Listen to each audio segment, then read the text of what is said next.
Hello, guard. Good morning to me. I don't know about you, but hello. And yes, this is not really early, but this is me again. Hello. It's been quite a dry week for me, so not much going on. Because we also don't have water here, literally, which is annoying me to the point that I will protest by just focusing on the work instead of moping around and getting annoyed by the fucking lack of water. So, I'm doing an audio check. It's me a few moments. How do I sound? Alright, we're fine. That's fine. I don't need to hear myself anymore. We're fine with that. That's all I need to know. Very good. Alright.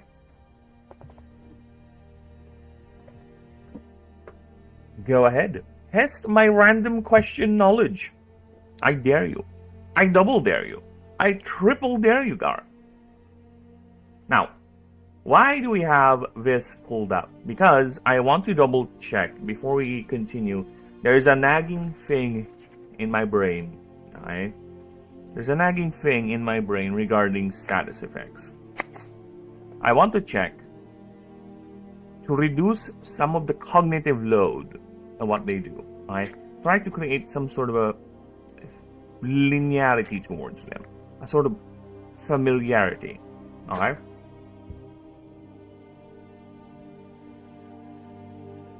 So let's see.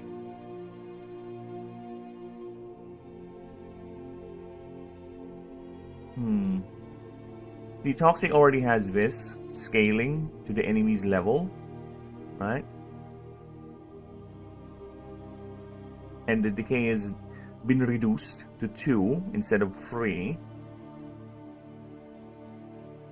And per 2 stacks, reduces 1 BR. Now for Scorch, 1% of current HP is a bit tricky to compute, to be honest. So, what are we going to do to alleviate this? Should we do a flat damage as well, just like with Toxic? Right? Should we do that, where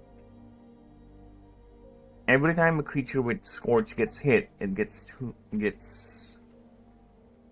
propagates, right? That would be a whole lot easier to compute if we do the 5 plus that current creature's level sort of thing. It is per stack.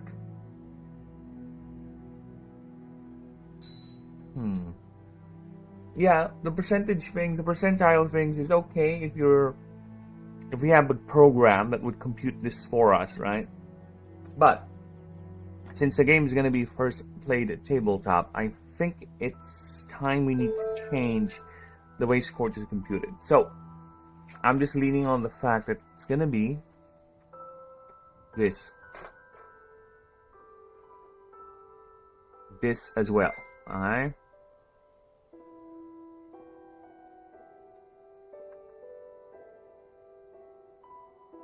Yes, that's going to be Scorch now moving forward.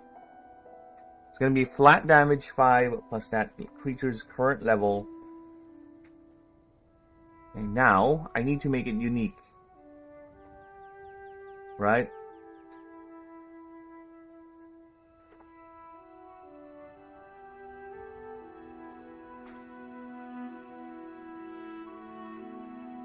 So how are we going to make Scorch unique?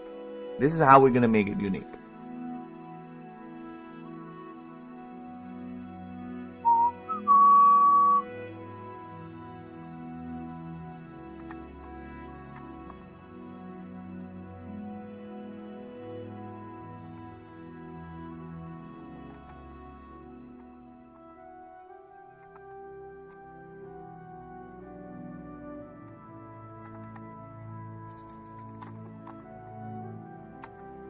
Alright.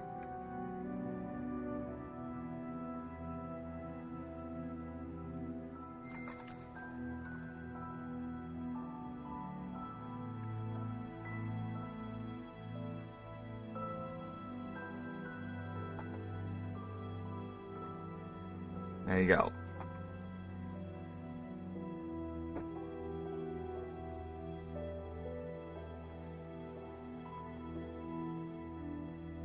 So it propagates. So basically,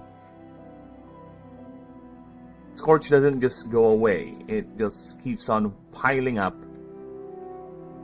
as long as the creature is getting hit. Alright, it's fire. Of course, it's gonna propagate. So, that is the new Scorch now. What is your favorite zombie in PvZ? That's gonna take a while because I don't really have a favorite zombie. Alright? But, if you're gonna make me choose, which one? I'm gonna pick the... I'm gonna pick the sled ones. You know why? Because they're the most useless zombie in the game. You know those free sledders? Yeah, the only ones that can exist if you have the Zomboni zombie, if he somehow managed to lay down a sheet of ice, right? Because those Zomboni zombies are easy to counter with the spikes. Not really that hard. So, it's very rare you get to see those sledders, alright? They're virtually the most useless zombie in the game. They do virtually nothing. They don't function in any way whatsoever if there is no ice path, right? At least with the Yeti zombie, you get currencies for it. But with the thing, no. Fuck that. It's the sled zombies because they're the most functionally useless zombies in the game. Well, not functionally, but they're the most useless ones. Alright. Mine is a Jack in the Box. I remember the Jack in the Box. I think it's random when it pops up, right? Sometimes it takes long, sometimes it doesn't. I forget how it works. Or it just have a timer. Right, but I remember that. That one's fun. That was fun indeed. But by the time it starts popping up, you have so many ways to deal with AoE. Because, to be honest with you, late game AoE is not really a problem, right? Once you have the spikes, once you have the spike plant, it will get a bit hard come the roof section because you can't plant the spikes on the roof. You're just gonna get no, I think it's impossible virtually. But you do have a lot of AoEs. You do have the watermelon one. You have the repeaters, the tree shooters. You can create overlapping fields of fire, right? Just get yourself a torchwood and just hammer them that way. So yeah, there's so many ways to deal with AoE later on in the game.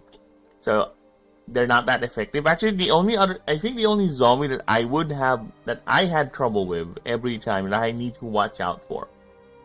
Which one? Because yeah, the more I think about it, what would be the zombie that I had the most trouble with when I played that game? I don't recall the first time because it's been so long, right? Because there's so many ways you can deal with zombies. You have AoE, you have the squash, you have the doom shroom, right? You can one-hit KO them with the snapdragon. I think whatever the violet thing that munches on zombies, I like using that. It can even, if you have a good wall, right? You can even get free bites out of it before it gets squished by the gargantuan. And it deals a huge chunky damage too. So yeah, what is the zombie that I really got trouble with?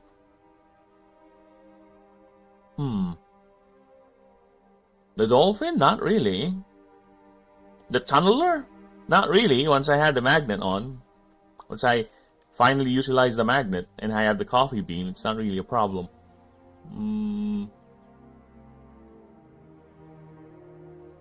Football guy most likely, I think is the one I had most trouble with. Football guy, because football guy is fast, he's decently armored, and he eats quite fast too. So it would, if you're not really prepared to deal with a football zombie, right? Like it came in a bit early, or you got delayed, and it starts coming in. Yeah, that's when you have trouble. I think that's the one. Yeah, I think that's the one I had trouble most. Alright, so again, this is the new Scorch.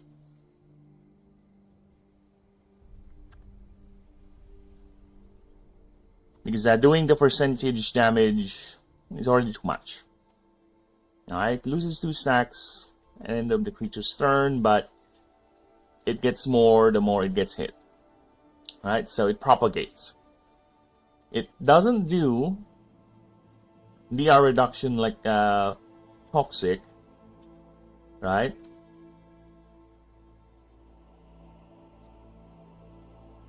And it doesn't constantly decay, because this one constantly decays. So this one constantly decays every turn. You lose 2.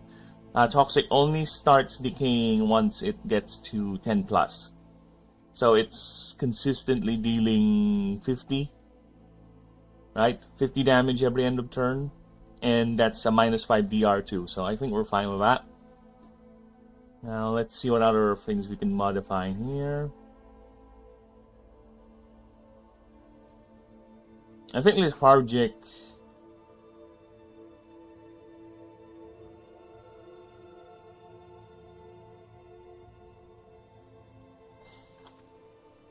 Yeah, let's do that. There you go.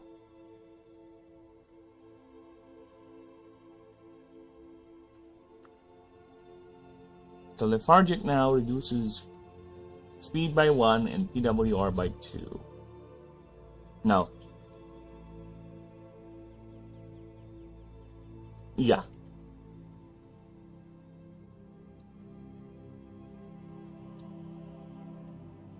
Per stack, right? Yeah, per stack. Alright. So if you have 10, it's -10. It's -20. Yeah, it's a decent chunk of damage gone. It's a decent chunk, so I think we're fine with that.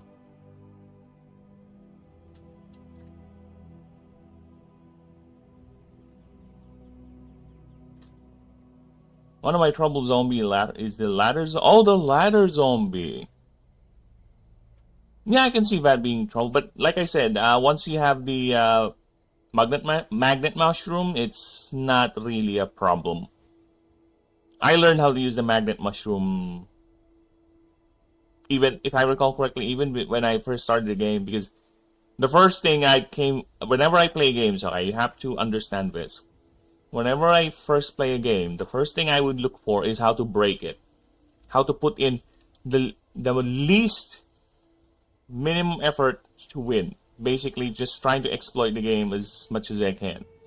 So when I found out the magnet mushroom can just basically be an auto picker and a massive counter to other things, like the ladder zombie, the screen door zombie, even the fucking bucket zombie is countered by it. So yeah, that's how auto pick every fucking time. Once you get the coffee bean, yeah, no problem, man.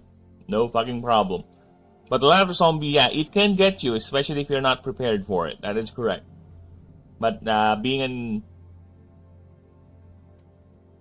also, I think it's because the ladder zombie barely survives, if I recall correctly, right? By the time it starts showing up. Because I think you get a torchwood first before the ladder zombie, if I recall correctly, yeah. I could be wrong, and most likely I am wrong. On a 6+X, one move fails. Go. Mana drain. No.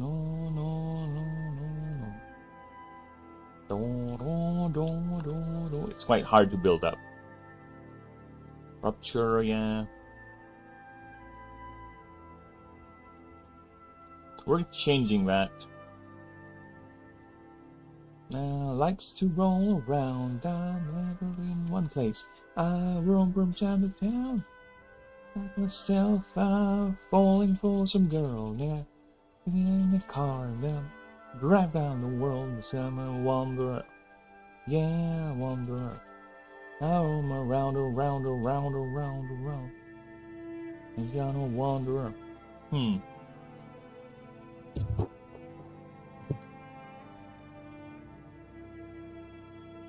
Plus its current level, alright? So, 100 every time? That's a lot. And actually, I think I'm fine with that because it doesn't... It scales off the status effects. They don't become negligible, right? Yeah, I think we're fine with that.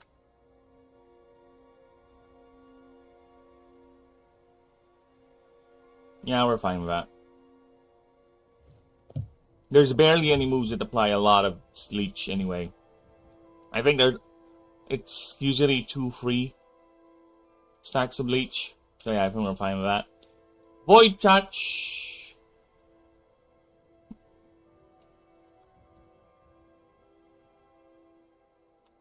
Alright, let's change that. There you go. The affected creature loses when hit by damaging moves. Upon reaching stacks of factors of pins. Okay, yeah, that's good.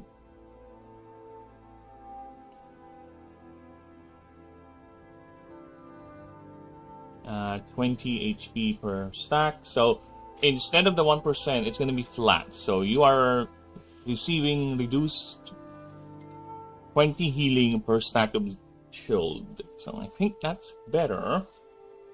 Okay, plus 10 discount. Yeah, that is better. Okay, so we have removed the percentiles of the status effects, so they're a lot more easier to deal with. I think that is better. When I was a kid, I didn't even know coffee bean will wake up mushrooms because I could not read. I getcha. Actually, here's the thing. I was a dumb kid too, because when I first read the coffee bean, I was like, oh, this thing is useless. Then I realized, oh, wait, what do you mean? What do you mean useless, you dumb fuck? Because at the time, you know what my favorite plants are? You know what? It's the mushroom that shoots, I think it's called spore shroom, whatever. It's very cheap. It's like 75 sun. And it's like a cannon, a big cannon. Right? I don't know what its name, but let's see if I can find it. Nighttime plants. TBZ. This one is my favorite plant ever. I love using this. Even when levels it's not optimized or, you know, I just love using it. What can I say? This one. This one right here. This is my favorite plant. This baby right here. For the OG Plants vs. Zombies, this is my favorite. This bastard here. I'll go out of my way to wake it up. I don't care if I lose turns or my setup becomes slower. Right? I don't care. I want this thing set up for anywhere I can carry it. Anywhere I can bring it. This one, I barely use this one because it's not because it's bad or anything, no. Well, to be fair, it is kind of bad because it's kind of short range. But the primary reason why I don't like using this is because simply by the fact I don't like how it looks. That's it. Look at this guy. Look at him. Look at him. He's angry. He's ready to fight. He has a cannon. And this guy, what the fuck is this thing? It's like every moment I live, it is agony. This is what it looks like to me. It looks like that Simpsons episode where Bart. Let's see if I can find it.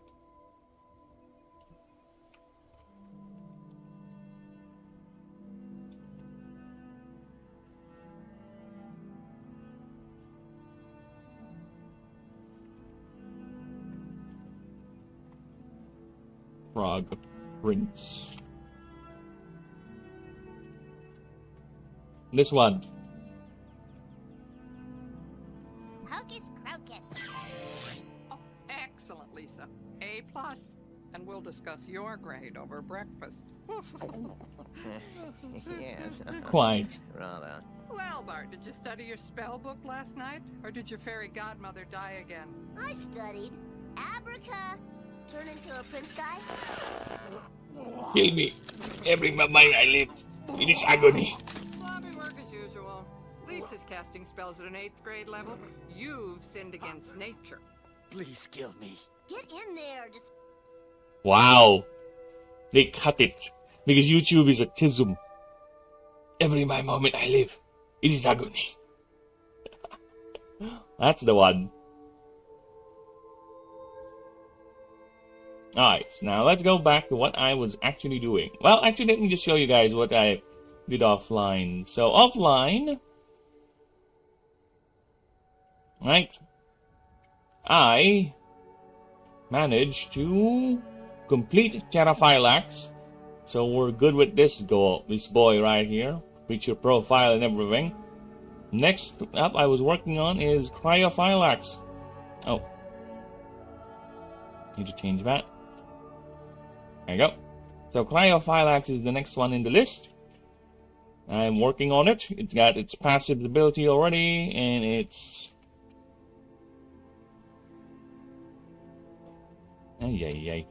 It got its passive already, and its moveset's very good. Also the typing, so we are going to be working on its creature profile later on.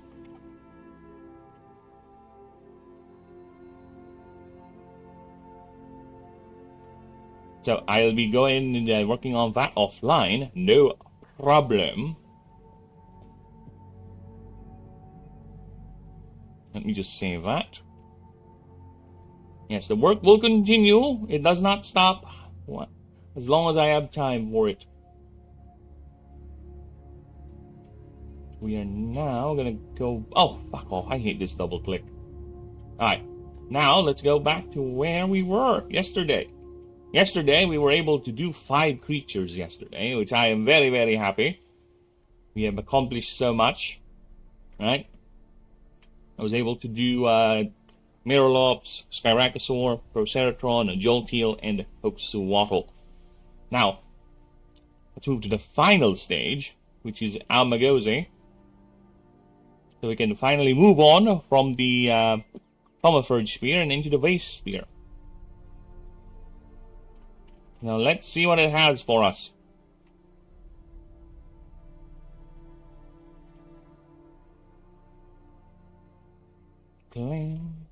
Its ampules have been completely retooled into organic... What? Highly specialized organic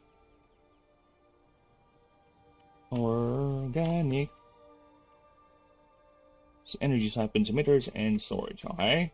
Animuscular tail serves its primary and 7 ampule, having formed from the 2 hind fins and its tail. Okay. Creatures develop an affinity for machinery and has made and maintains a biosuit. Maintains. What the fuck does that mean? What the fuck does that mean? Maintains. Alright. So let's go ahead now. I think everything is okay with this.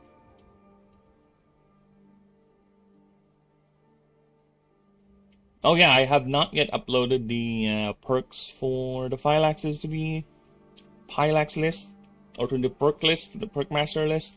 I'll do that after I'm done with the entire set. So, what do we have? So, Almagosi has a passive called Generated Genius. Every time this creature gains mana, it gains 1 point of genius, max 10, equal to the number of mana gained. Once this creature's turn, you may use 7 genius points to reuse a tier 3 or lower consumable item used this combat. These points remain outside combat during wits and ingenuity checks. You may expend any number of genius to increase your wits or ingenuity by 5 per 2 points of genius use. So yeah, basically your Almagosi is going to be helping you out. Hey dum-dum, here's how it actually works. Yes, lucky for you, you have a very smart creature with you, willing to help you out. Alright. Next one is the Biosuit Modification. Marks attached to this creature only take 3 grip capacity. Additionally, this creature has an item slot for 2 trinkets and a torso item. Alright. Any specific character effects are applied to your character. Da-da-da-da-da.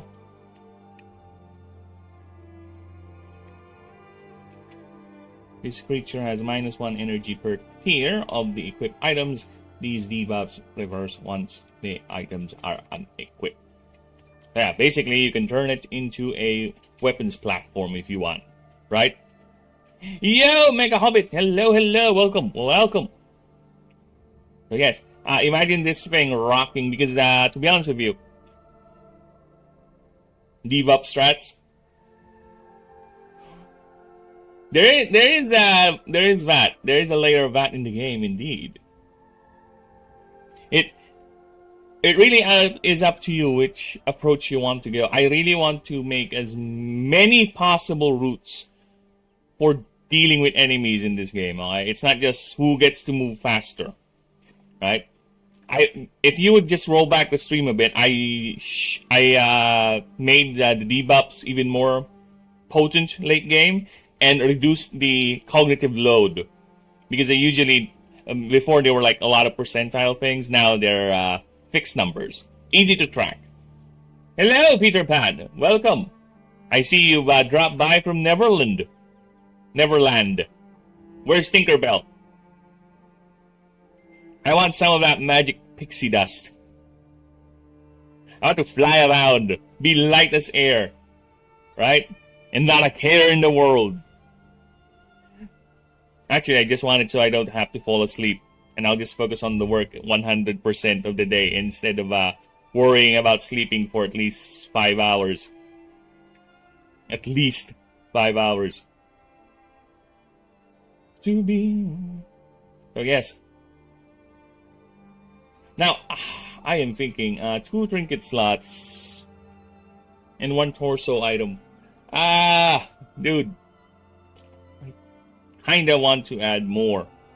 3? No, that's too much. That's too much. 2 is fine. 2 is fine because as I was saying, with this, you'll encounter one of the gym leaders, quote unquote, or the hierarchs. They would actually have their, her Almagozi would actually have a sniper rifle and a missile rack. And her other one has a flamethrower. So yeah, have fun. So yeah,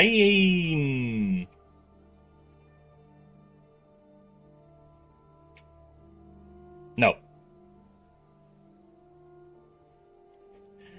Well, interesting. Because not gonna lie, I like popping up here and there.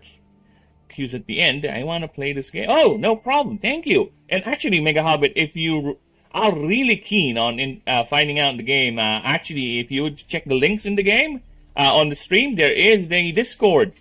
The Discord is there, and it has the rules for you.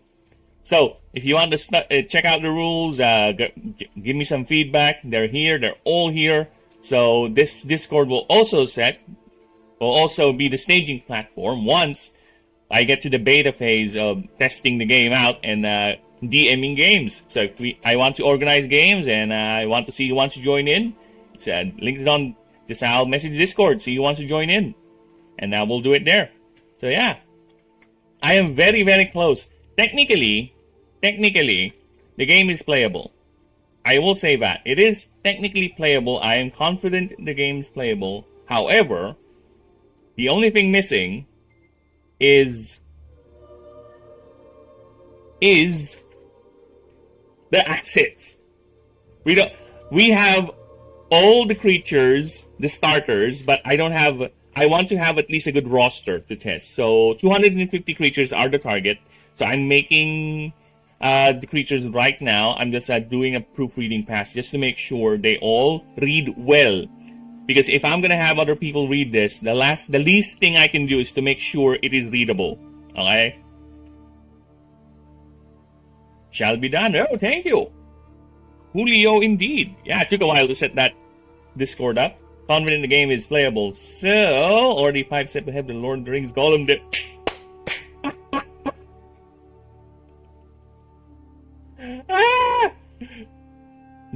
That game, my brother in Christ, the Lord of the. Even reading your chat, I cannot help my brain from correcting the Lord of the Rings. Okay, it's not the Lord of the Rings, people. It's Lord of Ring Gollum. That game's a crime against humanity. Okay? The Germans have did a lot in their history, and I cannot believe they have unleashed another crime against humanity. Oh my god, that game. Dude, I wish I could... If I were still streaming games, I would actually make that a 500 sub goal. Okay? If maybe I get to a point where I'm so confident that I can, listen down the development of this game, I can go ahead and, once I get to 500 subs, maybe we'll celebrate by me playing that game. Maybe. Yet the game has given us so much joy as a viewer. True. That is true, Mega Hobbit. That is true. That game's meme-tastic, okay? And if you don't know, there's this channel I love watching. It's called EFAP, okay? It's a podcast. It's a media podcast, but they did a Gollum episode. They did a Gollum, Lord of Ring Gollum episode, and it's quite the fun one. So they played it with their friends. They made a 5-hour podcast discussing and talking about how horrible it is. There's 2 episodes of that, and they also have a supercut of Gollum. Basically, it's a compilation of them suffering through the game. Yes, the word is suffering. So yeah, if you want to check that out, I would recommend you go here. It's called just look for Mueller. That's the channel. And just look for their Gollum content, because it is quite funny. It is quite funny. It is a meme and a half, okay? It is a meme and a half. And I am willing to suffer through that game once I get 500 subs. Assuming I finish this. I have the playable version of this game, because I really want to get to that point. At least by the end of the year. That's the goal. Also, I am going to challenge run it, aka no death run. Dude, good luck. Yeah, we got 2 Gollum episodes and it's amazing. Yes, I know, right? It's heavenly hell. It's divinely painful for them. Painful for them, happy for us. Dude, good luck. How is it gonna be? Is it gonna count you dying, you stupid shit? If you die because of a bug, or because Gollum got his little toe went to that little death wall, like with the lava things in that one area, is it gonna count? Is that gonna make you restart? Or if you get stuck, or get caught, or get bugged out, what's it gonna do? That's gonna be painful, man. I can already imagine it. Especially, dude, that one part, the carts. Those horrible carts, okay? Those horrible carts. That thing, good luck getting through that without dying. And here's the thing, if you're gonna do a no death run, by the time you get there, how many hours have you been burned in this bloody game? How many hours do you need to burn through this stupid game to get to the carts? And the moment you get there, the first thing you do is jump and die. Fucking hell, good luck. You're not looking forward to the carts? Dude, if you stream that bullshit, no death run, I assure you, people are gonna watch you because they're masochists.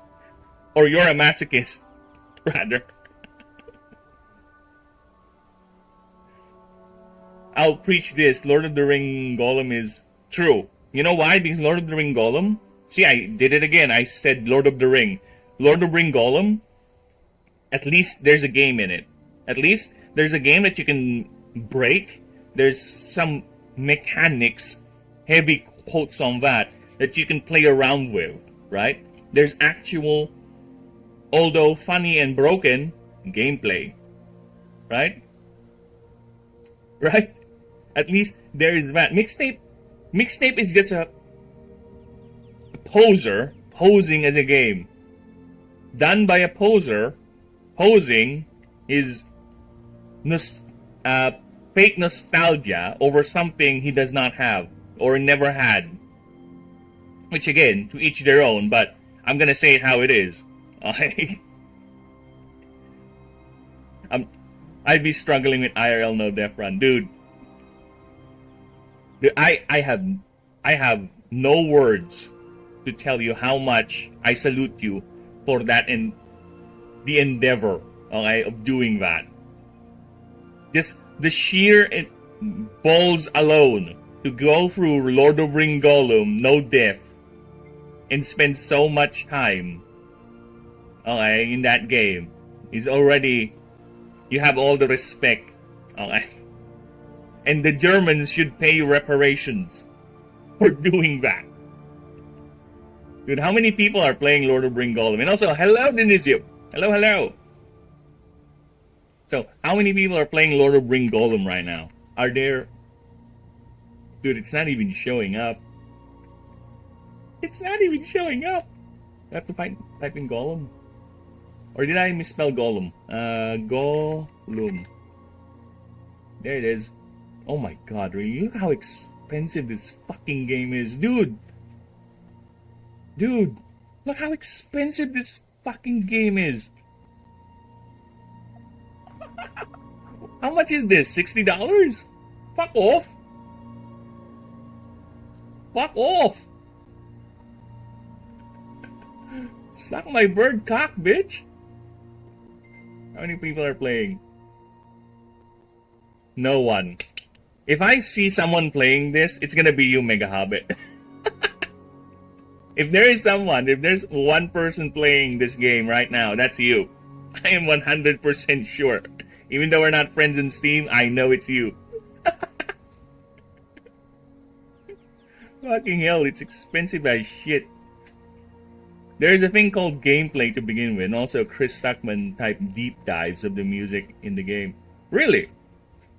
When I watched the EFAP, I didn't pay much attention to the music, right? So, I don't know, is the music actually good in the game, or is it what? I don't know.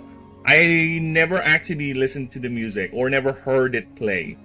Because most of my experience with that game is third hand, if you will. Right? Because, well, I did watch Mootle stream, Mube stream it. I did watch them. I partially watch Rags. I watch Platoon. So yeah, I guess second and third. How? Not during streams, but eventually. Eventually. We all will have to suffer someday. And at least you get to choose your poison, I guess. Music's so good, since it's real artists. Oh! Which one? If I catch your drift there with the real, which one? Is it ChatGPT, Claude, or Suno? Which one? I think Suno. Suno is the most popular, I think, and most easy to access generator out there. The problem is the person who talks about the music in game is so annoying. Really? Is he trying to drum it up? You know, being deep and profound and pretentious about it, you know, because it's the only thing they know they have in terms of possibly being good, right? It's the only thing they can actually show off is the music, because everything else is done through the lens of, is it playable? Is it finishable? Yes, sir, then that's all we need to know. I don't need to know anything else. Fuck that. Like the game has, you have to touch, you have the power. What? What? Is that a title of the song? That's a title of a song? Yeah. Dude, when I read that, you know what started playing in my head? If you watch the Transformers movie, you know what song I'm talking about. And I've only become recently reminded of that because of fucking stupid mixtape too. Ugh. That's from Transformer, my brother. Okay, so that's actually the real title. Okay. And that's correct, the correct thing that played in my head. There you go. See? See? See? To be honest with you, when it comes to songs, I do have a massive playlist. Okay, look at that. That's currently what's playing right now. I have a massive playlist here. A lot of these I don't recall the titles and the bands. I just like the music. To be honest with you. Yee. Dude, they are making a mixtape / Gollum mod. So I am also looking forward for that one. Right? I am looking forward for that mixtape / Gollum mod. I think Glumbo Industries, I think. Dude, Joe Danger, the guy who's doing this, is really leaning hard on this shit posting for this game. Let's see if I can find it. Grumbo Industries, this is it. So they're making a mod for Lord of the Rings Gollum and mixtape. It's EFAP Gollum mod. Yes, exactly. They're making it. Fucking hell, he even has the balls to create a Patreon for this fucking thing. Dude. Earning €9 a month. Oh my god. Shit posting. Taken to the 11th degree. To be honest, only people who actually played the game. Yeah, to be honest with you, I think they are correct on that. You remember when they joked about if you would check the chart of how many people play this game, Europe would be the largest demographic. Because they have 2 from Britain, 1 from Germany. There you go. If you would count Australia as part of Europe, why not? Sure, they have the same accent-ish. Why not? Right? And how many Americans play the game? 1, 2? Oh, as 2. So that's 2 from Britain, right? 2 Americans, 3. Oh no, yeah, 2 Americans. The old man, the olds. 1 from Australia, yeah. And that's basically Oceania. No one in the Philippines has yet have the ball. 3 from America? Oh, Jay Longbone, yeah, you're right. Jay Longbone didn't play it, but she did gave up eventually because her PC cannot take the awesome power of Lord of the Rings Gollum. Okay? And here's the funny thing. I have a very old PC, okay? This PC is like 7 years old, and I am dreading every day that one day this thing will break, and it's gonna cost me everything. Right? If, look how old my PC is. How do you... Dude, I don't remember. Oh, there you go. Look how old my PC is, okay? I don't even think this PC can play Lord of the Rings Gollum. That's how demanding the fucking game is, okay? And this PC right here, even with this old specs, can run Total War, Warhammer 3, full blast, full graphics. I played Clair Obscure, Expedition 33, full graphics on this thing, okay? And those are the last few graphic intensive games. I don't think it can either. it can't. It's too demanding. That's how elite players of Lord of the Rings Gollum are, okay? Actually, I might just even pirate it. I'm not gonna buy the fucking thing. If someone were to gift me, I'm gonna whip it back. It's like, sorry. If you want me to play the game, you don't need to buy it for me. I'll just fucking pirate the fucking thing. The last thing I want is to tell the German economy that this game is being sold or selling. Oh, I do not condone piracy. I do not support that practice. There you go. I've done the obligatory thing. Alright. Fucking Gollum, man. I don't think it can either. Yeah. Gotta be sure to have a USB drive for that thing.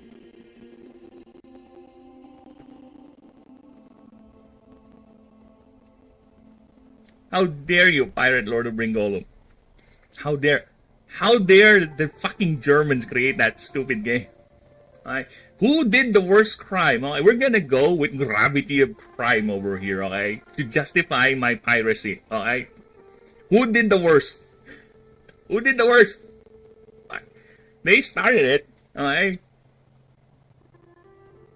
I think I'm only doing crime for a greater crime to teach or to punish that thing with my criming. So the criming is kind of balancing out the crime of the bigger crime that was crimed by the crimers.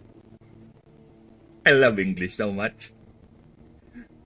I love English so much. You get to get away with stupid shit like that.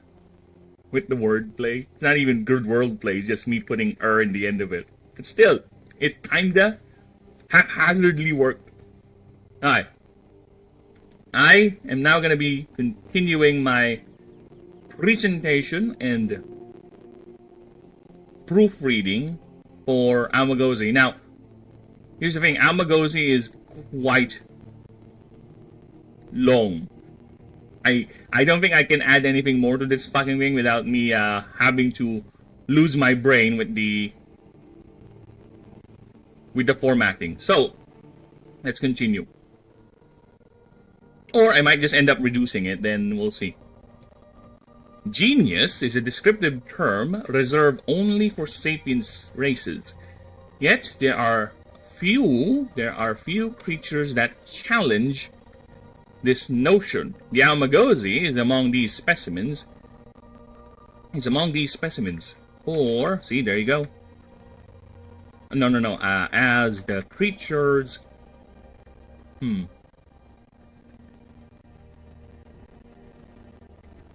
It's among these specimens. Having its very biology. Yeah, I think I prefer that. As its very biology is literally designed. Where's designed? We're missing designed. Literally designed to metabolize and process high neurological activity, which it converts into electrical energy that is used to feed the creature in a semi-closed loop. There you go. This was made possible by the creature's modifications to its biology, to the point the connection to being a Hoxawatl is no longer discernible on pure superficial observation. Because again, the first form, or the form it came from, is this. Then it turned into this. But, like with my many creature designs, there's a reason why. Alright? And we'll get into that. For the 6 fins have turned into 6 heavily muscular, highly dexterous tentacles, each tipped with a hardened I will try to read it. I can read it on my own, in my brain, but reading out loud, I'll try. Hardened cartilaginous spikes. There you go. Yay! Which were the ampules that are now I don't like this one. Converted, that were the ampules, but converted into a siphon and focus point for electrical power, while its fins fuse. Thank you. While its hind fins fused with its tail to form a heavily muscular tail twice as thick and as long as the creature's main body. Each of these appendages contain a brain stem 1 foot thick, branching out through the entire muscle mass of each tentacle and tail. See, you can see why this thing is. I'm just describing its biology and it's already taken a paragraph. Again, that's why I think I won't add much to it. These stems are all connected to its main brain, located in the thick bulbous head, as researchers in its thick bulbous head. with researchers noting the more the creature utilizes its cognition, the more energy is generated, and less it will depend on ambient mana to sustain its biology. Yeah, thank you, Mega Hobbit, because to be honest with you, this is a major pet peeve of mine when it comes to Pokemon. A lot of their designs are indeed interesting, but they don't make sense in the world, right? Their world building is shot to hell. So, since I am a massive nerd for world building, since I am a fan of Lord of the Rings, Warhammer, once Star Wars, well, old Star Wars, I guess, right? Because I love world building in my setting. I really do. And that's why when I made this world building, the setting came first, then everything came after. So what I do with the creature designs is, first, I think of the concept, right? Then, I don't just make it as that. I try to make it fit inside the universe, right? This is why when I eventually, actually, I have been doing it now because I have a list here of creatures that I have to make, requests by viewers and friends of mine, right? I have them here. And my main challenge for this, I can make any creature design you want, any concept you want. Give me all the ideas.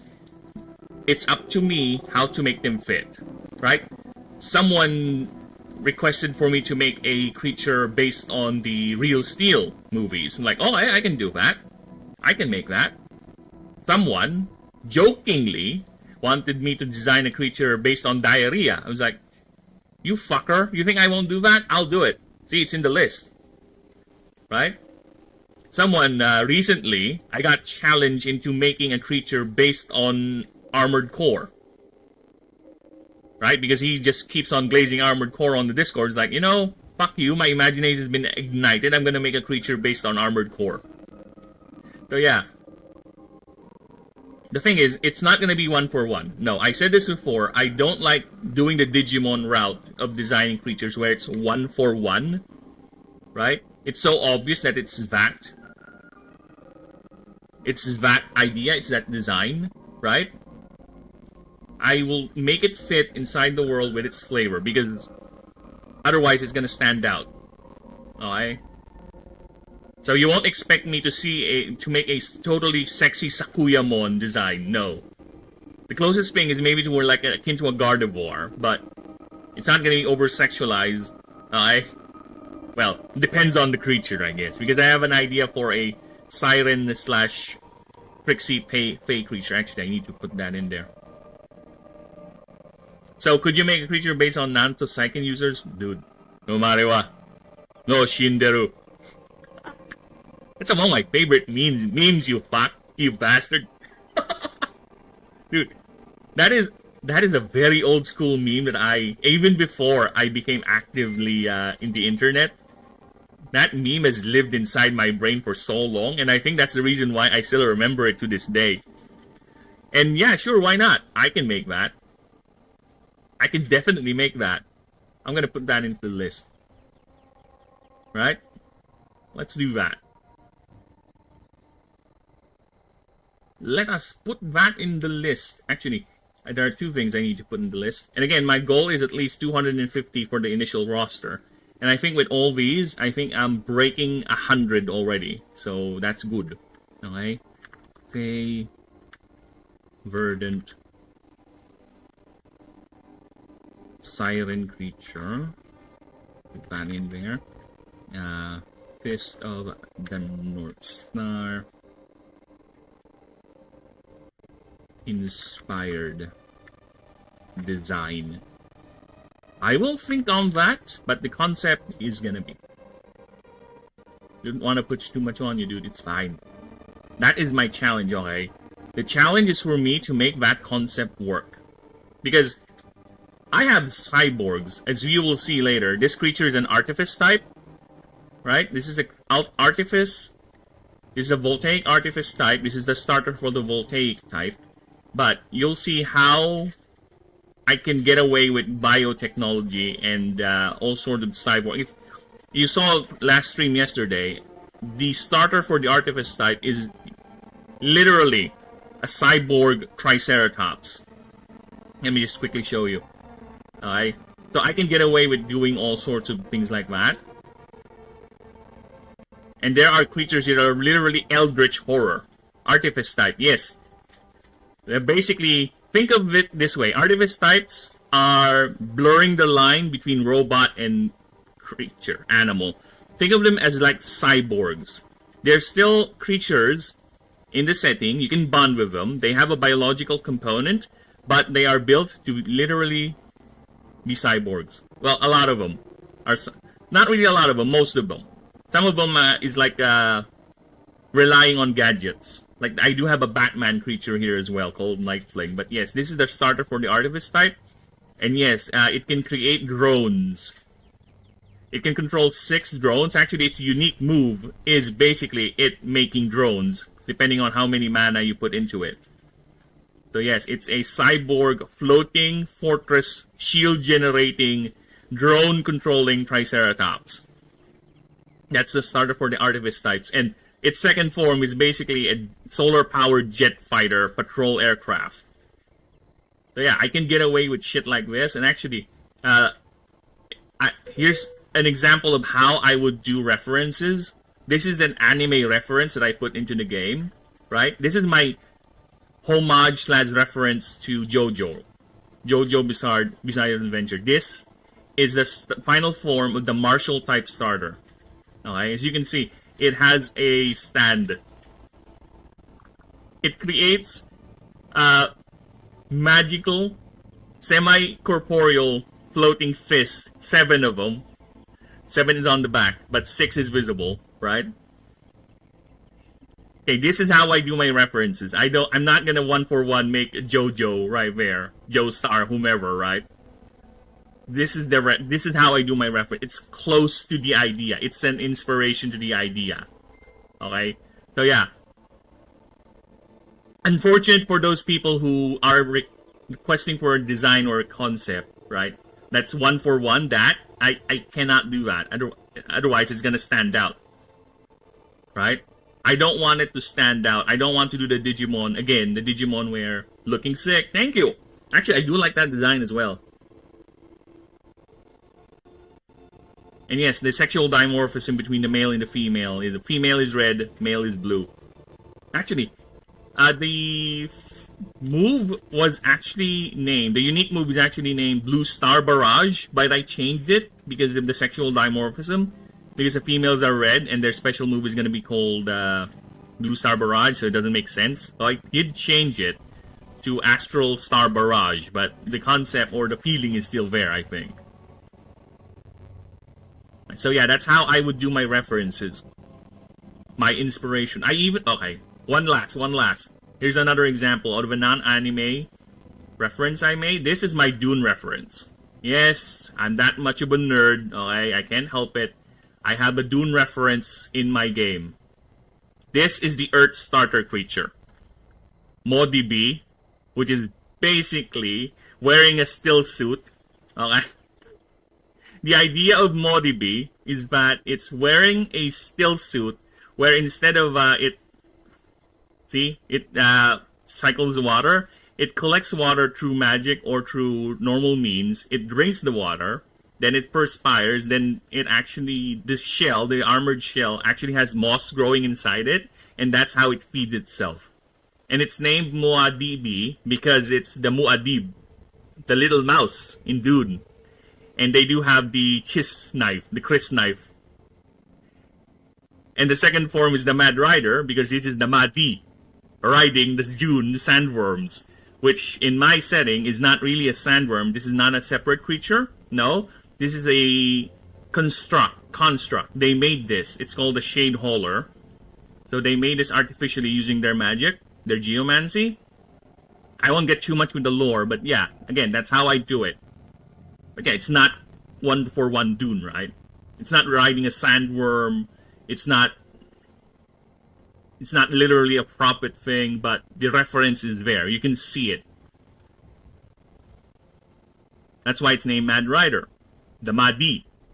And Mosianic is basically the fate of Fall Atreides. I won't say anything further for those who have not seen nor read the book. Well, the movie will... the movie is veered off quite far from the book, to be honest. But I still love the Danube movies. And no, it is nowhere near Lord of the Rings. Stop hyping that movie to be the next Lord of the Rings. It's not even close. As much as I love the Danube movies, it's not a Lord of the Rings. Alright, where were we? Yet all of this is not the most striking feature of the creature. The creature has, rather. Yet all this is not the most striking feature the creature has. I think Dune is better than Lord of the Rings. In terms of the movie, I don't agree with the movie. But in world setting, it really depends, right? In terms of political depth, right? I would go with Dune. Dune has a lot more going around it when it comes to its political leanings and its gray morality, right? Where Lord of the Rings is... Because Lord of the Rings actually meant... Correct me if I'm wrong, okay? If I recall correctly, Lord of the Rings was meant to be a English folk tale. It's a base... I don't like using the word basic for Lord of the Rings, but let's just use it for a lack of a better term. Basically, it is a story of good and evil. It is meant to be read to your kids as they sleep. It's a fairy tale. That is what the Lord of the Rings is meant to be by Dr. Tolkien, right? By Professor Tolkien, rather. That is the Lord of the Rings. That is why the son, when he saw the Jackson movies, he did not like it. No, he did not like it. Because this is not the Lord of the Rings his father was reading to him, right? So yeah, I can see why you would prefer Dune, because in terms of complexity, Dune is much more complex. But in terms of world building, I prefer the Lord of the Rings. Lord of the Rings has so much material that is not even used in the main books. It's just there for flavor, for expanding the world, for people who are really into the universe, the setting. It has so much flavor, it has so much depth when it comes to that. Okay? I think that's where Dune got beat. But other than that, yeah, I would... For the movies, Lord of the Rings, for political complexity, I would go for Dune, yeah. Lord of the Rings also use, yes, because it is supposed to be an English story. Because I think Professor Tolkien saw that England at least, Britain, does not have something akin to like a Beowulf or some sort of a Nordic saga sort of thing, like the Greeks with their massive lore, right? So he wanted to make his own. So that's why that's his initial goal with the Lord of the Rings. And there you go. That's why he drew a lot from English culture, English storytelling, right? Because the elves... the elves of the Lord of the Rings. The elves of the Lord of the Rings is the reason why I'm a massive Eldar simp, okay? They're the reason why the elves of my setting are functionally the same idea as... Yes, because there are 8 playable races in the game. Elves are one of them. It's functionally like Lord of the Rings elves, but at least in terms of appearance. In the idea of being the beautiful ones, the cultured ones, right? The arrogant ones. Those are the elves. I really like that idea of elves, okay? That Professor Tolkien made. The immortal ones, right? The magically attuned ones. But they are a bit out of place now with the current era, right? Because they are stuck in their old ways. Because they lived so long that there's no real reason for them to change their culture, their worldview. Because to them, they've seen it all, right? All elves are like that in fiction. I think it's not... I think Nordic elves are different, right? And I think the actual elves are more like prankster, trickster sort of thing, right? There's a lot of elves. We would even have elves here in the Philippines if you would count the Encanto. Sort of the idea of the Encanto. I think that's our version of elves here in the Philippines. They're more like capricious forest spirits that you have to Yeah, there are Nordic elves. That's where the dark elves came from. The idea of dark and light elves. The Norse have elves themselves. Yeah, that's the idea of it. They live in one of the Heims, one of the 9 realms. They're constantly. If you play the Ragnarok, the God of War Nordic games, the idea of the light and dark elves are kind of similar, but very loose, to the forest spirits or forest spirits. Yeah, but in terms of how we treat them, they're functionally the same as elves with other cultures, right? Because that is the elves. They are basically fey spirits. They are basically forest spirits. It's just a flavor of that type of being, that type of folktale, that type of mythological creature, right? When you say a forest spirit, it's not literally a forest spirit. It covers a wide swath. Think of it like a forest spirit has many types, many species under that umbrella, right? It depends on the culture too, right? Here we have the Encanto, again, is the comparable elves on our end. We have the Duende, which is the comparable for dwarves, right? I said dwarves or gnome. Nuno is more of a gnome here in the Philippines, right? We have those even before we had contact with Europe. Those folktales persist, and they're functionally the same in terms of what they play or what they do with the folktales, right? That is the fascinating thing about when you study these, or at least read about these mythologies. Some of them actually align, right? How many civilizations have a flood myth? How many?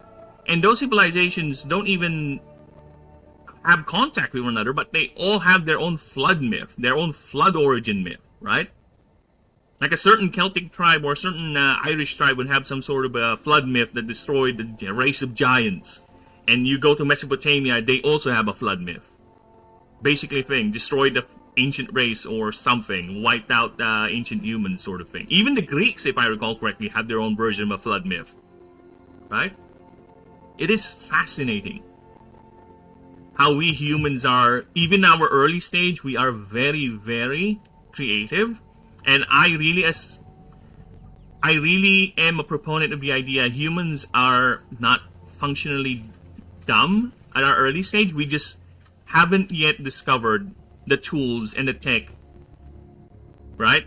If you were to get the smartest person from that era and put it here with the smartest person of our era, right?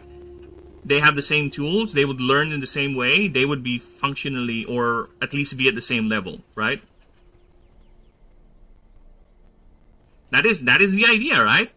That is the idea. That's what I mean with these mythologies, right? The same with the sun god. Yeah, how many cultures out there have a sun god? It's because, yeah, you can see the sun everywhere. And unfortunately, there are people who's using that because as an evidence aliens are real. Again, aliens are indeed real, I agree, but not the way you want them to be real, okay? Unfortunately, it's not little green men. And I hate the fact that some of those people who would go to these ideas of again, it's fun to fanfic or to conspiracy theory sort of things, right? It's part of a world building talent. But I hate the fact that they are using the pyramids as an example, just an example, right? The pyramids, whether in South America or in Egypt, as an evidence of aliens existing because humanity is not capable of building such things in their earliest. It was like, come on, dude. Are you really demeaning humanity's level of dedication and creativity just so you could prove a point that aliens exist? Right? Again, humans are not that dumb. They just don't have the tools yet or the tech at that time. But dude, there are people at that time who has computed that the world is circular. The world is round, at least round, spheroid, whatever. It's not flat.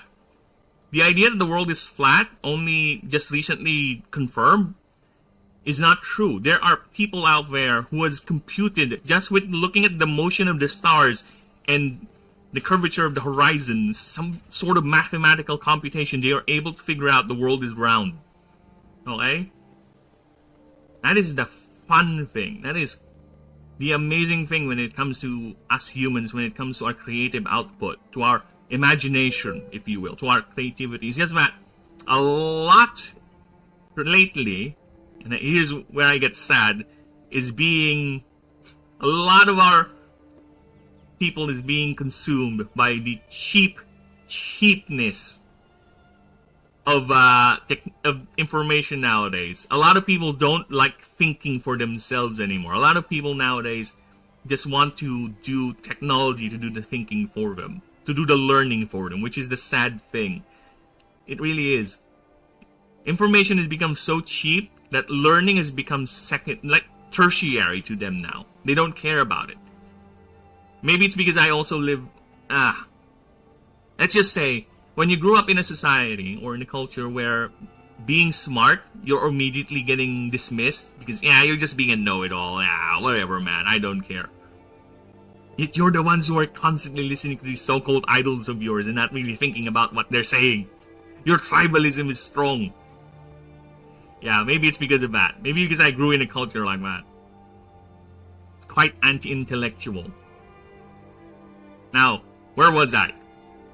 Tangent aside, and I appreciate all those tangents, thank you. Alright. Yet the most striking feature the creature has is that it has completely transformed its second skin into a completely biomechanical suit. Biologists call a foundational biological adaptive suit, or biosuit. It is made from a mix of inorganic alloys and biological matter from the prior second skin. The suit is completely sealed and pressurized with a triangular helmet made by a uniquely reinforced cartilage, which is also transparent. Yes, there you go. It has a biosuit, okay? That's why it's an artifice type. It has learned to literally craft an artificial biosuit so it can survive outside and turn the rest of its body into basically a functional brain.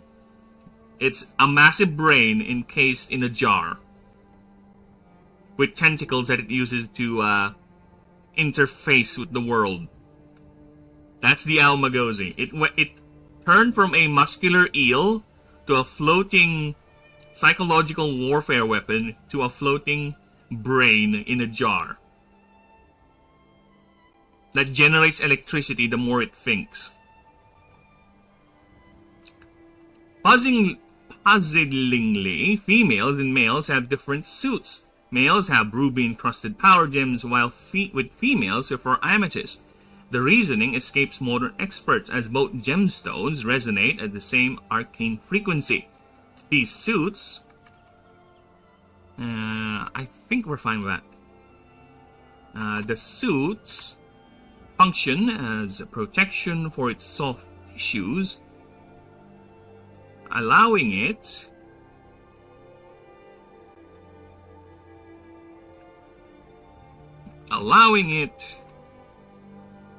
to function in hostile environments, even in high heat and cold, with some... Wait, let's continue reading, because I think... High heat and cold, with where the creature uses a combination of mana shielding and thick mucus excreted from the suit itself.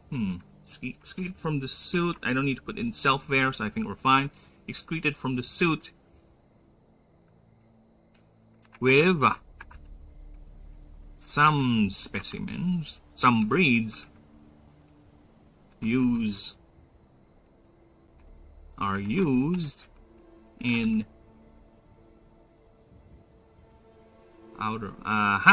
outer space for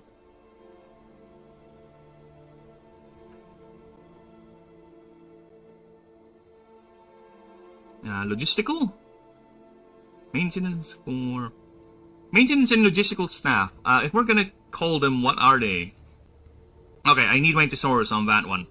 Thesaurus, words. I'm missing words here. Combination. You know, I just want to write them down. Let's just write them down. For both logistical and maintenance tasks. There we go. Some breeds are used in outer space for both logistical and maintenance tasks. The suit is also its only means of anti-grav locomotion.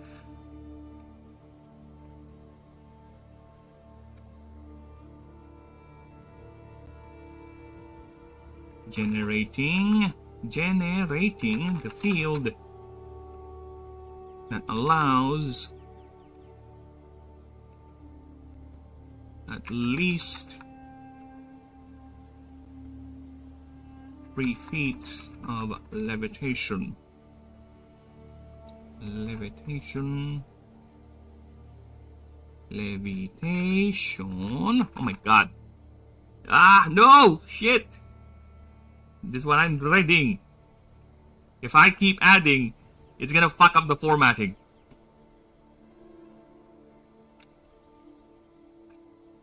Okay, 3 feet of levitation. It has been theorized the creature has delegated these tasks to the suit so it can focus on cognitive functions. Yet, this total dependency is a double-edged sword, as any major damage or malfunction will render the creature totally disabled, unable to function, and must focus all its power to repair as quickly as possible. For the ascension of a Hoaxawattle is directly tied to its proximity to civilization, since these are the individuals seen hovering or nesting around machinery.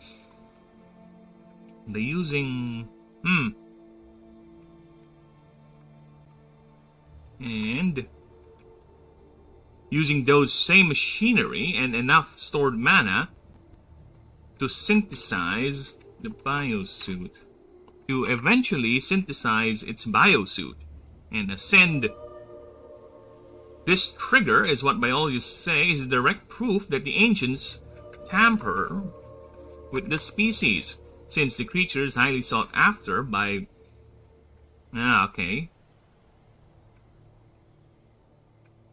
Since the creature is highly sought after by many tech, government, and organizations that requires and handles massive processes, not only for its ability to generate power with its thoughts,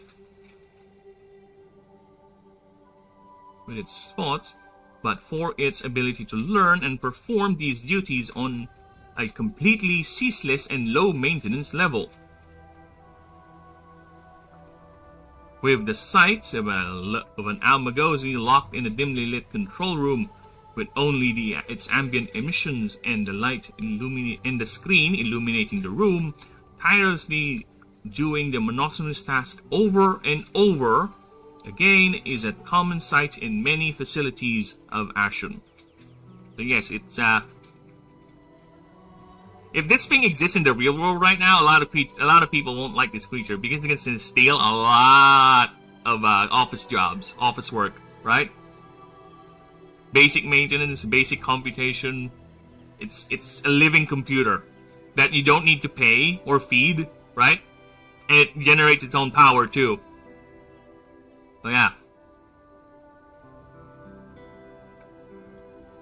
This is basically actually functioning AI. The fact that many ancient Astari ruins are filled with old biosuits are evidence of widespread use and clear reason why the creature exists in the first place. See, this is why I don't think I need to add more to it. It's already more than enough. It's more than enough. It's already consumed a lot of space, and to be honest with you, there's a couple of things I still want to add for the Almagozi, but since it's out of space, we'll just have to add that bit of lore somewhere else. Again, I don't want the creature to take more than 1 page with its creature profile. I think we're fine. It's already small font enough as it is. So yeah, not much change there for the Ambagosi, just some functioning, just some rewordings and rearrangements. But one last check before we move on to Meshabyte. Alright. Genius is a descriptive term reserved only for sapient races. There are few creatures that challenge this notion. It should be however here. However. Nah, I think we're fine. We're fine. The Ambagosi is among these specimens. It is very biological. As its a very biological function is literally designed to metabolize and process high neurological activity, which it converts into electrical energy that is used to feed the creature in a semi-closed loop. This was made possible by the creature's modifications to its biology, to the point the connection to being a Hoaxawattle is no longer discernible on pure, superficial observation. For the 6 fins have turned into 6 heavily muscular, highly dexterous tentacles, each tipped with a hardened cartilaginous spike, which were the ampules but converted into a siphon and focus point for electrical energy, while its hind fins fused into a tail to form a heavily muscular with its tail fused with form a heavily muscular appendage. There you go. So we don't need to repeat the word tail in very quick succession. A heavily muscular appendage that's twice as thick and as long as the creature's main body. Each of these appendages contain a brainstem 1 foot thick, branching out through the entire muscle mass of each tentacle and tail. These stems are connected to its main brain, located in its thick, bulbous head, with researchers noting the more the creature utilizes its cognition, the more energy is generated, and the less it will depend on ambient mana to sustain its biology. Yet all of this is not the most striking feature the creature has. It has completely transformed its second skin into a completely biomechanical suit biologists call Foundational Biological Adapted Suit, or Biosuit. It is made from a mix of inorganic alloys and biological matter from the prior second skin. The suit is completely sealed and pressurized with a triangular helmet made by a uniquely reinforced cartilage, which is also transparent. Puzzlingly, females and males have different suits. Males have ruby-encrusted power gems, while females prefer amethyst with the reasoning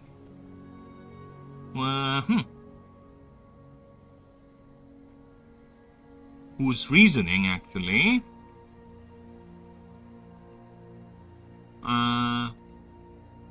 a reason that escapes modern experts, as both gemstones resonate in the same arcane frequency. The suits function as protection for its soft tissues, allowing it to function in hostile environs, even in high heat and cold, where the creature uses a combination of mana shielding and thick mucus excreted from the suit, with some breeds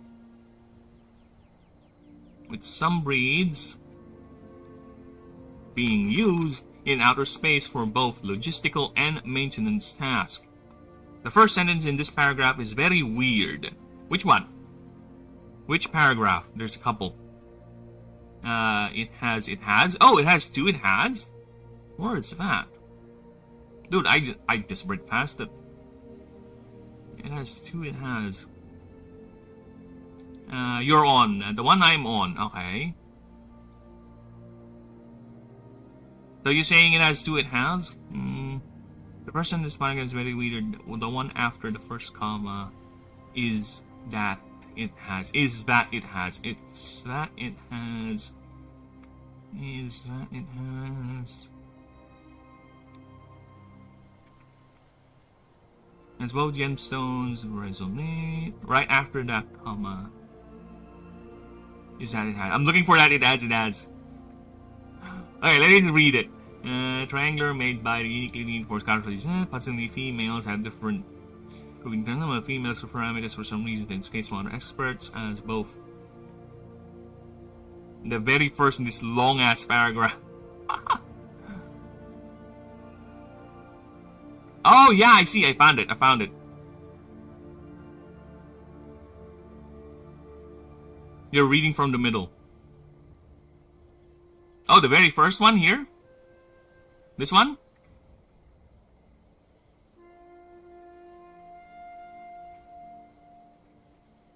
The central cranial brain as its thick bulbous head. Ah! It's a wall of text, and I hate it. Yet all of this logical function. Either way, you know what? Let me just do this. So I'm looking for it has. What am I looking at? It has. Okay, so I'm looking for that. So let me just copy paste that fucking thing. I can find it much more quicker. Oh, fuck off. There you go. Found it.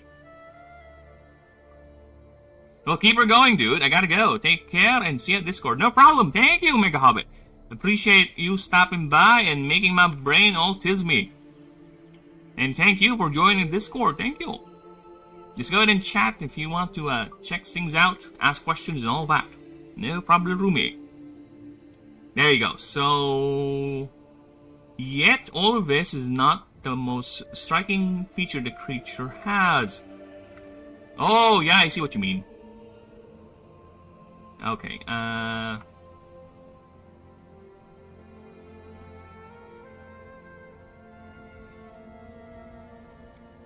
okay, I need to do. Okay, okay. I know what to do here. I know what to do now. Alright. It has 4. Yeah. Created.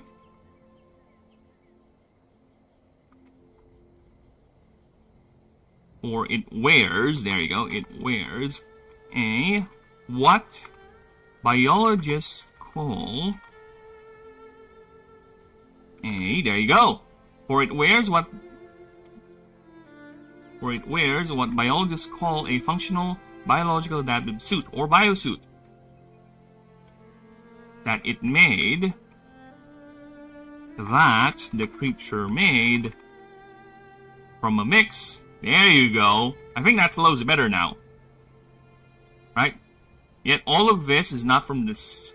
Yet all of this is not the most striking feature the creature has, for it wears what biologists call a functional biological adaptive suit or biosuit. Yeah, I think that flows better now. Okay. And also, the very, very first paragraph is all description. The very first one, the first paragraph, the first sentence, and the second sentence should be connected by a comma, not a...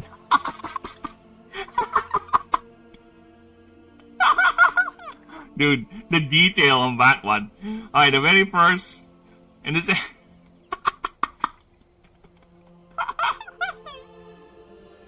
Oh, you're killing me with that one. You know, sometimes I forget I do have Control F. You know? I do have Control F.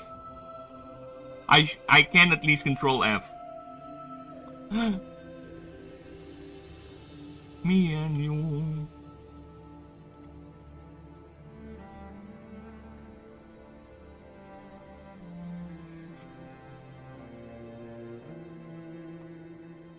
I do have Control F. I keep on forgetting that. Turns out I have to go the extra mile sometimes. You're dealing with an idiot. But no, I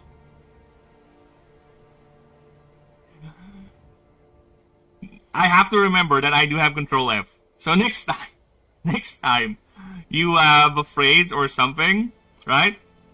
Just go ahead and type the words, at least the phrase. I'll just Control F the fucking thing, and I can find it. Alright? I think it's better for both of us if we do it that way.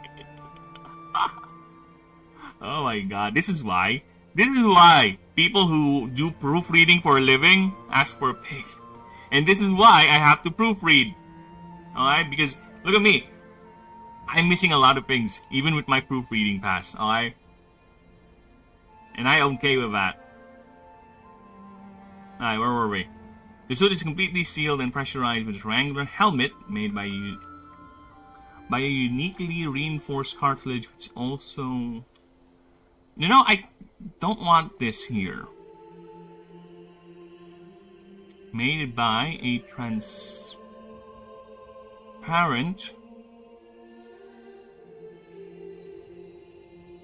Made by a transparent cartilage. Reinforced. I think I need to remove uniquely. It's a weird word placement. Right? Made by a transparent reinforced cartilage by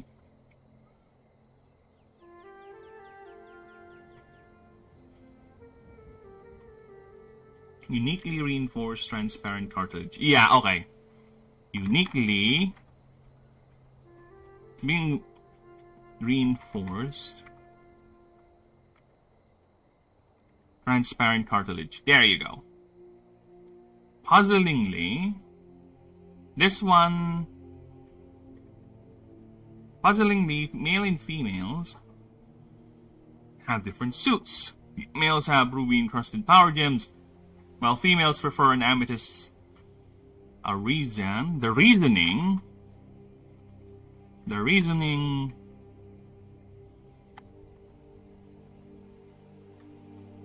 escapes modern experts. Well, technically, modern experts does apply because, of course, the ones who made this know why they made it. It's just no one lives today knows why, and the people who knows why it's made like this don't really like sharing that information because they're a prick and they live in a massive floating biomechanical ball in the sky.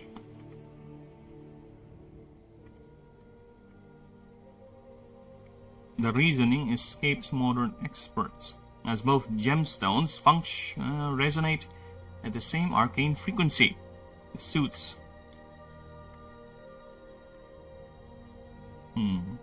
The suits function as protection for its soft tissue, allowing it to function in hostile environs, even in high heat and cold.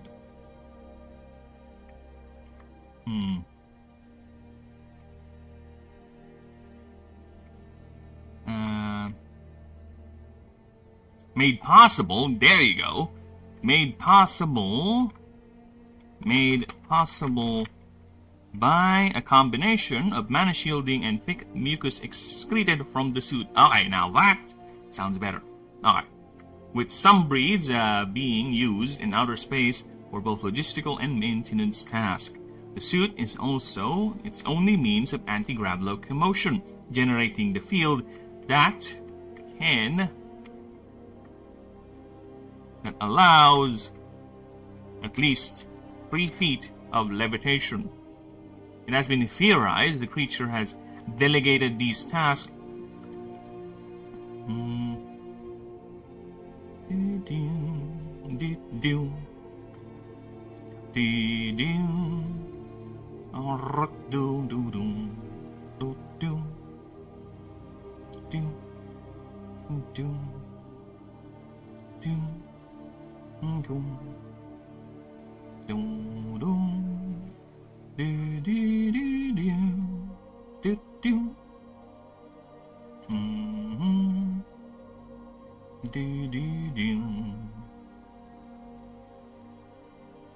Now, where am I? Has delegated the SAS to the suit so it can focus on cognitive functions. Yet this total dependency, I don't want to use yet here. Creating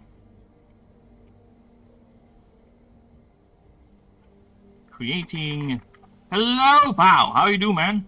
Morning. You have a test today. You should be preparing for that instead of saying good morning to me. But I appreciate you being here. A total dependency that is considered...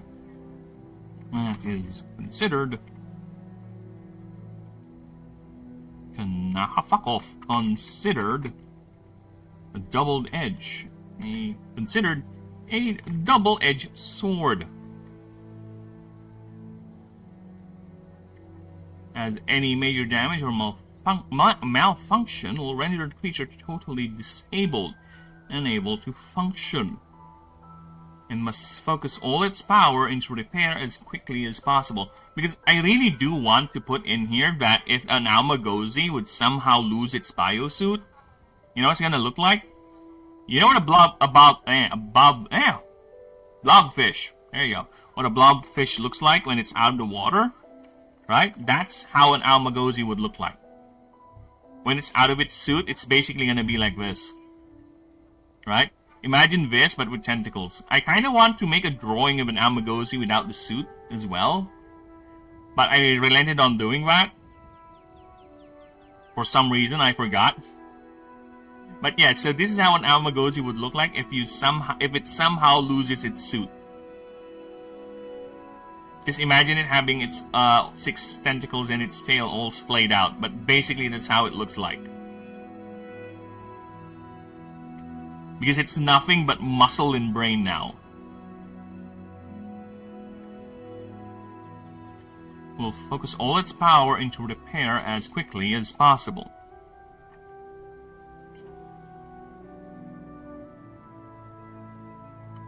Oh yes, I can make that into paragraph.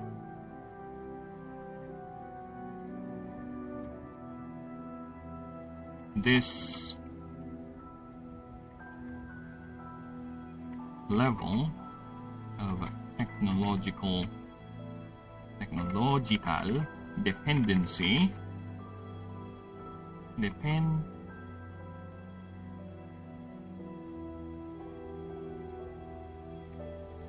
Sorry, I was watching a short anyway. Yes, I have a test today, but my dumbass fell asleep. This is why that allows 3 feet. That allows 3 feet.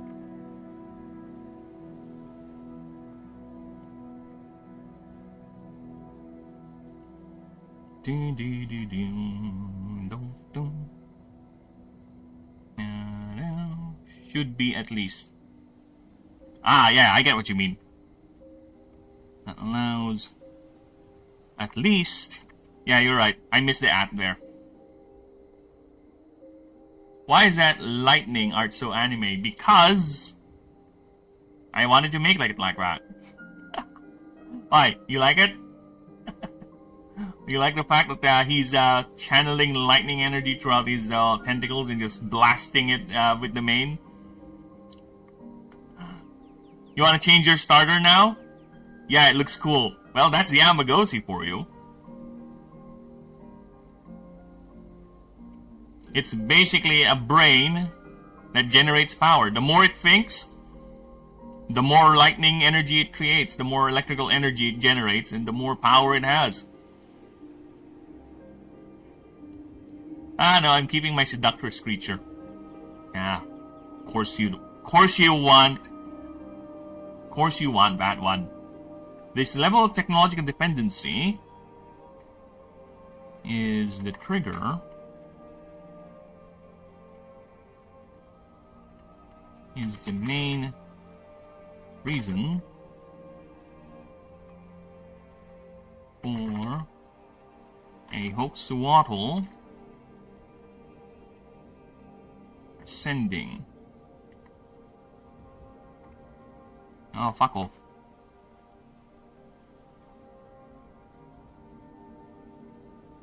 This technological dependency is directly tied to its ascension. Ascension. As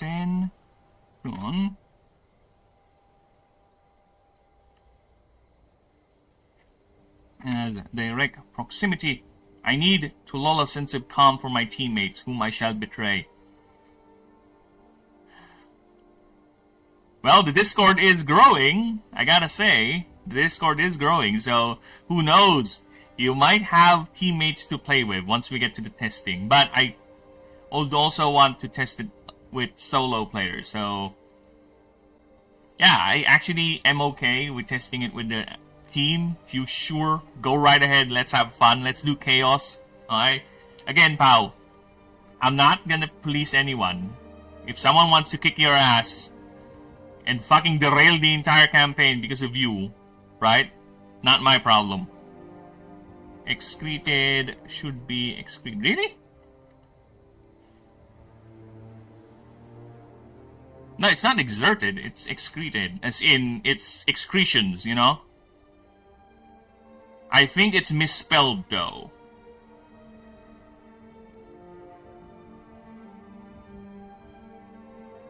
I think you're referring to this part.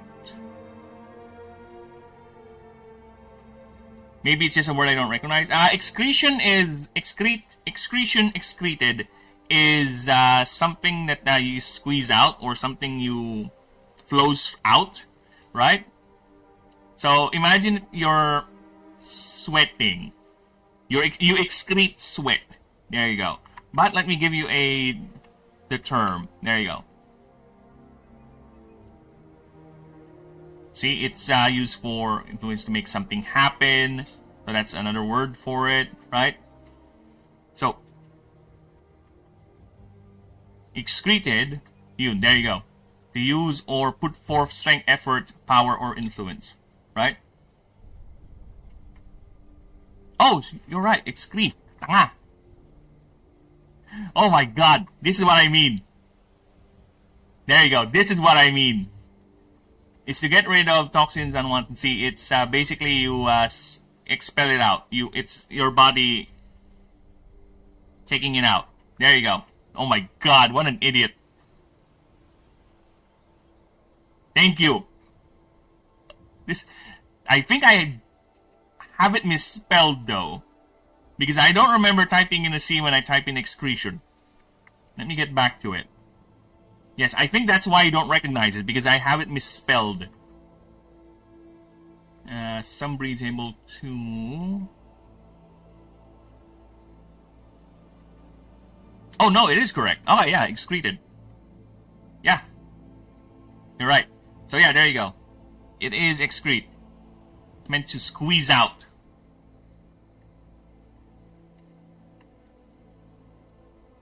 Now, where were we?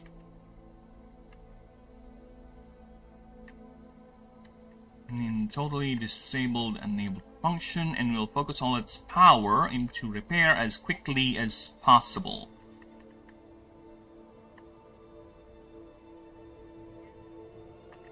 This level of technological dependency is directly tied to its ascension as direct proximity to civilization.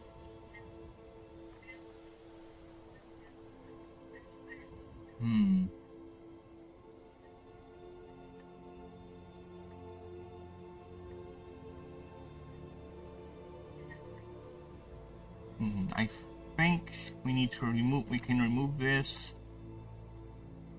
Since these were the hoaxawattles,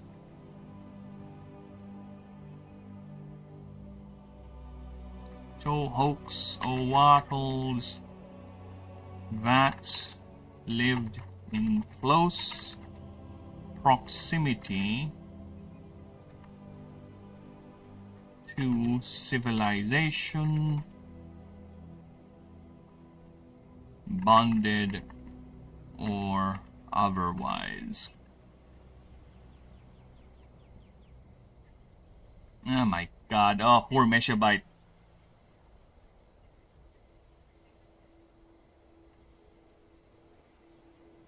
Okay, where were we? Totally disabled, unable to function. Either one of them.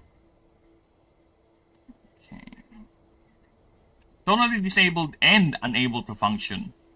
I think that's the problem there, because the creature will, because this will render the creature totally disabled and unable to function. Right? I think that should be it. It's the reason why I don't think I put end there is because I have end here. But I think it's fine if we also have end here because these two is basically supporting each other, and this is just a follow-up phrase to complete the idea. Right?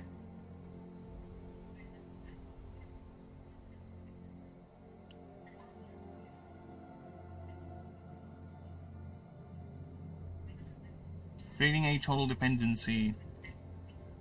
And so must focus. It's, yeah, that one is better sounding. And so must focus all its power. And so must focus all its power into repair as quickly as possible. Yep.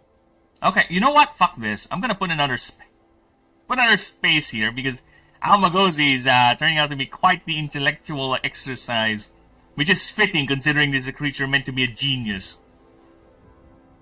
Alright. What is this one? Totally disabled. Is it capitalized? No, it's not. Alright. Totally disabled and able to function and must focus, and so must focus all its power into repair as quickly as possible. Okay, and I think you should add so. This level of technological dependency is directly tied to its ascension, since these are the Hoaxuatls that lived in close proximity to civilization, bonded or otherwise.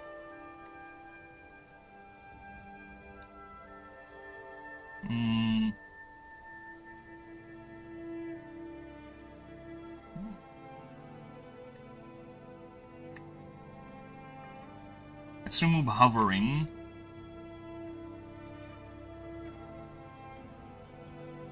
With wild ones.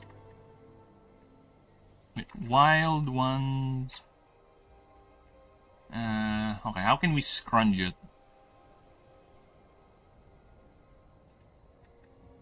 With wild ones using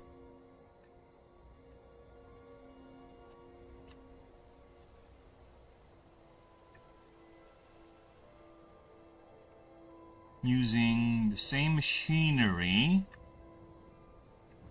it once nested on. There you go. Okay, that one's better. It once nested on, and enough, and stored, and with, there you go, and with enough mana. Gotta go. No problem, Denisium. Thank you for stopping by and dealing with my tisms. I have a lot of those, and I appreciate all that effort, man. You take care. See you next time, brother. Have a good one. Bye-bye, bye-bye, bye-bye.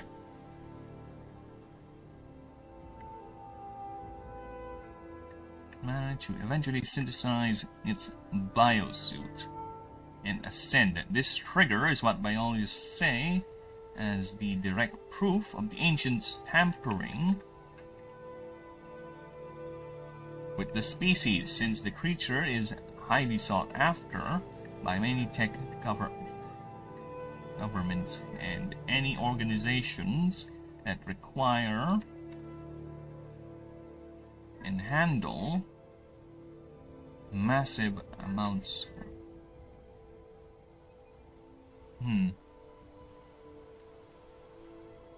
massive amounts of processes.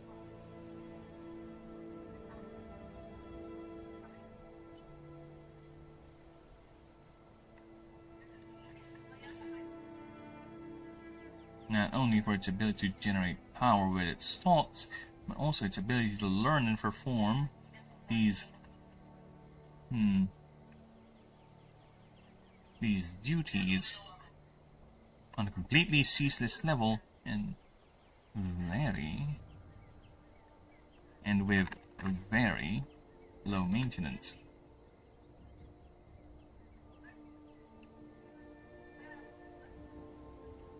As these tasks are only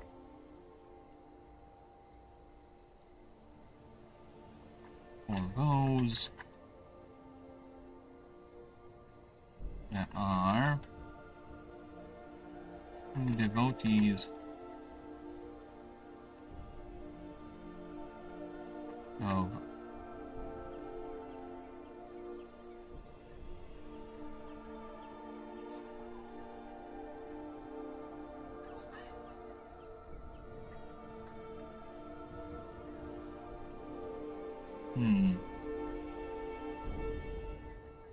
pretty seatless, no maintenance. With the site below of Almagosi locked in a dimly lit room, control room, with only its ambient emissions, and the screen illuminating the room, tirelessly doing the same monotonous task over and over again, is a common sight in many facilities of Ashen. The fact that many ancient Astari ruins are filled with old biosuits are evidence of widespread use and a clear reason why the creature exists. Alright. That was very, very good. Alright. Now, let's go to Meshabite. And before we do that, I will be right back. I'm gonna grab a drink. Alright? I'm gonna do a drink. Alright? Give me a fuel.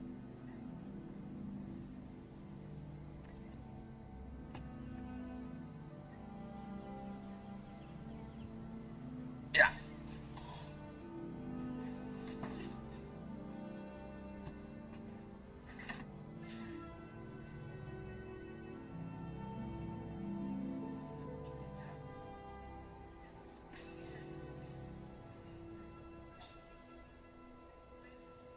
Turn off.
You haven't been cleared by exits.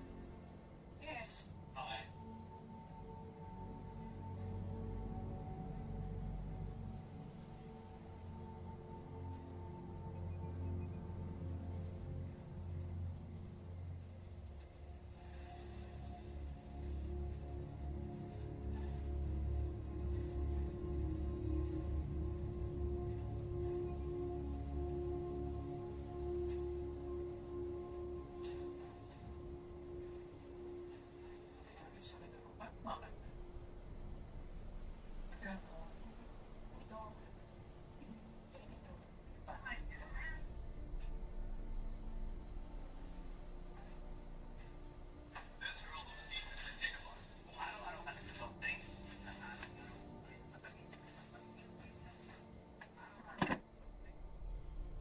Is that why I haven't?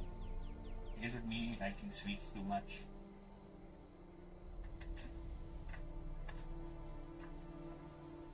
Alright, where were we?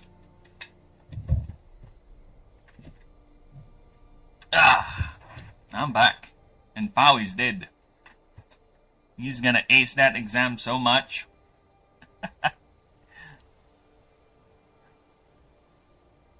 See the man. You're a snake. You're a snake.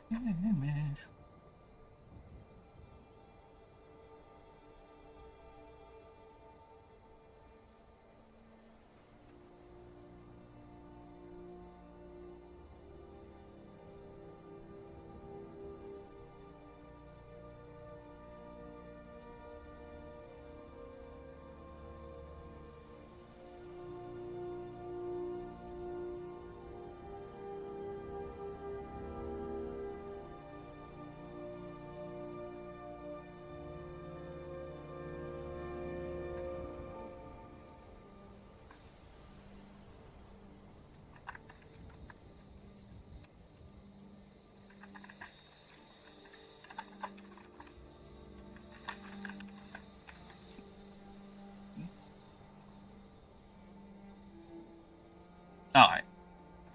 We are back, and I need to turn off BRB. There you go.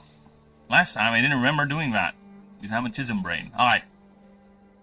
Let us continue with Meshabite. Claws can extend when subjected to mana, which can be a foot long. Highly muscular body made for digging. Creature is known to only use mana to supplement healing and its already impressive senses. Okay.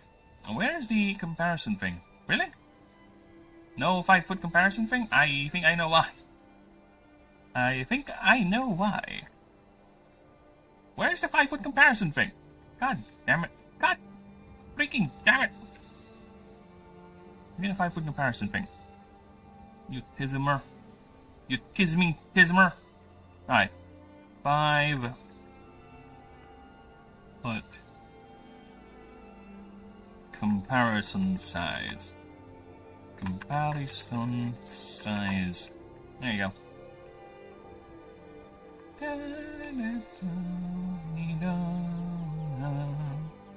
Oh, here we go.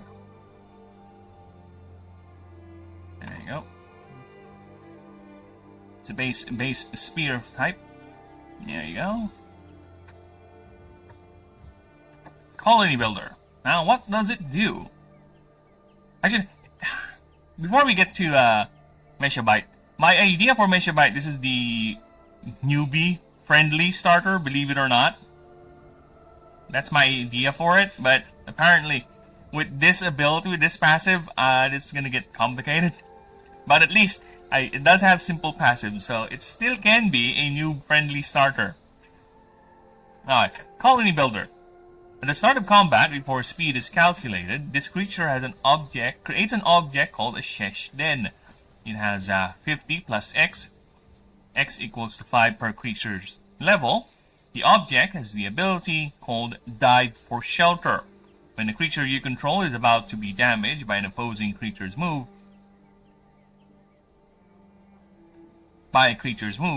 roll a 1d20. On a 12 up, the damage is dealt to this object instead. And targeted creature only gets half effect stacks. During this creature's turns, you may pay 2 mana to restore 20% of this object's max HP. However, this creature cannot use its move for that turn. Okay.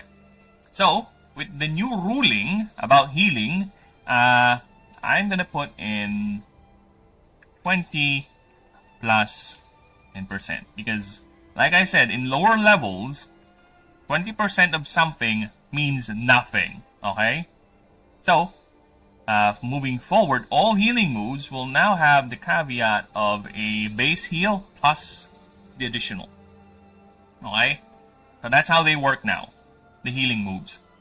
So that way, at least, early game, they're not shit. Alright? They're not crap. Which is my main problem here with the, because I'm also thinking of maybe just downright reducing HP curve, the HP level up. But then again, when I did the simulation for the fights, I think it's fine considering if you do optimal weakness hits with some upgraded moves. Yeah, I think it's fine. HP is gonna go down fast, even when you're fighting a god. So yeah, I think it's fine enough as is. Okay. Where were we? And yes, the god fight is different. The god fight has default multiple turns. It has bonus stats. So it's not a clear, fair fight. It's meant to be a boss fight, so F off. Extendo Claws. Whenever this creature uses an attack tag move, you may pay 1 more mana to add 30%. What the fuck? To add 30% more damage to that move. If it's a base type move, you may pay additional mana to hit another target for 50 less of the total damage done. This can only be used once per turn.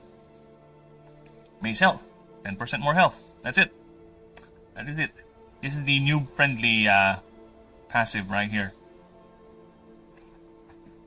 mistakes. But to be fair, I think it's kinda not really a new friendly one because a base type does not have any weakness hits whatsoever.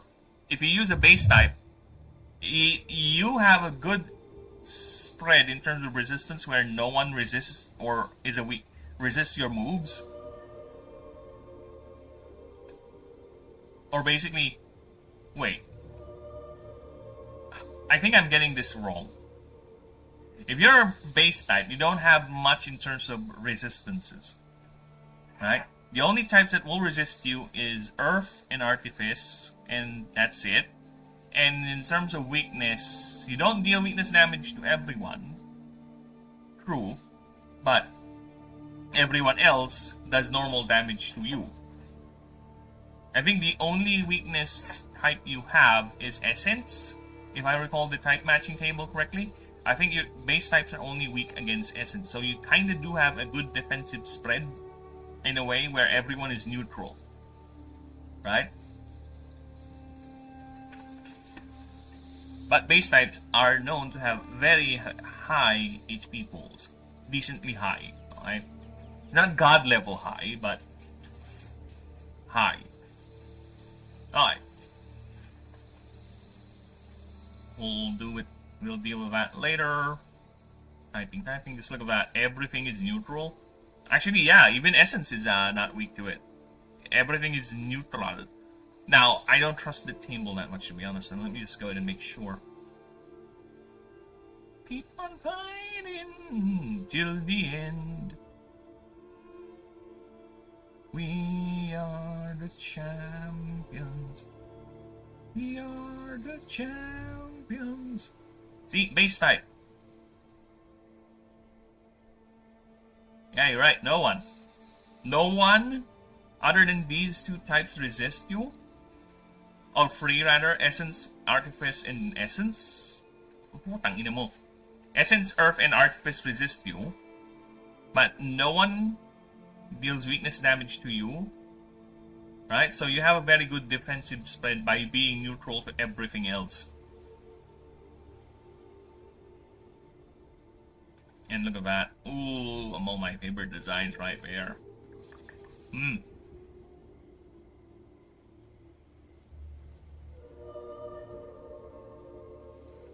Alright. So let's see what a Mechabyte do. What a Mechabyte does. Oh, fuck off. Thank you for reminding me, Headslice. Fuck off. Get out of here. Okay, where is that? Blank page. Alright. 9 it up. Alright. From the Rocky Mountains of Orichalcum to the sun-baked savannas of Africanum, the rhythmic sound of chipping stone and falling rubble is a welcome song to travelers, rangers, and the region's native peoples. It signals the presence of Mechabytes, industrious burrowers, constantly expanding their vast interconnected dens through solid granite and quartz formations. Okay, so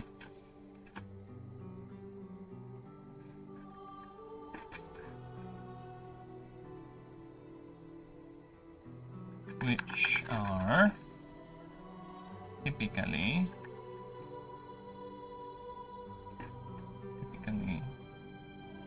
and then no, which are honed from solid granite and quartz formations, as each family, I think I call them gangs. I think I do call, what do I call their, what do I call, oh there you go, gangs, there you go. It's each gang being fought over and even cleared of any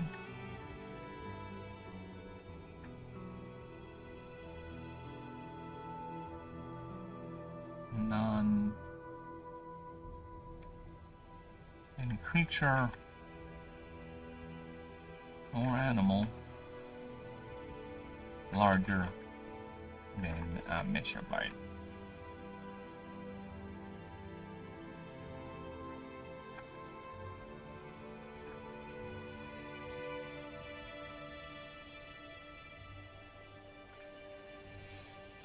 Interconnected dens which are honed from solid granite and quartz formations with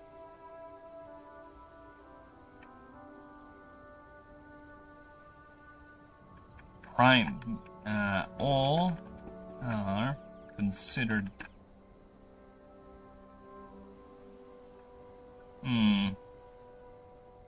All are considered? Which are considered? These matter. These formations are considered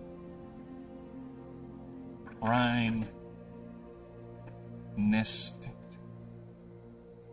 prime colony building site locations, prime colony building sites with instances of being fought over and even cleared of any creature or animal larger than a megabyte. They use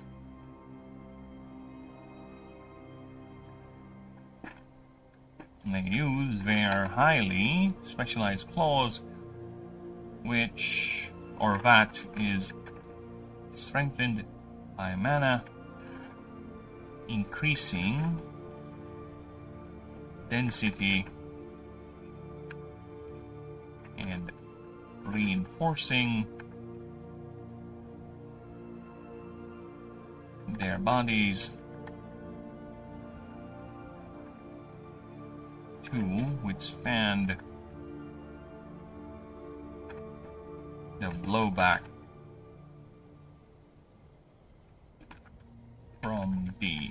from each swing.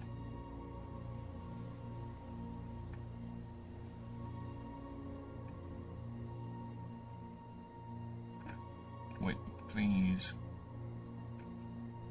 using these capabilities,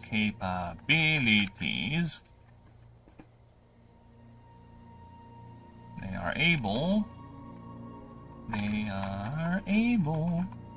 to carve through even the hardest stone with surprising ease.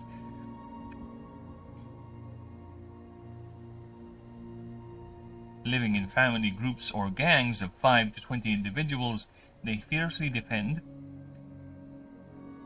their territory from rival colonies and other creatures competing.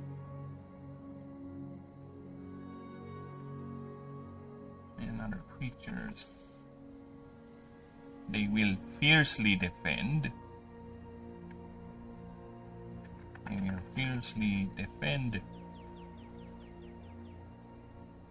Them. They will fiercely defend this new territory from rival colonies and other creatures.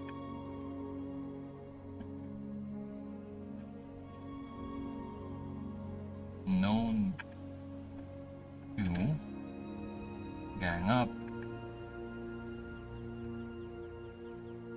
much larger and far more powerful foes, each taking turns healing and swiping at it with their claws.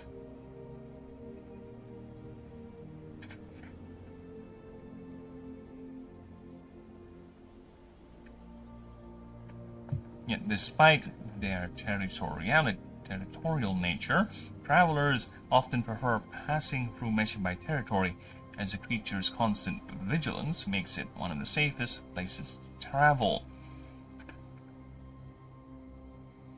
aided too. Aided by the fact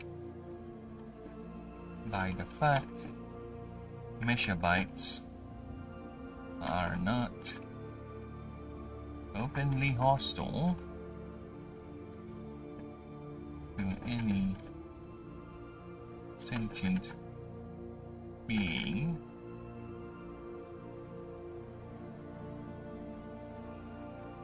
though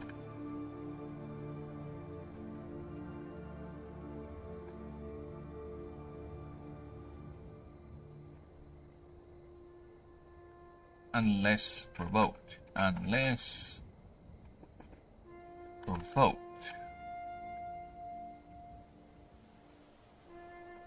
We have several cases of gangs turning hostile due to being attacked by either poachers and an animancer looking to bond and failed, or simply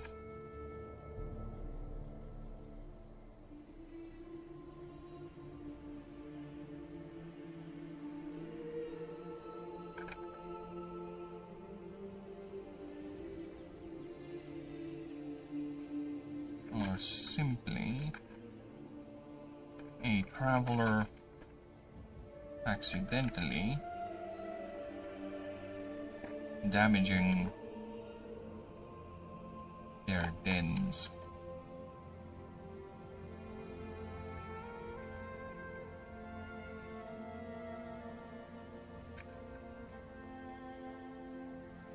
As surprisingly,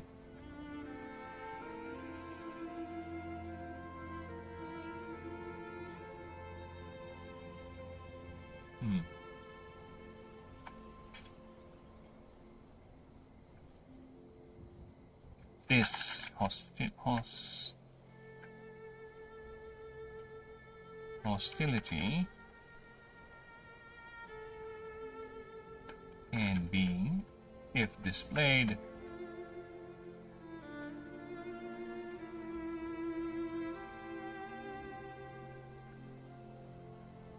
this hostility. Travelers have come to know to offer food and to any gang hostile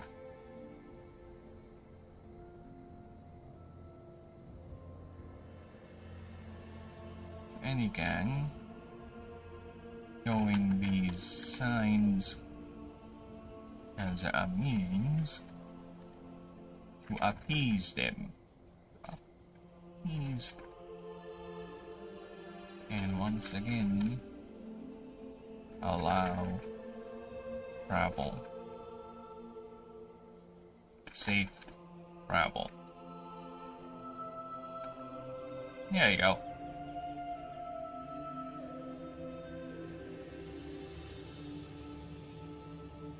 This level of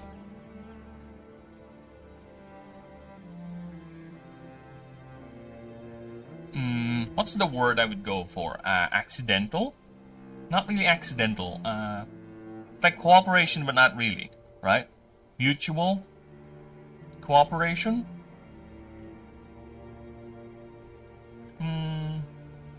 Accidental?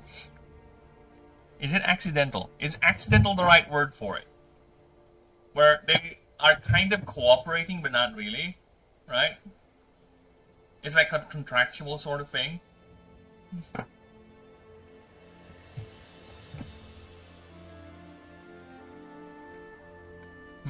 Oh, I need words. Words. Give me some words.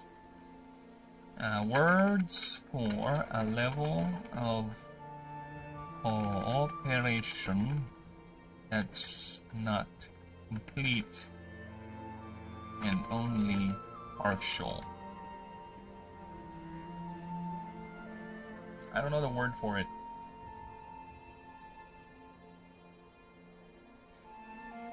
Conditional cooperation. Yeah, I think I'll go with that. This level of conditional cooperation is expressed mostly more so with the nomadic elven tribe known as the Ranbina, where as the tribe establishes their seasonal camps near large Meshavite colonies, trusting them to keep watch for more keep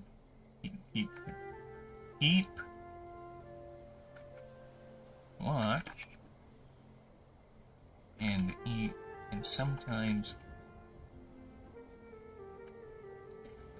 watch for and deter more dangerous predators. With the tribe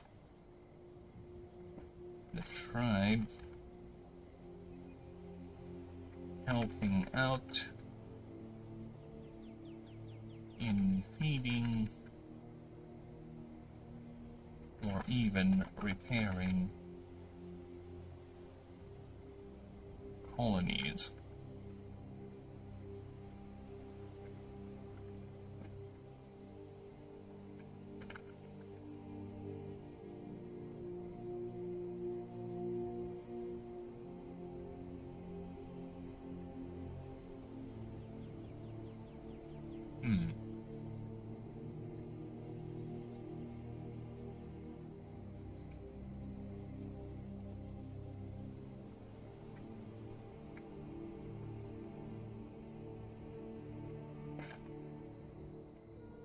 Yet, for, not, however, nevertheless. Words to start a sentence. Words to start sentences. Start sentences. There you go. When you look at it, life and time for jets and jokes, it's true. See it on the show, keep you laughing as you go. Just remember that the last laugh is on you. Always look on the bright side of life. Always look on the bright side of life. Always look on the bright side of life.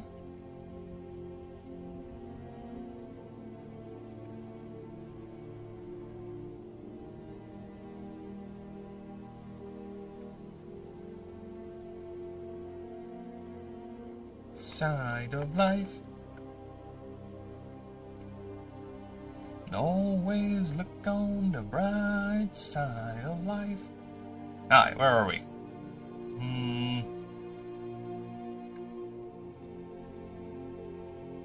To describe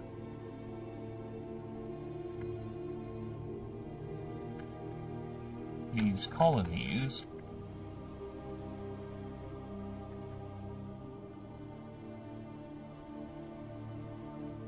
as a series as nothing but holes carved in the stone face, in the rock face, is highly inaccurate. Inaccurate, or they are cave system, and there are entire cave systems. Entire cave systems.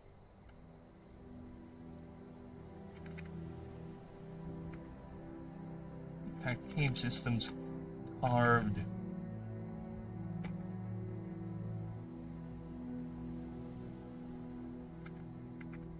Some natural, some naturally formed, just connected, some natural, some artificially made.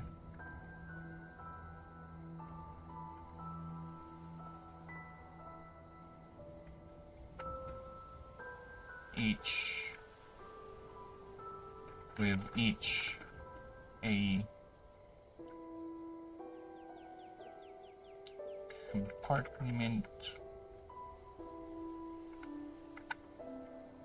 for rearing young,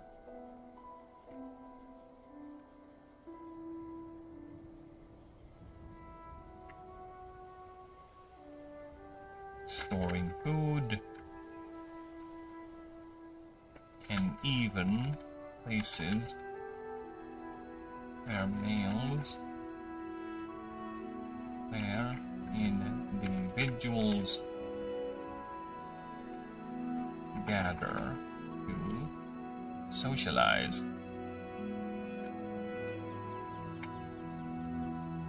by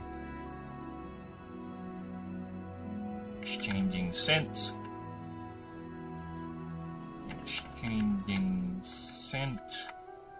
and rubbing claws. There you go. The most notable of these is the veins of gold. The veins of gold in the Rim Mountains. Boricalcum, series of tunnels connecting 500 families.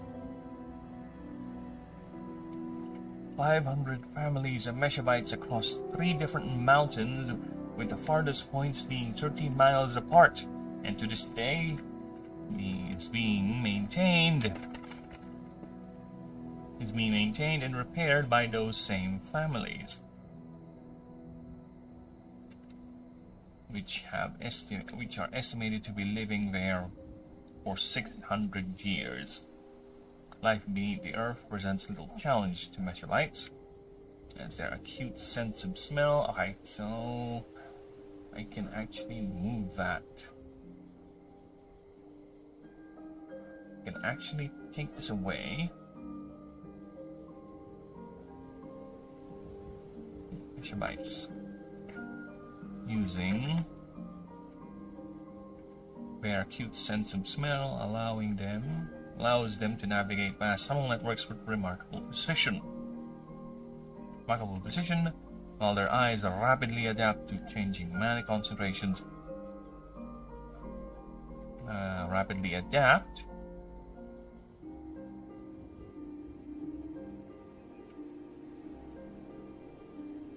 by simple mana injection to enable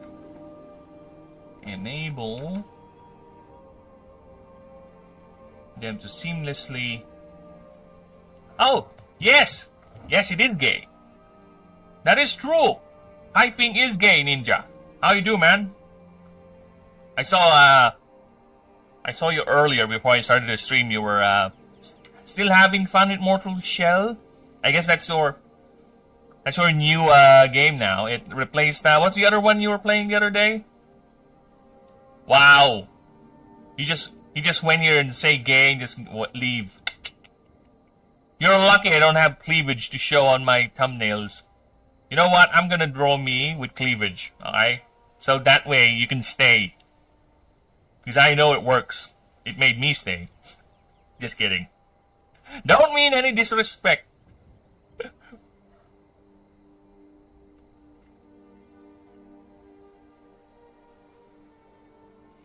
To enable them to move seamlessly between the darkness of their dens and the sunlit surface.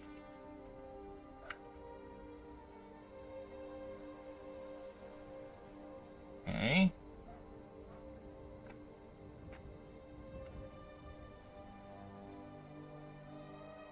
There you go. Uh-huh. We can actually move that here. Storing food.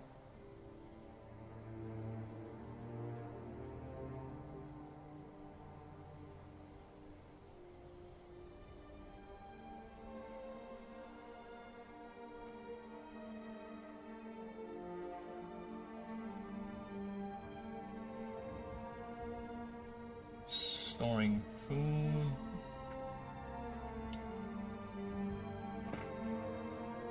Or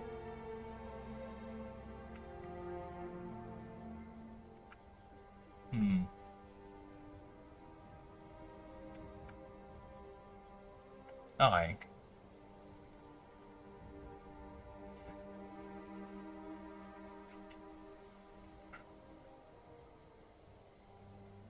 That's annoying. Highly inaccurate for these games, their entire system. Some natural, some artificially made with good heart.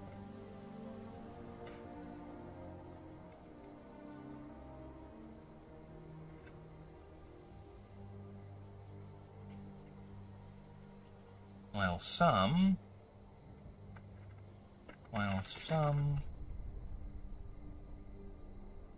with some even containing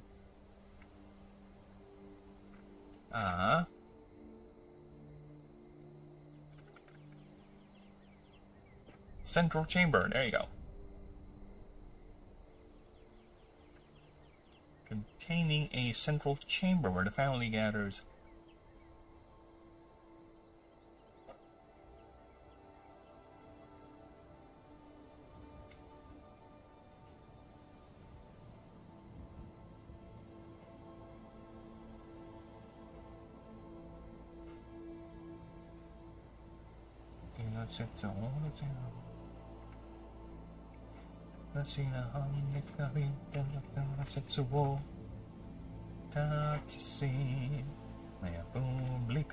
Family gatherers where individuals socialize by exchanging scents and rubbing claws.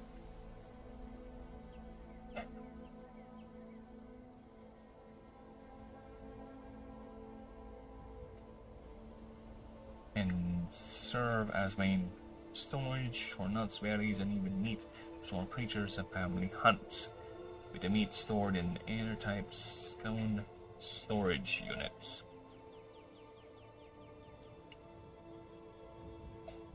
Okay, let me just put that here.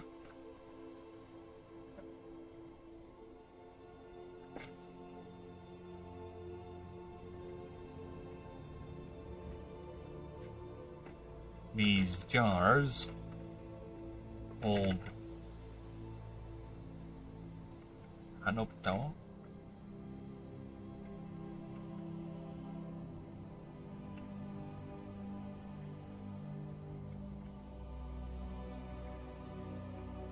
By the RAM ID.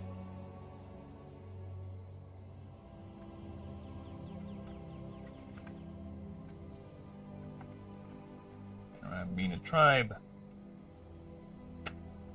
are made by are sculpted from granite, a single solid chunk of granite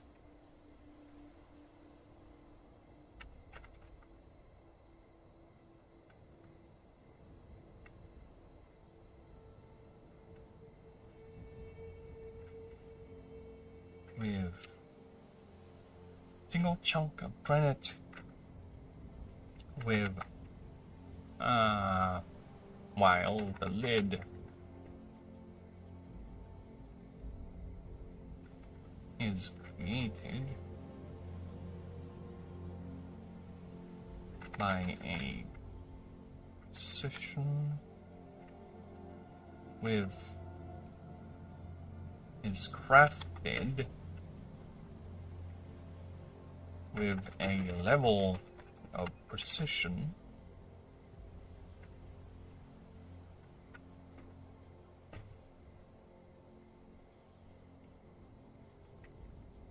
that the vacuum seal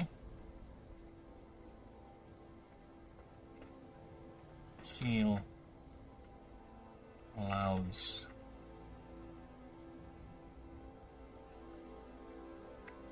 is complete, and along with the cool rock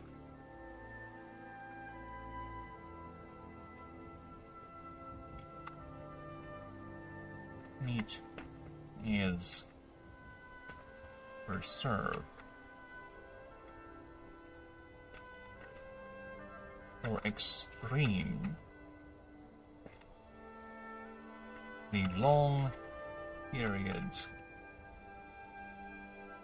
some even lasting years. The practice the elves adopted, even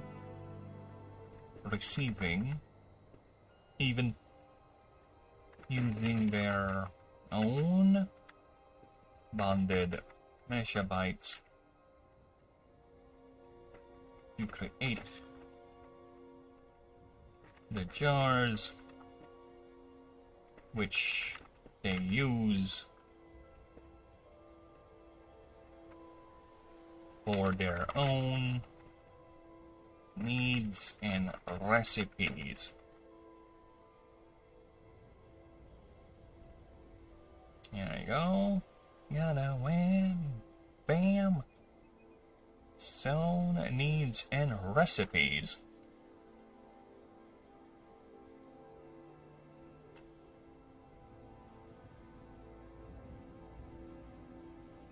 Wham, bam, shang a lang and it's la la la la la. Ah, she knows what I'm singing. God damn it.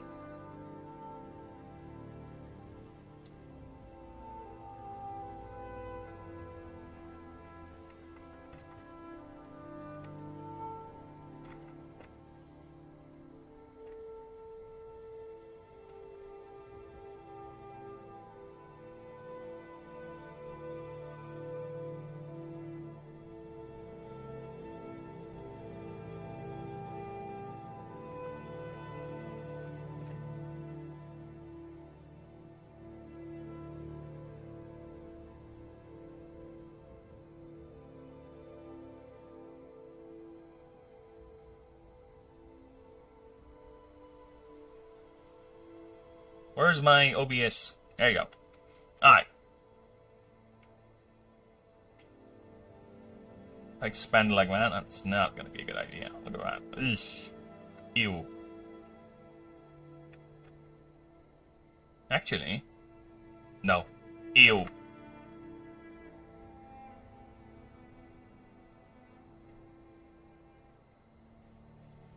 Maybe. Okay, let's try changing the Sphinx format a bit.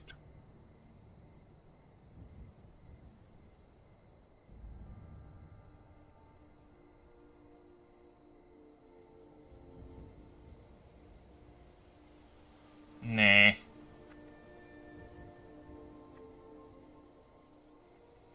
Alright, most notable of these.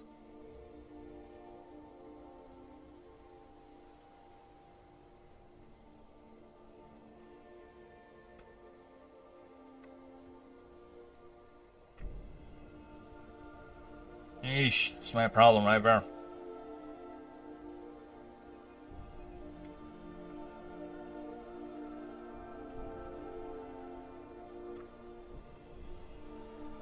Eesh.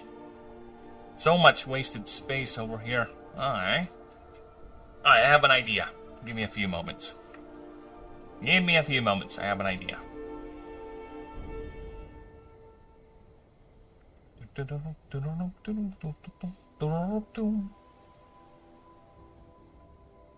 Why?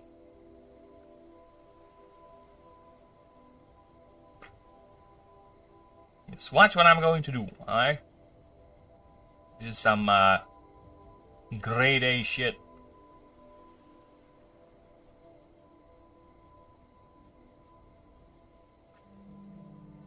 Oh, come on. Cooperate. There you go. It has cooperated. Not really. Ah!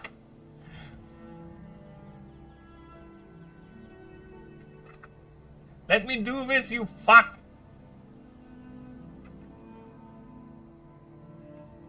Oh my fucking god, I don't know where it is. It just vanished from my eyes.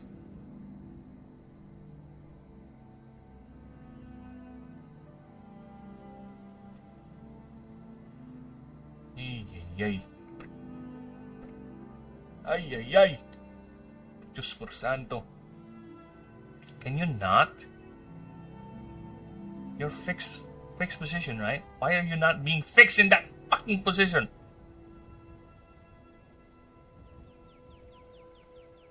That is not being fixed in that position.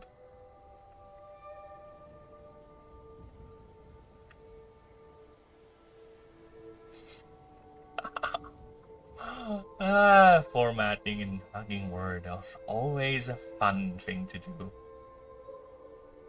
I think you guys have an idea what I'm trying to accomplish here, right? Okay, if that's what you want, that's what you're gonna get. Alright. That's what you're gonna get.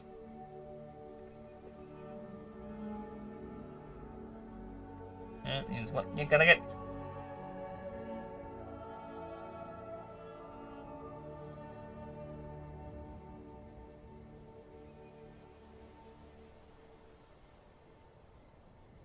Alright.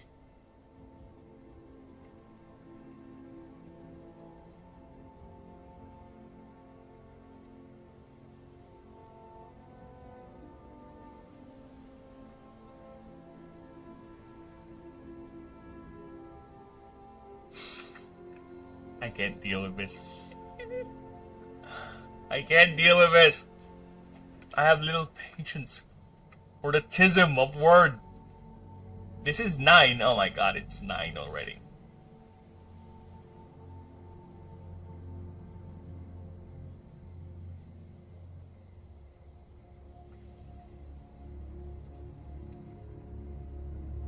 Okay.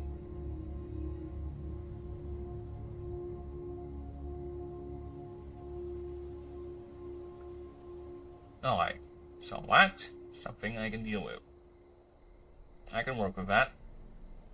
This one, I can't understand this. Why does it always have to go down when there's enough space? Right? There's enough space to go around.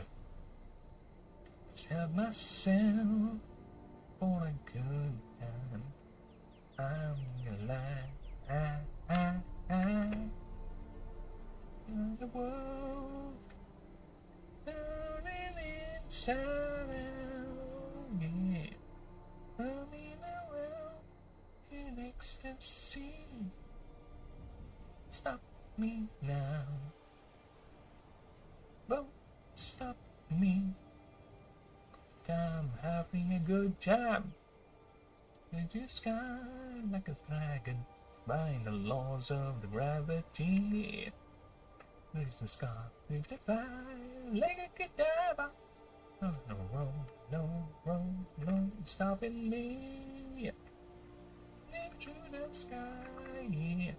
The degrees and magical, Mr. Fahrenheit.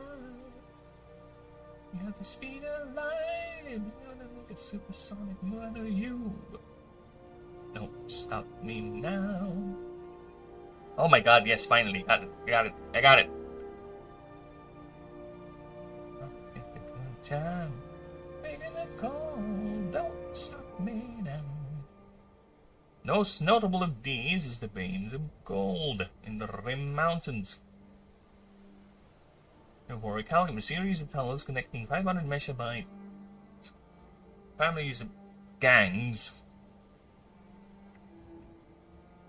of megabytes across 3 different mountains, with the farthest points being 13 miles apart. And do this, to this day, is still being maintained and repaired by most of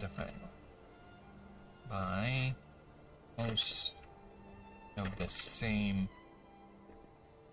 families. Okay, which is estimated to be living there for 600 years.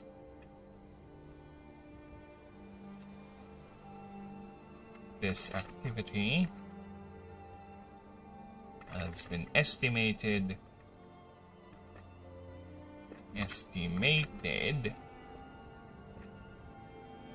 be at least 600 years ongoing.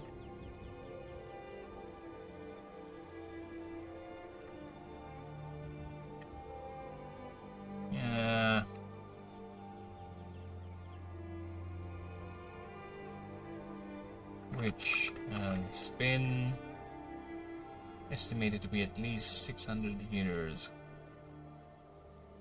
which has been ongoing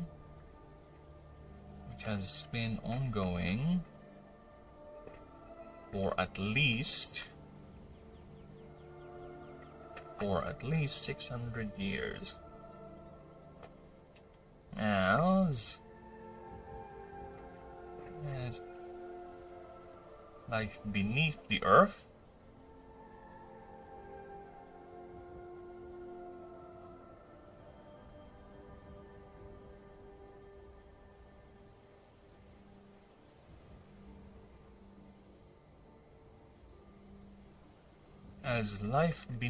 earth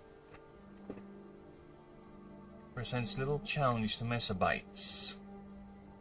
Okay?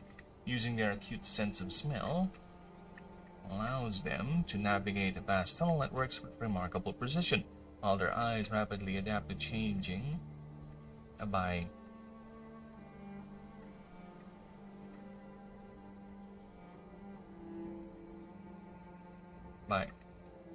adapt via simple mana injections, enabling them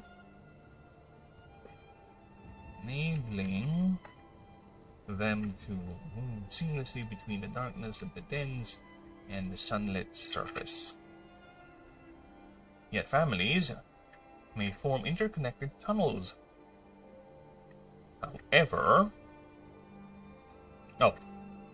Though families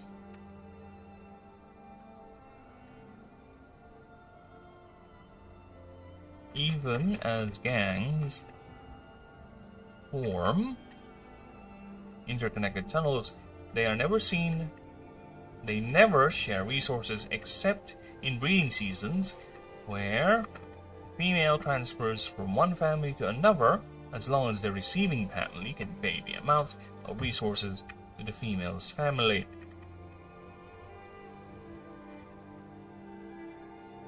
If not, the female will look for another one that can, with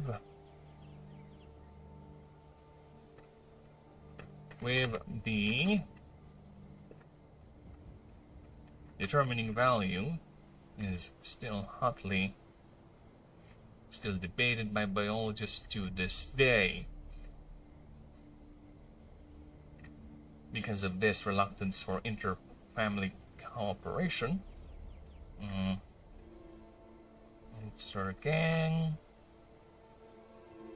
Inter-gang cooperation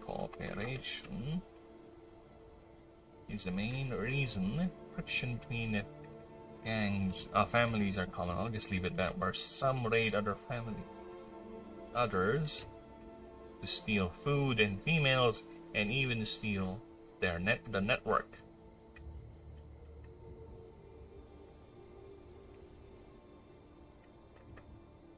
As inevitable flashes are quick and violence enacted by the same claws they use to cut through solid rock, turning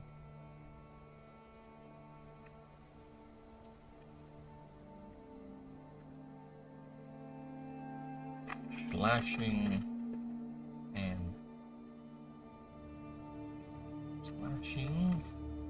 each other.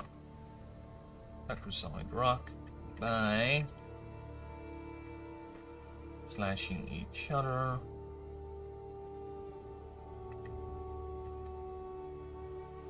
Violent as they may be, violent as these clashes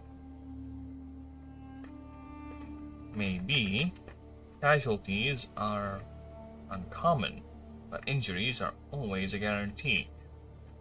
This is where the Mechabytes' resilient adaptations shine. They are capable of rapid cellular repair and even known to shrug off fatal blows as long as there's enough mana to power their survival arcana. This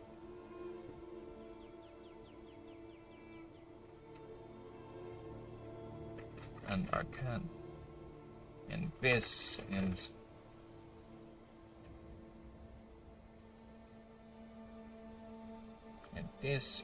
simply this arcana, and this is done by and this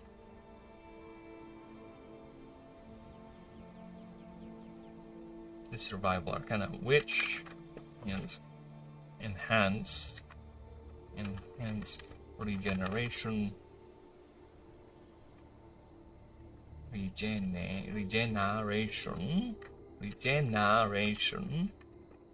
and even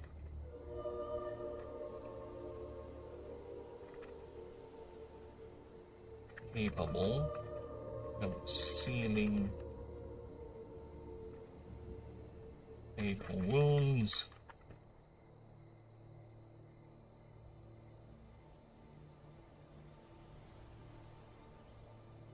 enhance, there you go, fatal wounds, if there is indeed enough mana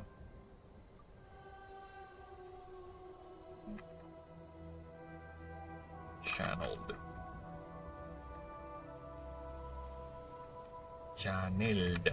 No, eh? If not, if the area, the creature will not risk these confrontations, instead relying on opportunity and trickery. Examples of these groups will lure the protectors into a chase, while others quickly dive in, stealing and overpowering weaker members left behind. Alright, so I'll be back. I'm gonna grab a drink. Alright, just gonna do a quick cast, and I'm gonna move on to Hat Slates, because I think we're done. Alright, I'll be right back. Give me but a few. Alright. Be right back. Be right back.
Alright, we're back. Yeah, I've been going on for 3 hours now, so let's take a look at the stream. How are the streams doing? Hey, you okay, stream? You're alive. Ooh, stream is alive. Nice. Hello, stream. The fuck? The fuck happened there? I'm gonna shake you down. Welcome with me now. I'm gonna show you how. And something out there. Before I'm told, never knows I'm going too low. Okay. Everything appears to be in order. Yes, it is okay. Stream is doing rather well. Or alive. Let us continue. Insane.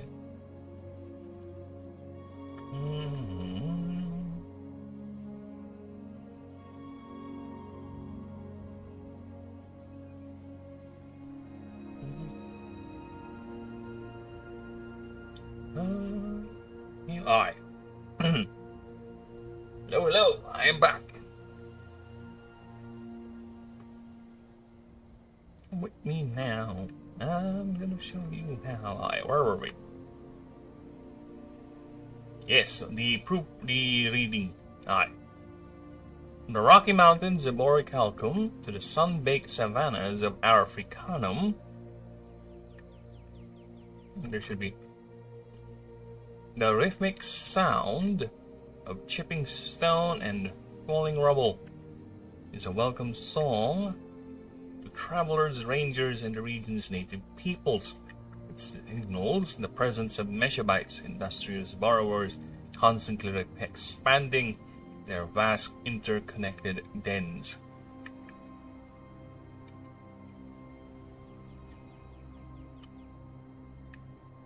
Which are honed from solid granite and quartz formations. These formations are considered prime colony building sites, with instances of being fought over and cleared, and even cleared of any creature or animal larger than a Meshabite. They use their specialized claws, that is, using their specialized claws that is strengthened by mana to increase density. To increase density and reinforcing their bodies to withstand the blowback from each swing. With these capabilities, they are able to carve through even the hardest stone with surprising ease. Living in large family groups or gangs of 5 to 20 individuals, they will fiercely defend this new territory from rival colonies and other creatures. No. Observed.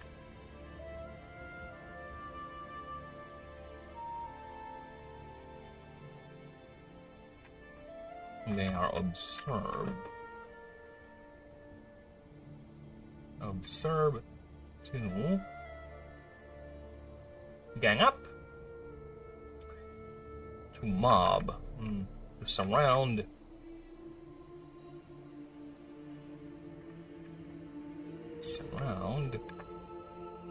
and encircle and attempt.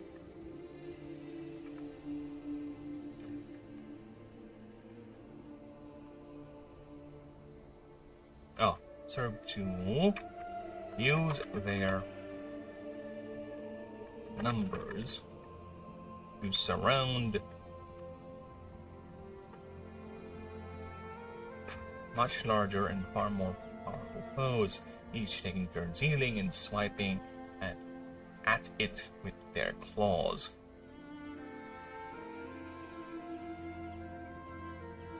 Yet despite their territorial nature, travelers often passing through Meshabite territory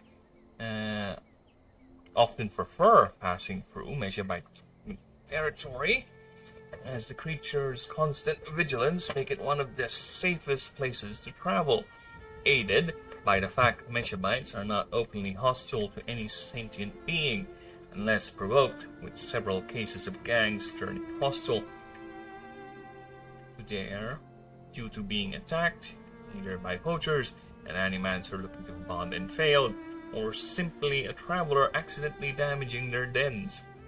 Travelers have come to offer food to any gang showing these signs as a means to appease and once again allow safe travel. This level of conditional cooperation is expressed more so with the nomadic Elven tribe known as the Rambina. As the tribe establishes their seasonal camps near large Meshabite colonies, trusting them to keep watch and deter more dangerous predators, the tribe helping in feeding and or even repairing colonies. We describe these colonies as nothing but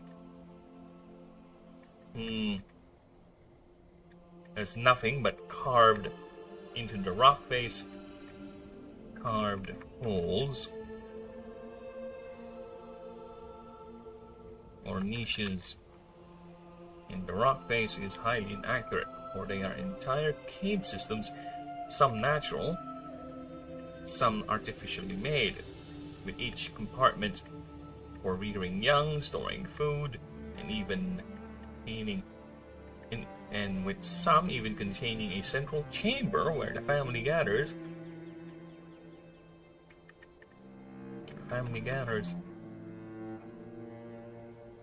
With each family gathers, socialize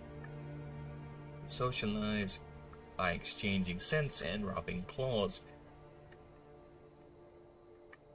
and even serve.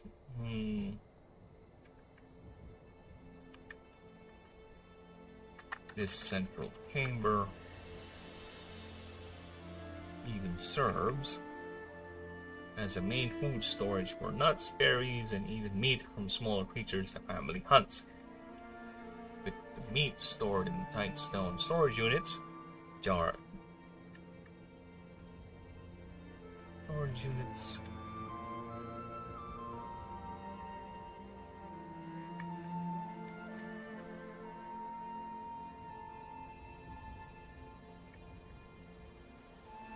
airtight storage units. Okay, these jars are called Pinocchio by the Ramina tribe and are sculpted from a single solid chunk of granite, while the lid is crafted with a level of precision that the vacuum is complete. Along with the cool rock, the meat is preserved for extremely long periods, some even lasting years. Practice the elves adopted, even using their own bonded Meshabites to create the jars, which they use for their own needs and recipes. Okay? The most notable of these places, these systems, is the Veins of Gold in the Rim Mountains of the Orichalcum. It's a series of tunnels connecting 500 gangs of Meshabites across 3 different mountains, with the farthest points being 30 miles apart, and to this day still being maintained and repaired by most of the same families, which has been ongoing for at least 600 years, as life beneath the earth presents little challenge to Meshabites, using their acute sense of smell allows them to navigate vast tunnel networks with remarkable precision, while their eyes rapidly adapt via simple mana injections, enabling them to move seamlessly between the darkness of their dens and the sunlit surface. Alright.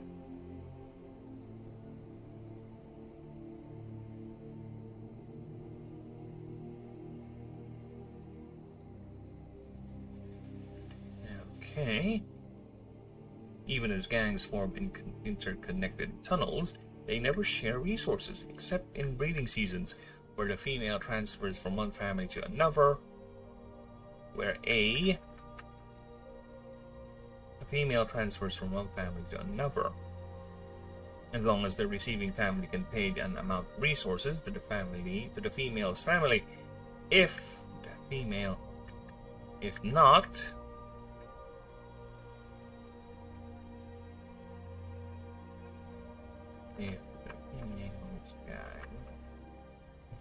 not, the female will look for another one that can. With the determining value still debated by biologists to this day. Okay? Because of this reluctance for inter-gang cooperation,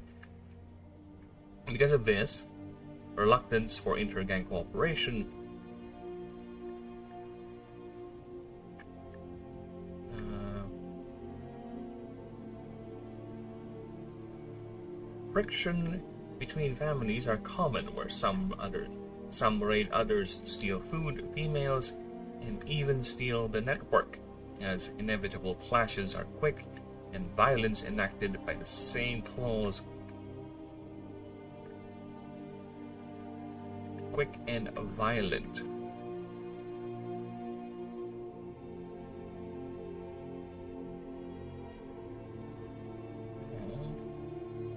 Are enacted by the same clause they used to cut through solid rock.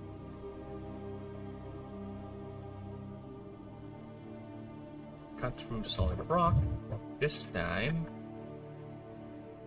slashing at each other.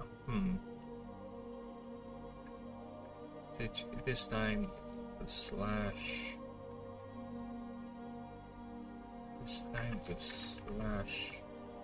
Each other.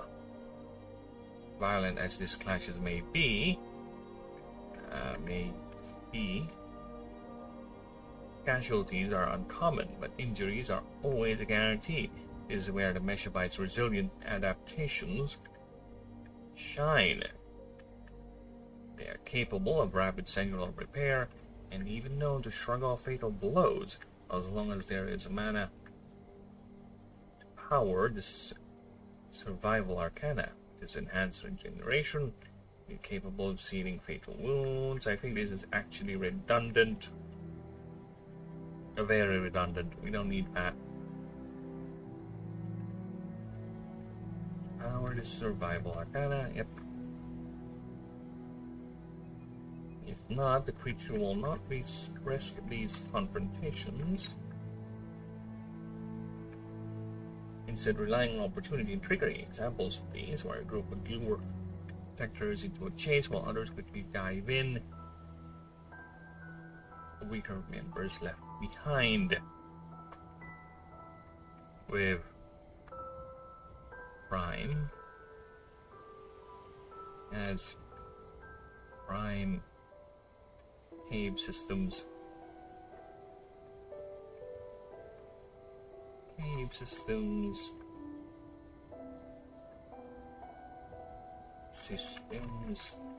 shifting from one gang to another.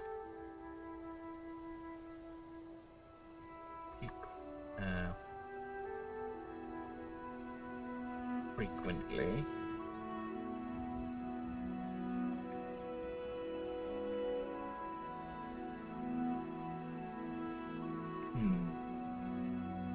Did I put that?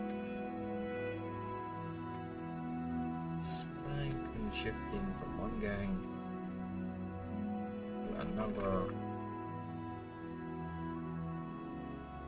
every so often. There you go. Every so often. There you go. Alright.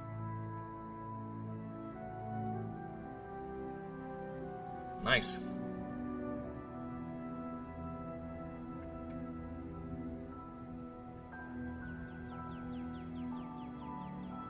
Nice.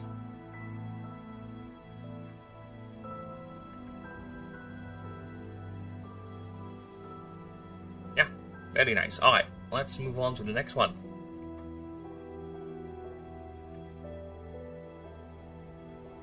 Which is Hat's Lace. The Growling Guardian. Alright, creature retains its ability to extend its claws for as long as 3 feet. Creature has formed as a thick fatty mass on its head and back called a fat cape. It's used as both protection and mana storage. Aye.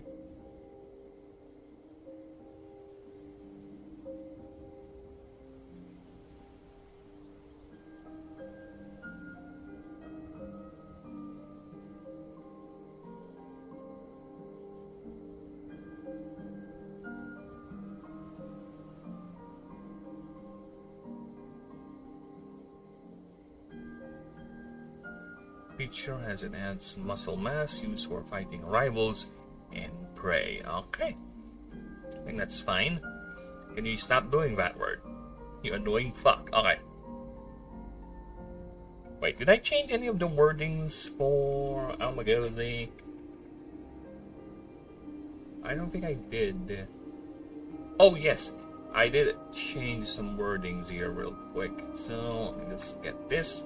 Let me pull up the master perk list. Yeah, I forgot. Yeah, I did change a couple. So we'll have to modify them. Where is the base? There you go. There you go. Okay, changing that. Let's go here to change Mesobyte over here. There you go. Need to keep those consistent. Last thing we want is to be inconsistent now, do we?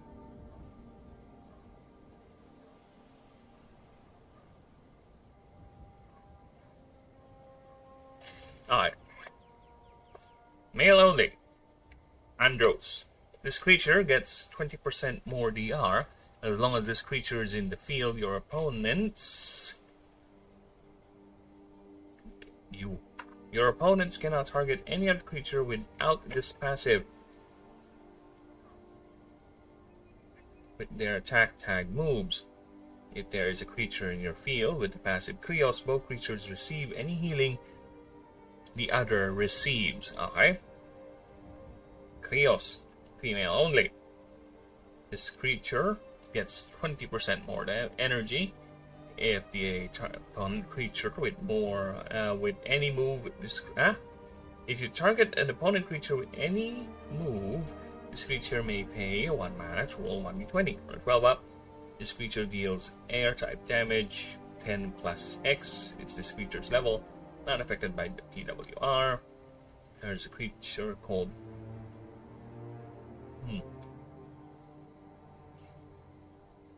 to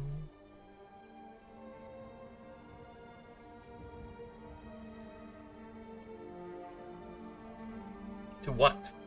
Right? Deals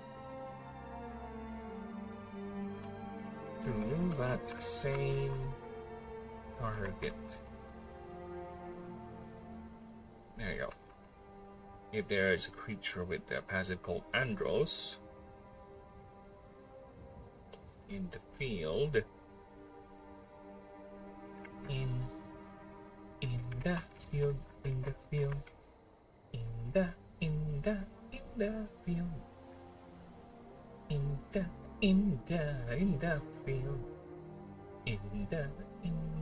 in the field, alright. In the field. Extend the claws, so same. And let's be sure, let's pull that up. Gonna change that to full 4 hot slice. Yeah, right. That is hat slice, right?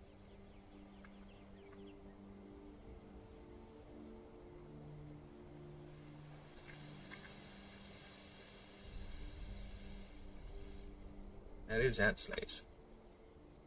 There you go. Now I'm sure. Yes, I'm sure. Alright. Cat slays. Oh, fuck off. Can we not do that? Alright.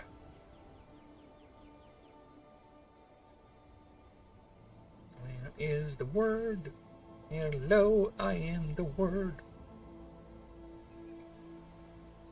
Okay, let's see what is that. What? Is that thing? I'm tired. Oh shit, this thing is already at 9. Well, we're fucked. We are most horribly fucked. Yeah, this thing is already at 9. So we'll see if I can add, reduce, or clarify things. Right? We shall see. The sight of an Hatslace loafing high atop a cliff looking down is a sight many travelers take as a good omen. They are considered as a good sign. As a good sign, they are considered omens of good luck and safety. Why is this capitalized? For not only a Meshabite family is near, it also means the roads are practically clear of any wild dangers.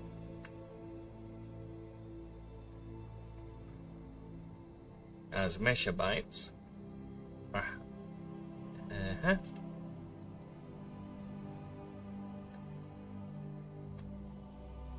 clear of any wild dangers. That's Hatslaces.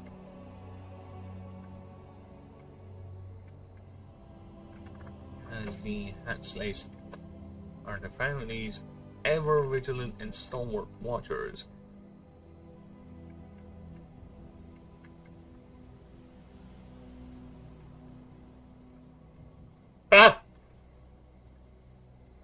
The stalwart watchers, they are mostly paired, male and female, for they were the family's eldest breeding pair that have ascended together or alone, regardless of which.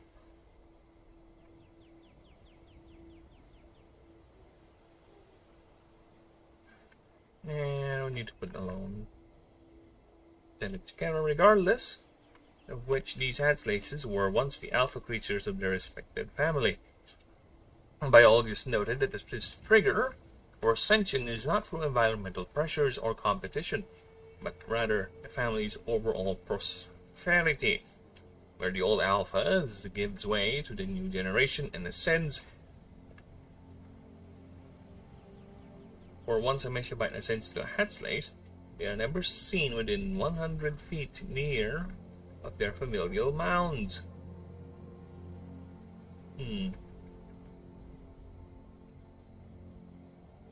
Oh, fuck! I'm getting tired. I hate this feeling. Woohoo!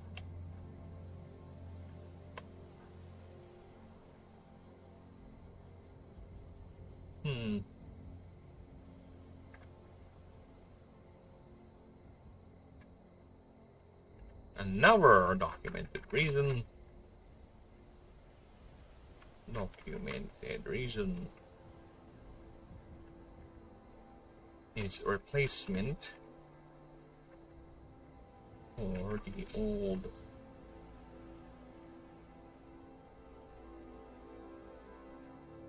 Hatslace.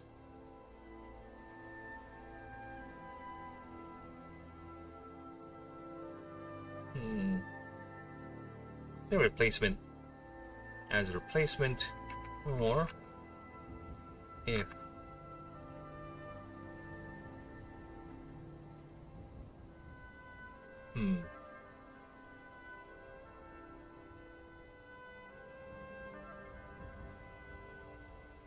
well, how can I do this? So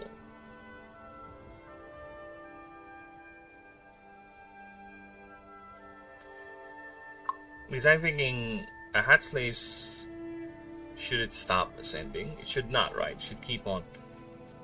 There should be a constant stream of them. Right?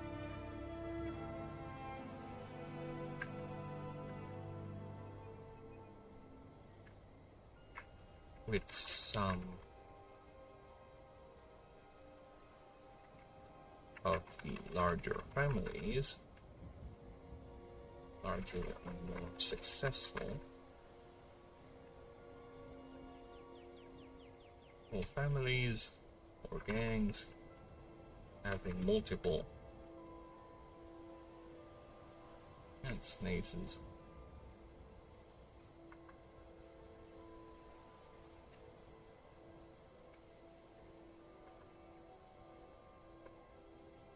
Guarding at once.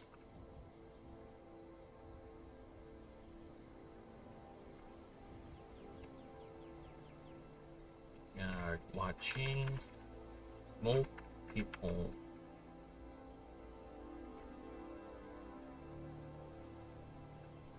different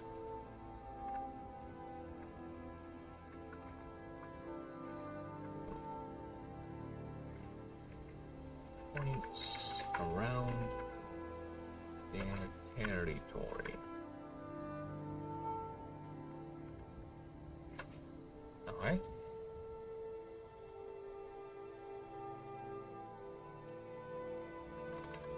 For one summation bite ascends to the hat slays.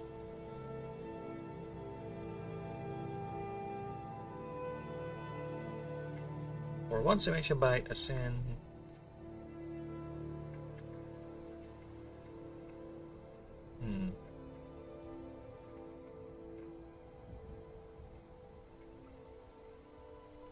as some of the larger, more successful gangs having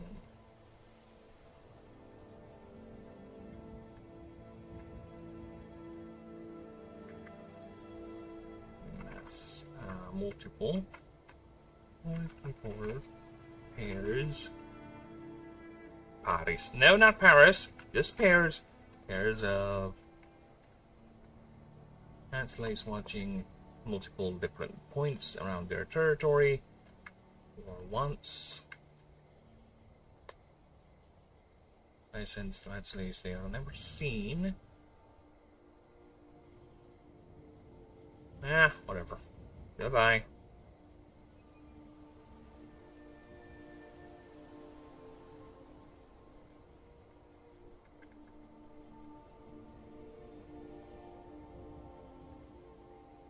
What's there?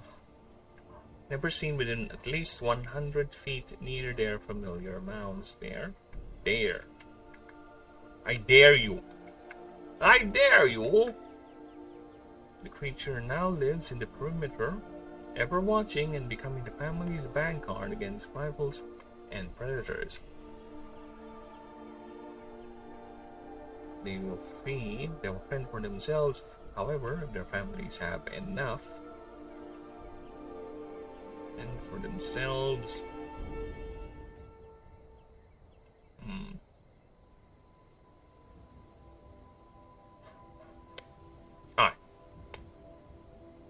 Fend for themselves. However, if their families have enough surplus, it has been documented that a Meshabite will bring food to their associated hat slices.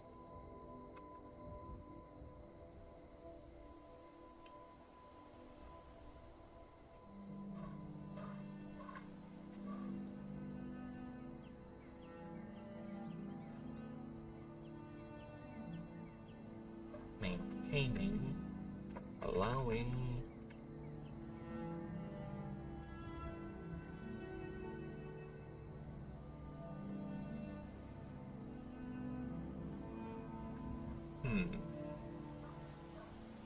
not that vantage points, because I think there's already a discussion about the fat cape over there.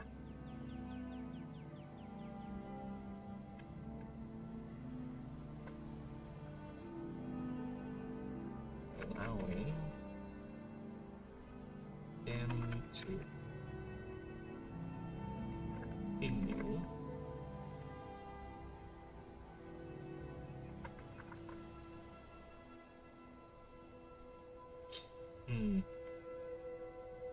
yeah, because it's a bit redundant, because I know I'm gonna mention it over here. See, I already have fat cape over here. They are normally seen resting atop high vantage points, scanning horizon or anything. Or anything that would deem it, they would deem as a threat. For instance, alright, I'll be right back. Bear with me a few moments, people.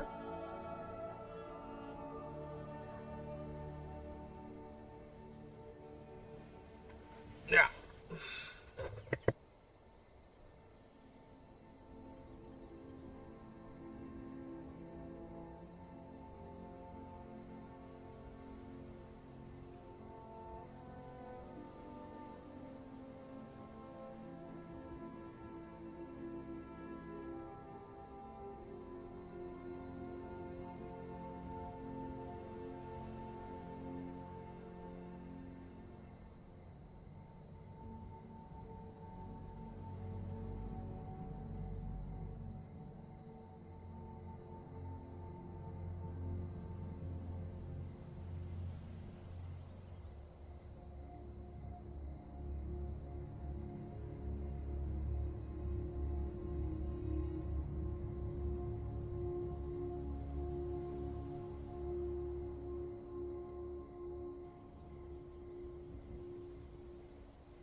Okay, I'm back. Yeah. We are back, baby.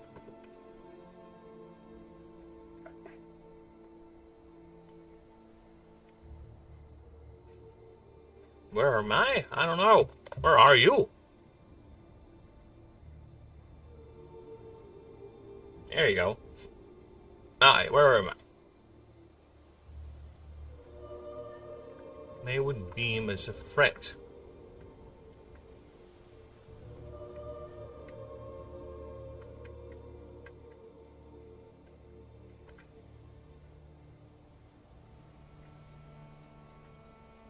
Observer's note, I think, is better.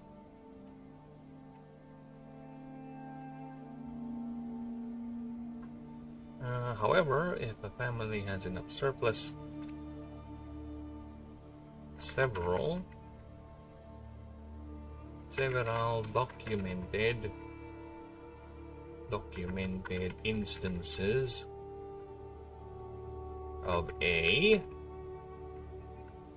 megabyte bringing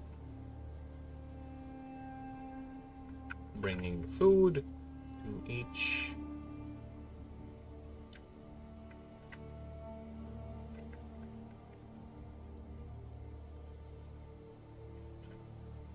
their associated hat slices. Okay.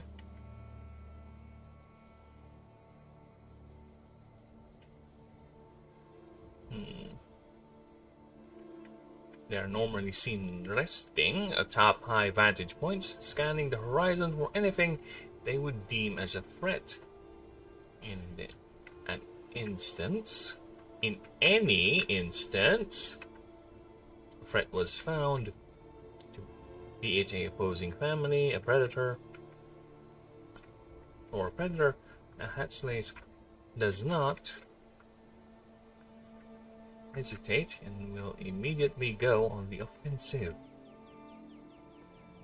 In addition to this rapid response, the male and females fight.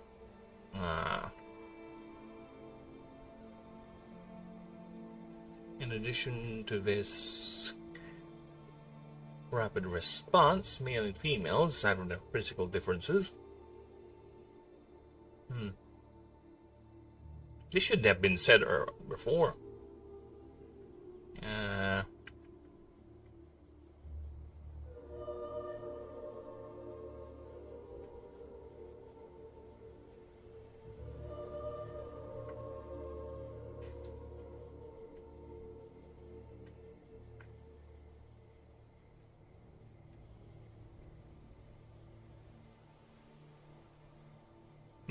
Alright.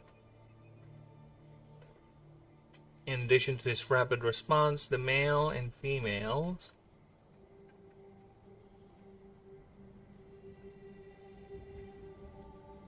aside. See, I don't like it. I don't like it.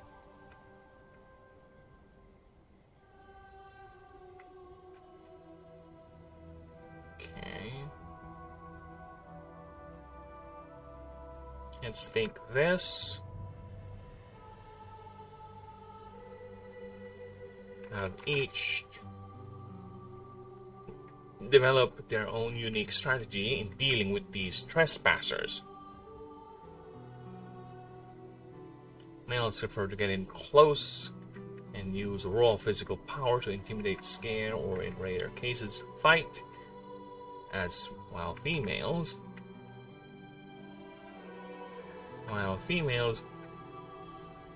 capitalize, on the other hand, prefer using loud noises and are even to loud noises too for intimidation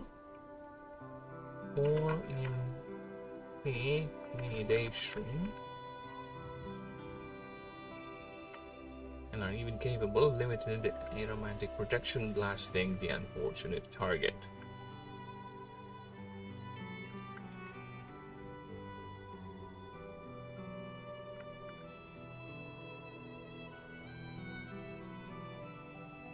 Okay. Aside from these combat preferences. Combat preferences. They differ in physical appearances. Oh, fuck off. They differ in physical die preferences of thou art. Aside from these combat preferences,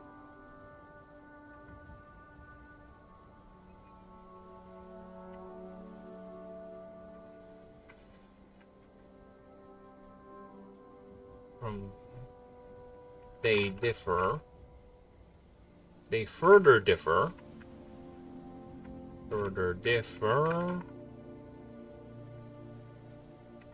with females having narrower snouts and curvier tails, while males have bulkier bodies and shorter snouts.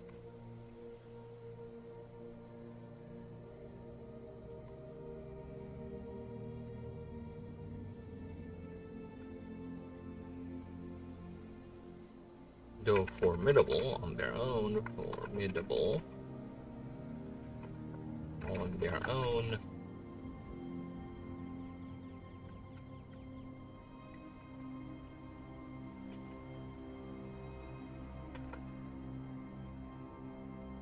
they are highly effective together. As the male gates on, bringing on, protecting the female as she blasts the opponent with her arcana,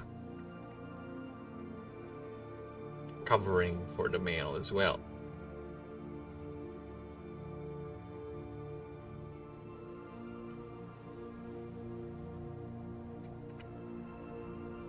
While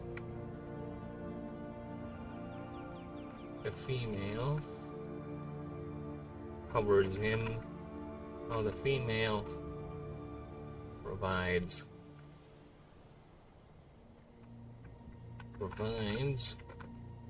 covering fire,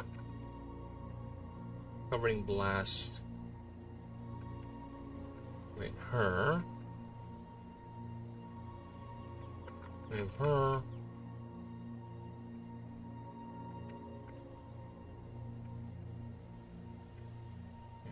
a romantic arcana. There you go. Aha! Alright, that's better. I think. But then again, there's very little additions being made, which is fine. Because again, it's already quite the bulky creature profile, to be honest. Hey, Mom, come and get your love now. Come and get your love, come and get your love, come and get your love now. Come and get your love, come and get your love, come and get your love now. Alright. Because hat slaves have developed what biologists call fat capes. What do you mean because?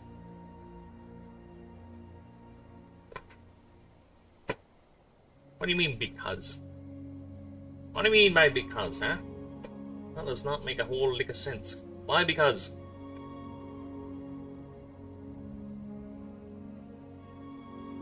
Another remarkable adaptation.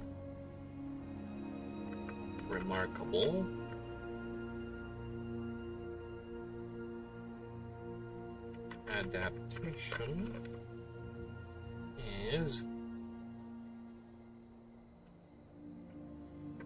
what biologists call fat capes. These are specialized layers of thick fat that grow from the creature's heads down to their backs, with males having longer the ends near the tip of their own tails. This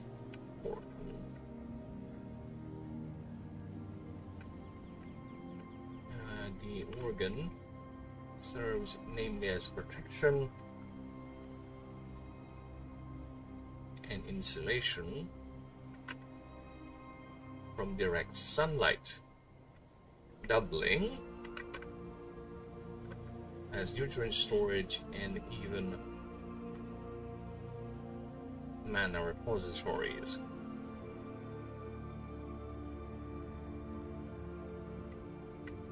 Converting the stored fat into arcane fuel, into the substance. Into arcane fuel. There you go. Enabling the creature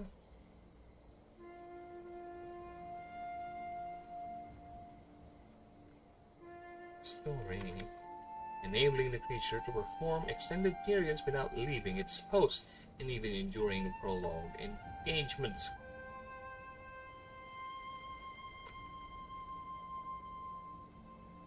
As this creature is not known to back down even when facing clearly more capable foe.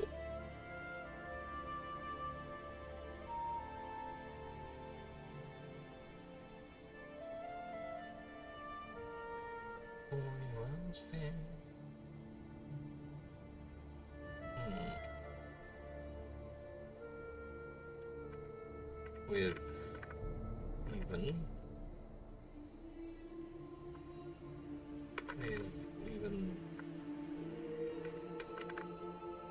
pieces of other slices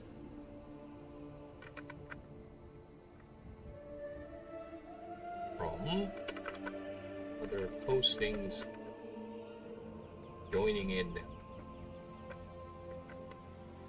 help out,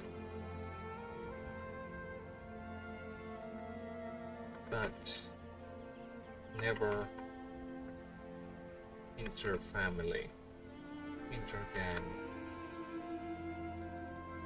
These reinforcements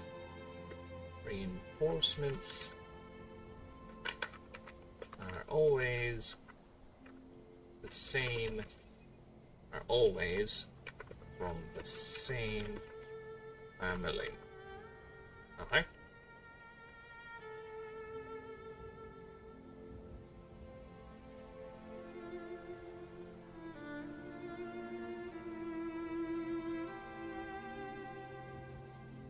Many cultures have taken the creature as a symbol of everlasting duty and loyalty.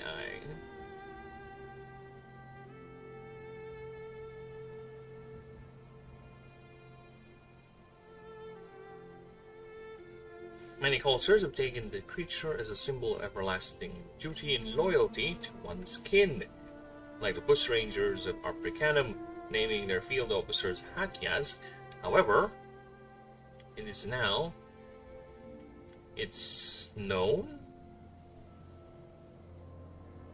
What?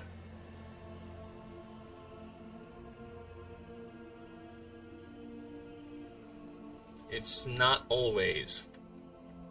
Yeah, it's not. Should be always. It's not. It is not always a passive interaction with travelers, as those what experts call as there are those what experts call shamars, which is a hat slice without a family unit attached to.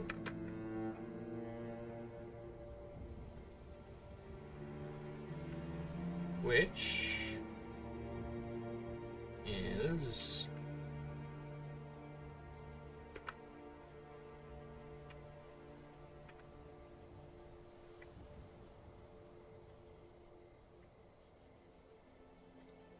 is lost whether by violence, calamity, or being pushed out by another family taking over.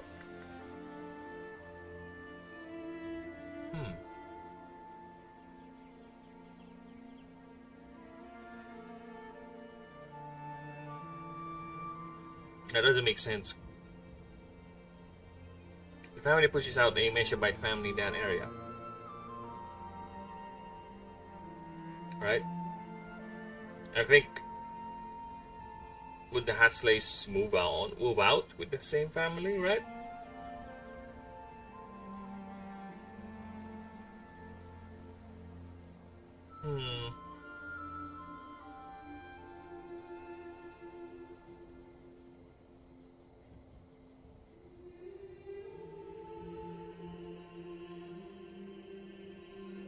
Or absorbing their old unit.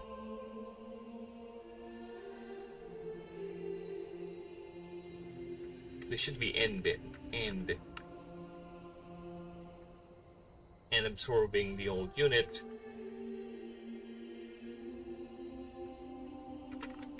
Having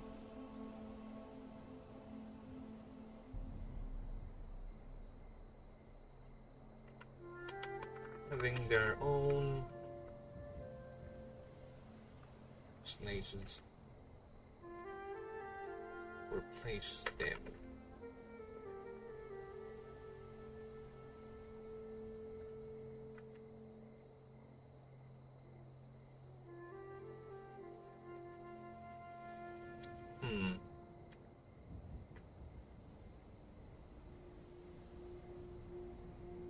Let me just think here for a bit.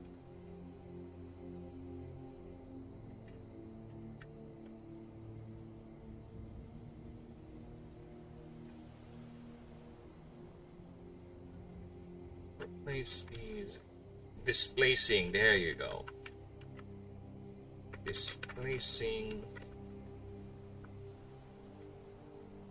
these in the bid. Rules. There you go. Oh my god, here we go. Here we go. The pain is coming.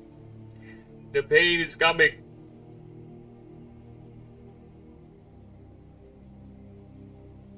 Oh shit, Mirage. You need a space, man. You need some space, brother. The pain is coming. They're individual. These individuals. What is wrong with you?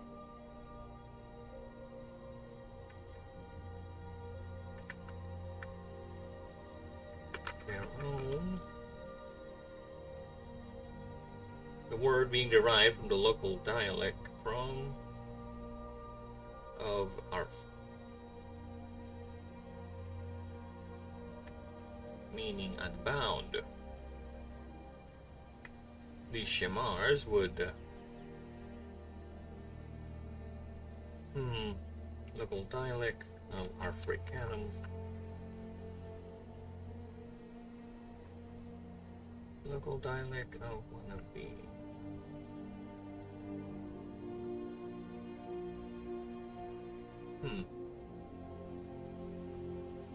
I need the Bush Rangers. Okay, where is the rules? Character rules. Bush Rangers. Where are the Bush Rangers? Ranger. Bush Rangers. There you go. Gordons are echoes of the scene. Become the dialect be. Dreams can come true. Then why not pretend? How the gentle winds beckons through the leaves as autumn covers all. Dancing in a swirl of golden memories, the loveliest lies of all.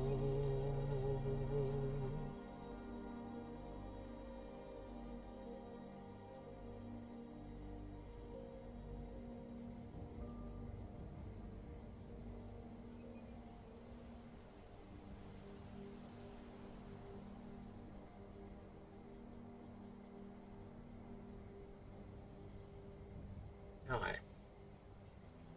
Server tried meaning unbound.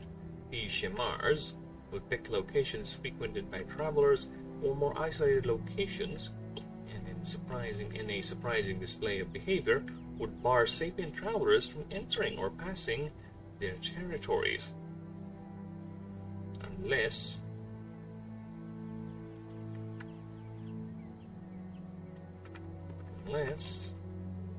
they first pay a certain tax in terms of food, or even cases where if the female is pregnant or raising young Meshabites. Mana informs the direct transfer, or even through mana potions, batteries, or an equivalent storage device. Female Shimars and slaves are the only known specimens of this form to breed. Pioneers see this as a means for the creature to rebuild its lost family. Another prevailing theory is that its behaviors and preparation for ascension when done by lone individuals. Its lost family has or once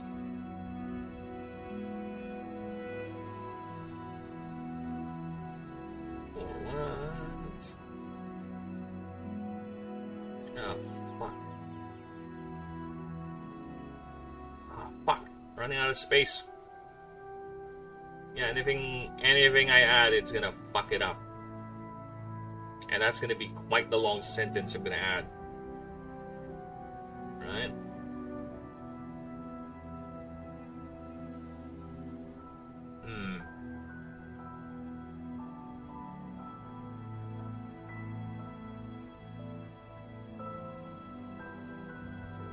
Ah, fuck. What should I do?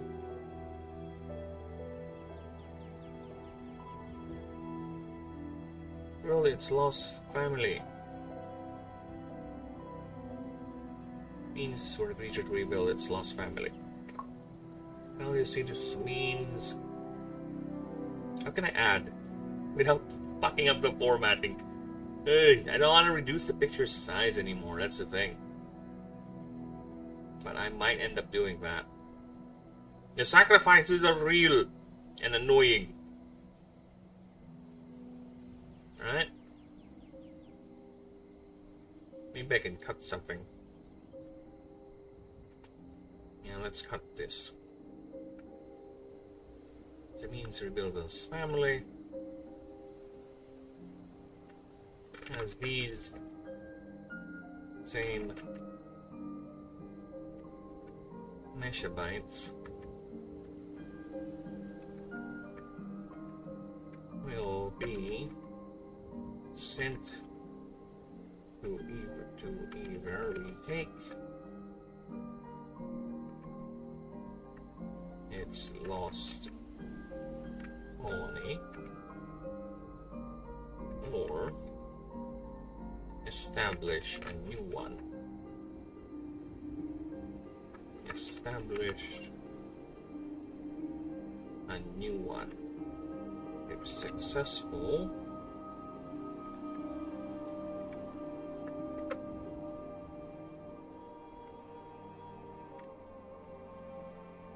the hat slaves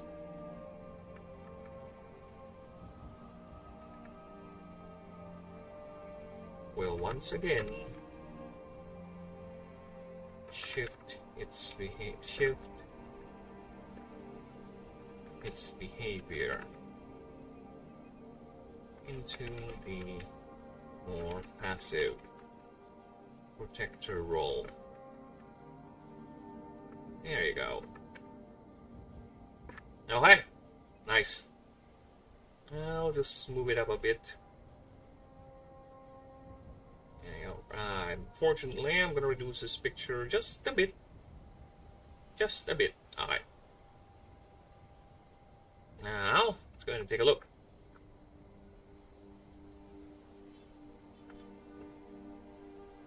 Alright.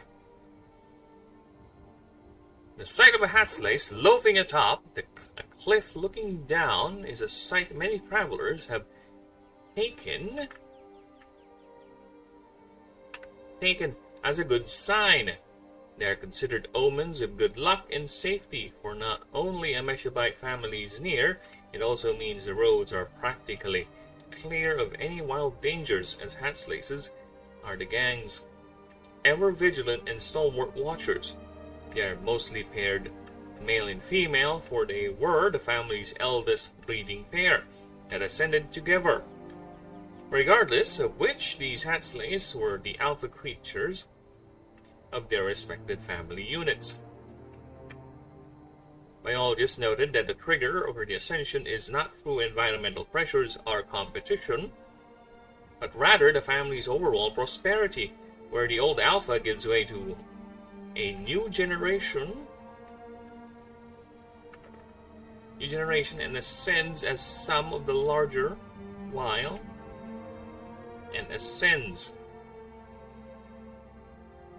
with some of the larger and more successful gangs having multiple pairs of Hatslace watching multiple different points around their territory. For once a Meshabite ascends into Hatslace, they are never seen within at least 100 feet near their familiar mounds. The creature now lives in the perimeter, ever watching, becoming a family's vanguard against rivals and predators. They will fend for themselves, however, fending only for themselves. Yeah, that's better.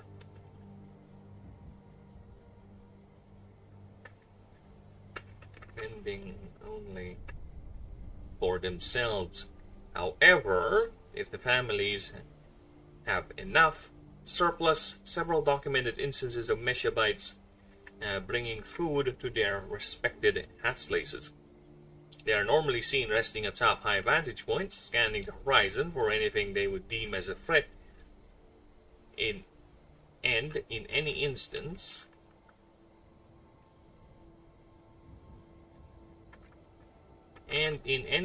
a threat was found, be it a opposing family or predator, a Hatslace does not hesitate and immediately goes on the offensive.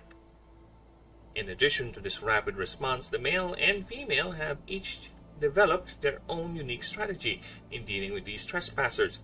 While males prefer to get in close and use raw physical power to intimidate, scare, or in rare cases fight, females,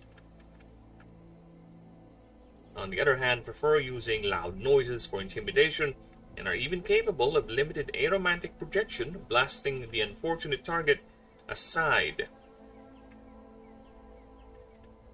Aside from these combat preferences, they further differ, where females have narrower snouts, curvier tails, while males have bulkier bodies and shorter snouts. Though formidable on their own, they are highly effective together, as the male takes on the threat head-on, while the female provides covering blasts with her aromantic arcana. Nice, so far so good.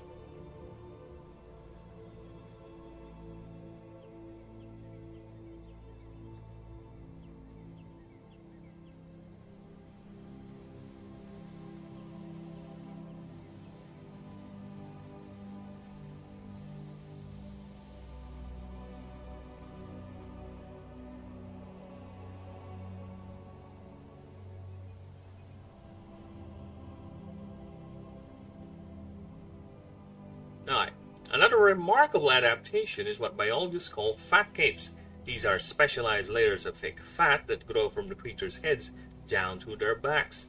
With males have longer ones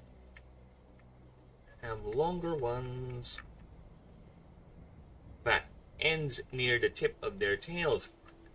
The organ serves mainly as protection and insulation from direct sunlight, doubling as nutrient storage and even mana repositories, converting the stored fat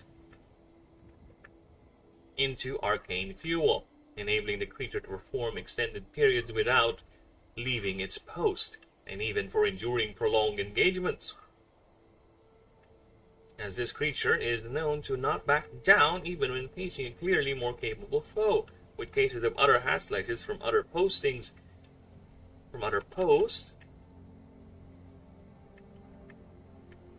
joining in to help out, but never inter-gang. These reinforcements are always from the same family. Many cultures have taken the creature as a symbol of everlasting duty and loyalty to one's kin, like the Bushrangers of Africanum naming their field officers Hatyas. However, it's not always a passive interaction with travelers, as there are those what experts would call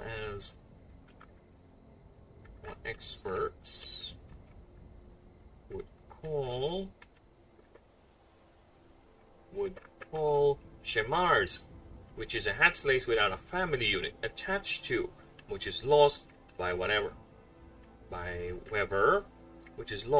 by violence, calamity, or being pushed out by another family taking over and absorbing their old unit, having that family's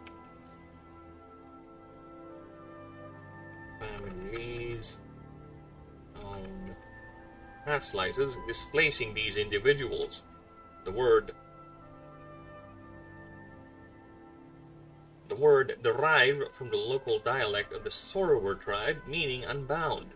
These Shemars would pick up locations frequented by travelers or more isolated locations, and in surprising display of behavior, would bar sapient creatures from entering or passing their territories, unless they pay a certain tax in terms of food, and even cases where female is pregnant, or raising young Meshabites, mana in forms of direct transfer, or even through mana potions or batteries, or an equivalent storage device. Female Shemars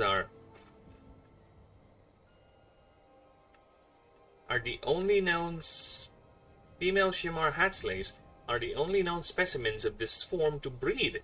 Biologists see this as a means for the creature to rebuild its lost family, as these same Meshabites will be sent to either retake its lost colony or establish a new one.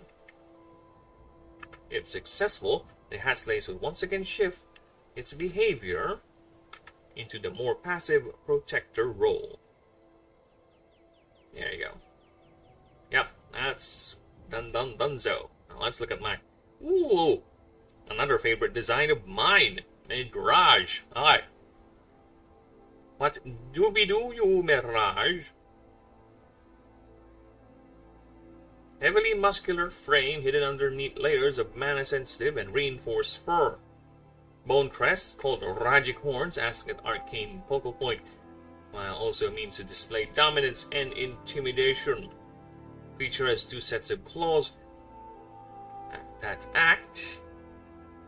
One act as the arcane focal point, while another set on top extends up to 4 feet. Alright, that's a size comparison right there. That's how big you are against this guy. So yeah, good luck. Good luck, Irune.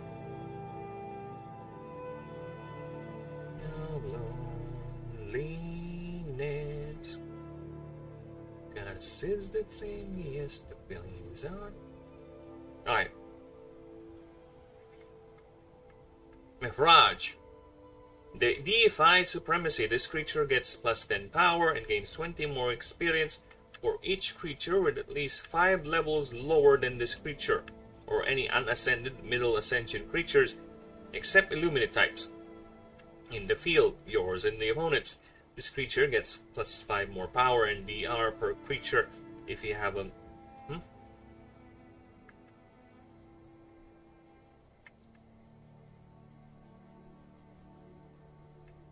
In the field...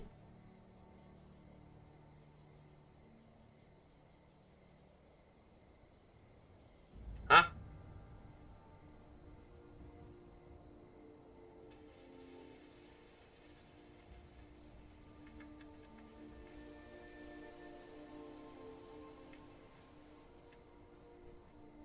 Oh, yeah, I get that. additionally,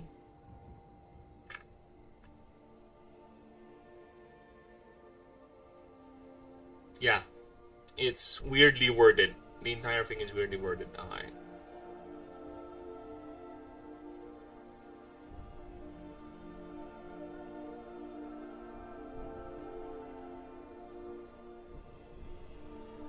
Yeah, it's double.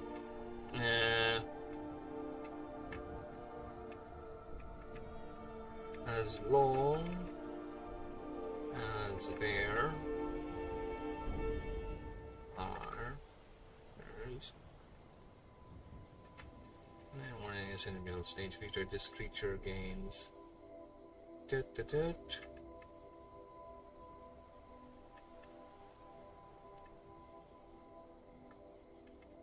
Yeah, there you go. The plus XP.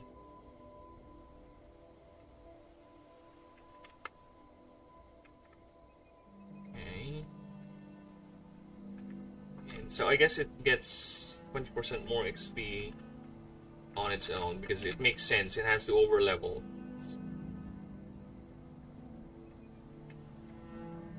Gains. There you go. So yeah. I think also, there you go, also, just to clear it up, because again, this is here, that means there's a differentiation, but if you're going to read it continuously, right, it might cause confusion. So, I'm going to put in also, just to clear it up. If you have a Meshibai on the field, you may have this creature lose its turn. Heal. 40. Plus. Where's plus? Where's the plus? There it is. I can't believe I can't find it. What's wrong with me? Alright. This creature gets 100 plus max HP. At the start of combat, choose an opposing creature. As long as that creature is not incapacitated, this creature gets 40% more power and speed. And if this creature incapacitates the chosen creature, this creature gains experience equal to 20% of the XP to level up. If you have a Meshibai in your field, you may have that creature lose its turn. This creature gains plus 4 mana. Alright, so basically, it can challenge you and fuck you up. Alright, so we're done with that. Now let's get the profile up. Now give me a few moments. Alright. I'll be right back. In the meantime, put the PRB. I need to pee real bad. I know, right? Old man bladder. What is wrong with your old man bladderiness? Always laughing at that.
Yes, cat.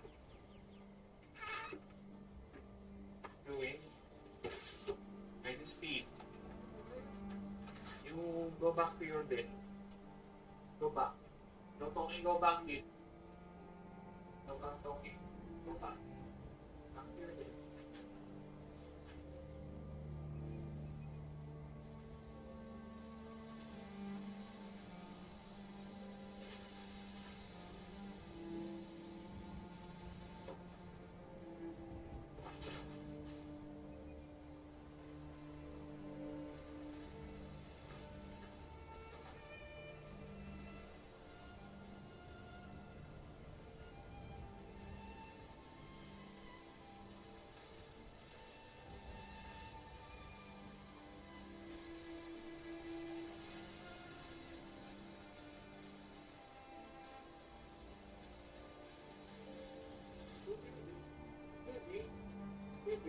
Baby. Oh, look at this cute baby cat. Oh, baby cat. Oh, baby cat.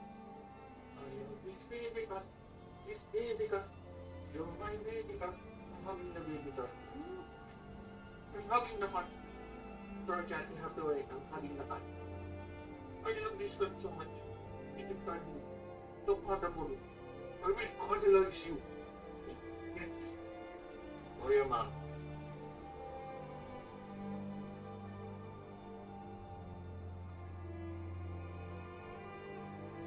Cat has been cuddleized, potterized, and cuticized.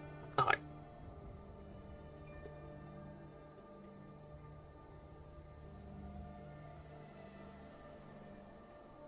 Every step you take, I'll be watching you. Okay, Mihraj's turn now, and it is all my favorite designs, so buzz off. It's already 9. Oh well.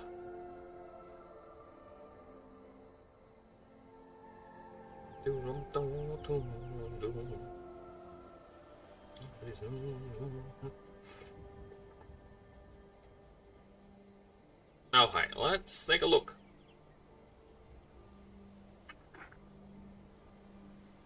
Let's see what Mr. Mihraj has to offer.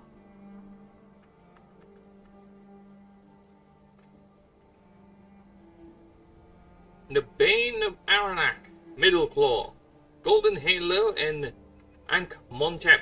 These are not names, but titles belonging to a Mihraj, each belonging to a Mihraj. Where a Meshabite focuses on family, a Haslice on passively protecting it, a Mihraj dominates. The creature lives to project its overwhelming power, ever seeking prey,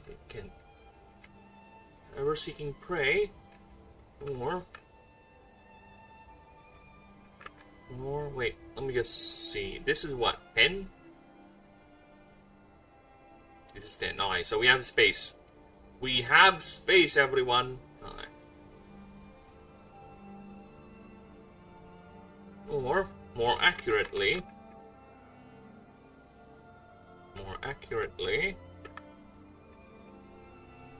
opponents.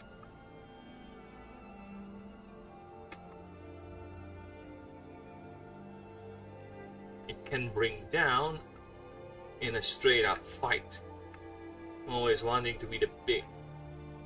It has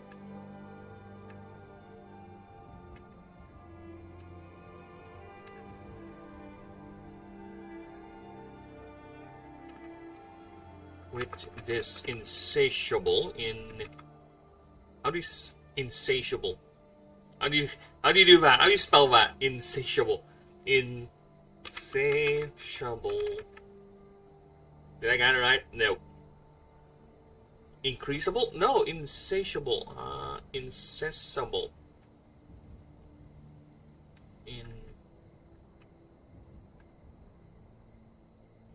Incapable and fucking hell. Insatiable. Is that how you spell insatiable? I think I got it right. Let's see. Yeah, I got it right. Alright, nice. I got it right. I confirmed the spelling on Google, and it's correct. That's how you spell that. This is how you spell it. Insatiable desire, or rather need, to be the biggest creature in its given territory. They're known to stretch up to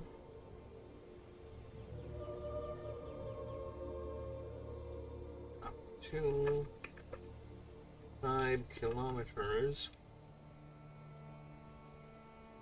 which can grow even larger the more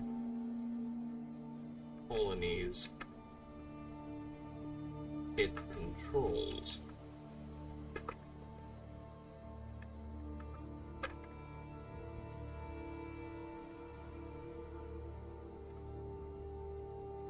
This behavior baffled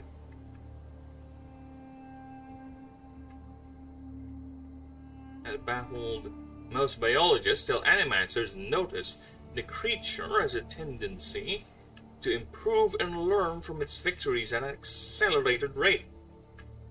Muscles growing tighter, fur becoming bristle, its mana channeling becoming more efficient.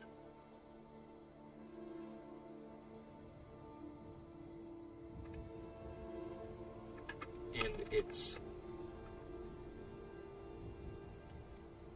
even learning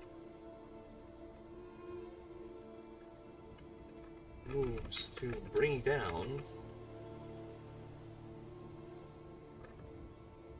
specific foes.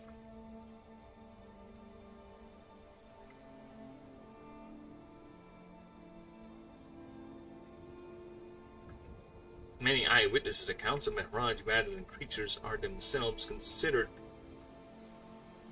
many. I don't think we need to put many here. Eyewitness accounts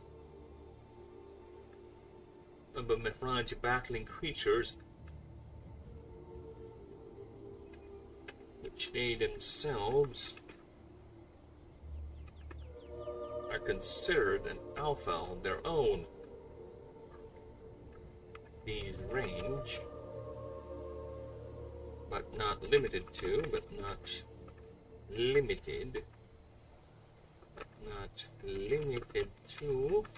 the Dark Oyusha, a Draconic Martial Master, you have Hydromancy and Dualmancy, the Zweimariner, the fully armored Draconic Subterranean Predator, the bane of many Meshabite families, and the Makwa Spine, an Ursan predator known for its defensive spines. These clashes beheld many in the raw ferocity and spectacle of it, often lasting for hours, and filled with terrifying displays of arcane proficiency.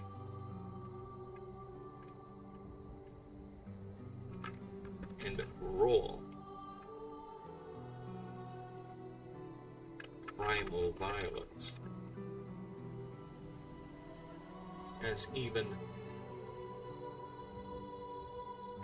as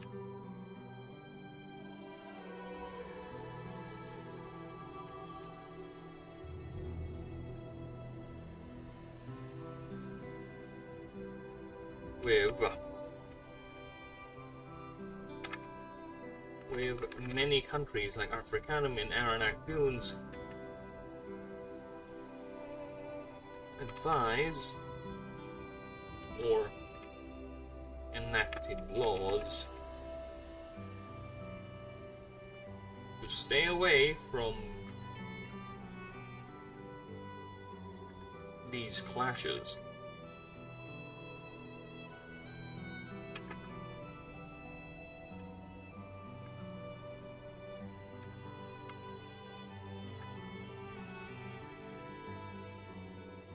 And the people are still drawn to it, to the point.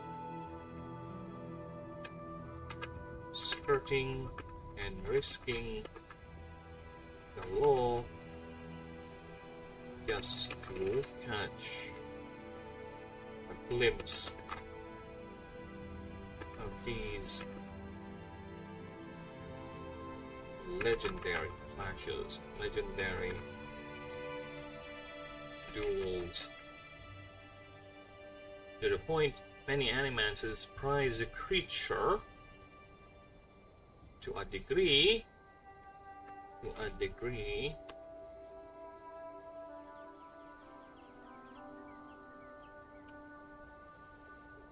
They are willingly risking life and literal limb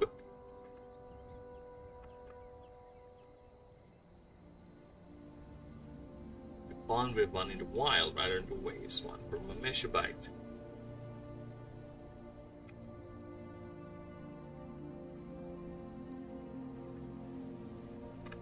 With the hierarchy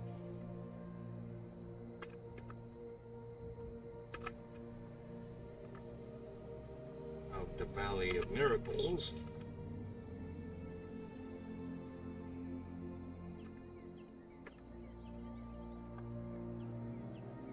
miracles having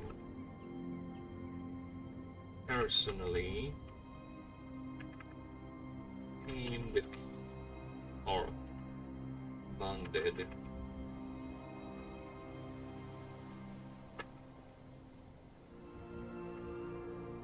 with the notorious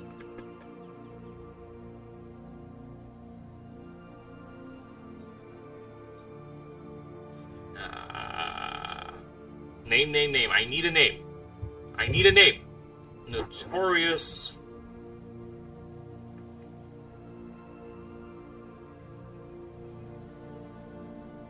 Ravager of the Doom of the Aranac Dooms of the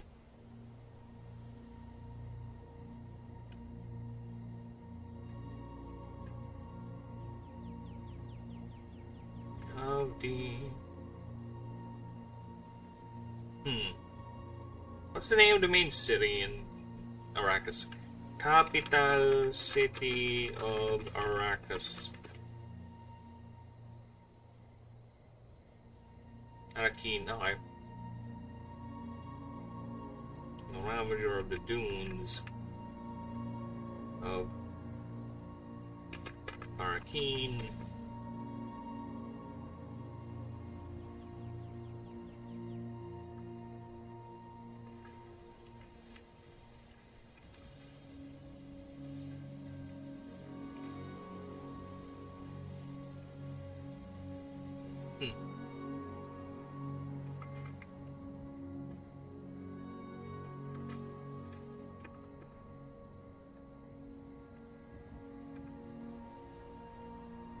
Shaitan.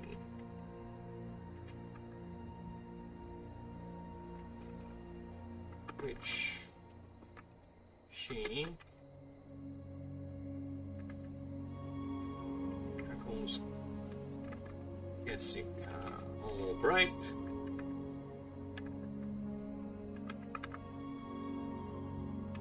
It's out of control. City, burn this city. As far as I control,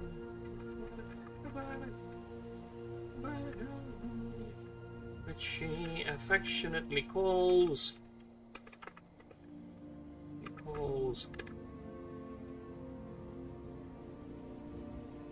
Shelly.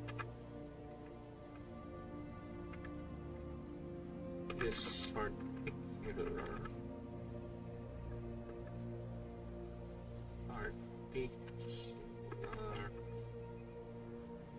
branch was known to attack anything large creature or as large as it. Even armored caravans.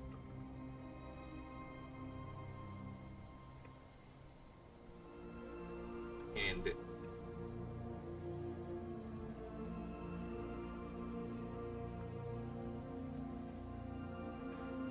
as documented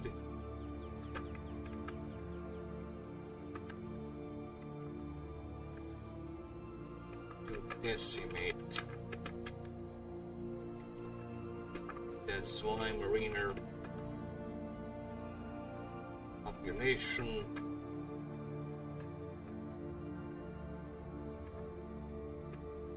in the area. Swine mariner and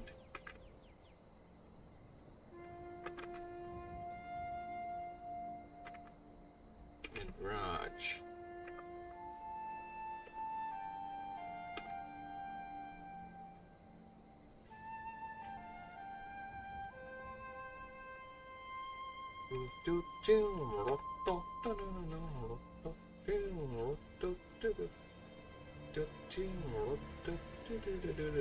Istanbul.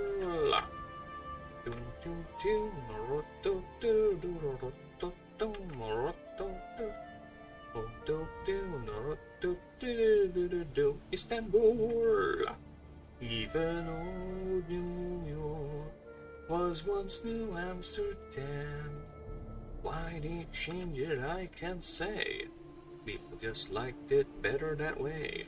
Take me back to Constantinople. Now you can't go back to Constantinople. The ascension trigger for this in the wild is largely a mystery. And as has been noted, many hat slice, approximately 1 out of 150, as per current estimations, descend into Mehraj, and almost always a Shemar. No hat slice bonded to a current family ever does ascend.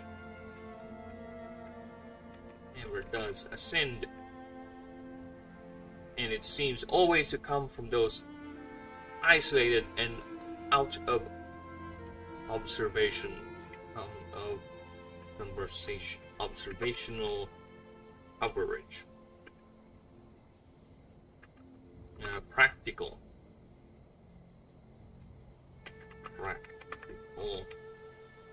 observational coverage with nothing but speculation and theories, the most prominent being due to the pressures it's due to the pressures of solitary life, or a sort of genetic vengeance against its lost family.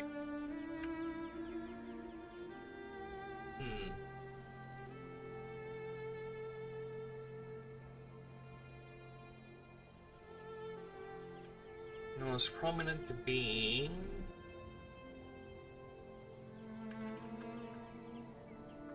that of a sort of genetic vengeance to its lost family and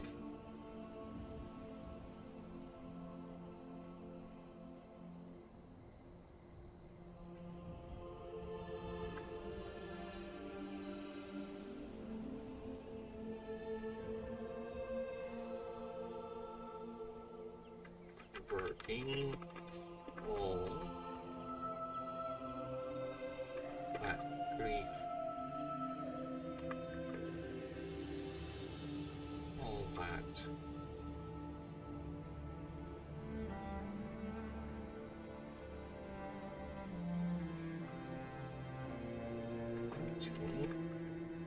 sheer unadulterated and adulterated violence towards anything.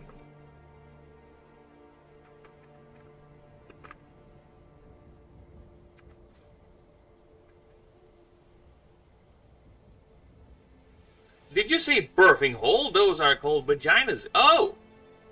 I didn't know that. I don't know that. I don't know they're called birthing holes.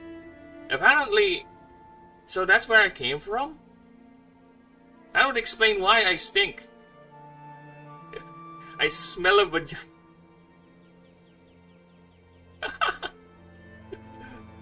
No, I did not say birthing hole, mind you. Okay? I said insert slur over here. There you go. That's what I said. Alright? Birthing holes. How dare you reduce a woman into nothing but a birthing object? Shame. Shame with you modern men. This is why we are not getting anything good anymore.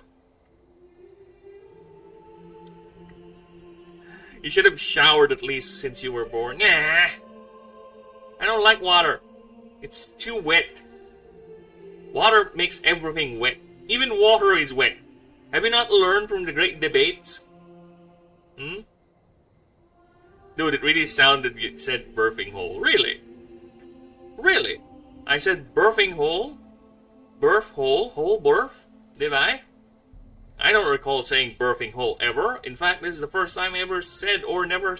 Or, yeah, never said... Water is not wet. Water is wet. No. Seriously, where I stand in that whole debate, water is a deliverer of wetness. That's where I stand. Okay? I forgot who is who in that debate. But water is a method of wetness. It delivers wetness. It spreads wetness. It is an agent of wet. It is not itself wet in any way whatsoever. But you can try to convince me if two water molecules touch each other, are they considered wet? Do you understand what I'm trying to say? So if two water molecules suddenly touch each other, are they spreading wetness to each other? Therefore making water wet. See how chismy we can get with that stupid argument? God, I will miss Rags. I will miss the doggo because, to be honest with you, a lot of the funniest interactions from EFAP came from Rags. Alright? A lot of the funniest interactions EFAP had is from Rags. Fringy has some chisms, but he's mostly chill and he takes things too seriously most of the time, Fringy. Jokes fly over his head a lot, okay? Platoon is not really... He has moments, but he's not that comedic genius and puntastic person as Rags is. Mubes, he needs someone to bounce off, okay? He does have his moments with the tism words and the flumbers, but he's good with breaking games, okay? But most of the comedic genius in terms of the raw punniness is from Rags. So yeah, it's quite the loss that we no longer had the doggo in a regular basis, but what can I say? The scientific view definition, the science defines water wetness as a liquid making contact with and sticking on a solid surface. Water cannot be wet as liquid cannot be wet. You would do therefore with me? But how can they spread wetness when they themselves cannot be wet? Why am I arguing against something that I'm opposed to? I'm not pro water is wet. I said it before, I'm not pro water is wet. Why am I arguing you with that? Are we testing each other's logic here? Am I strawmanning the water is wet people? Am I doing like a... what's that dude's name? Southpaw? Dude, do you know that Southpaw, in his infinite wisdom, actually had two of his friends impersonate Fringy and Mauler, so he can debate them? Practice debating them about that stupid Terrier show? Yeah, that's the level of craziness, not Tism. Tism is fun. Tism is funny. That level of craziness that guy has. And for 5 years, he's still coping and seething about it. I miss the elevator music. Dude, I miss the elevator music too. Mubes doesn't use it anymore because he thinks it's too rude. Right? That's his reasoning. I think he said a long time ago that it's he finds it rude to some of the guests and his host if we would just randomly play the elevator music. But that is a funny gag. I gotta say, I think you just need to depend on the guest. Okay? I think if you do that with Gary or Az, they're gonna find it funny, right? I think Rag is okay with that. Fringy might be offended because Fringy, again, he takes things too seriously sometimes. Right? I think platooners are gonna be okay with that if he plays an elevator music while they're arguing over tisms, right? I don't know. And oh, speaking of music, remember that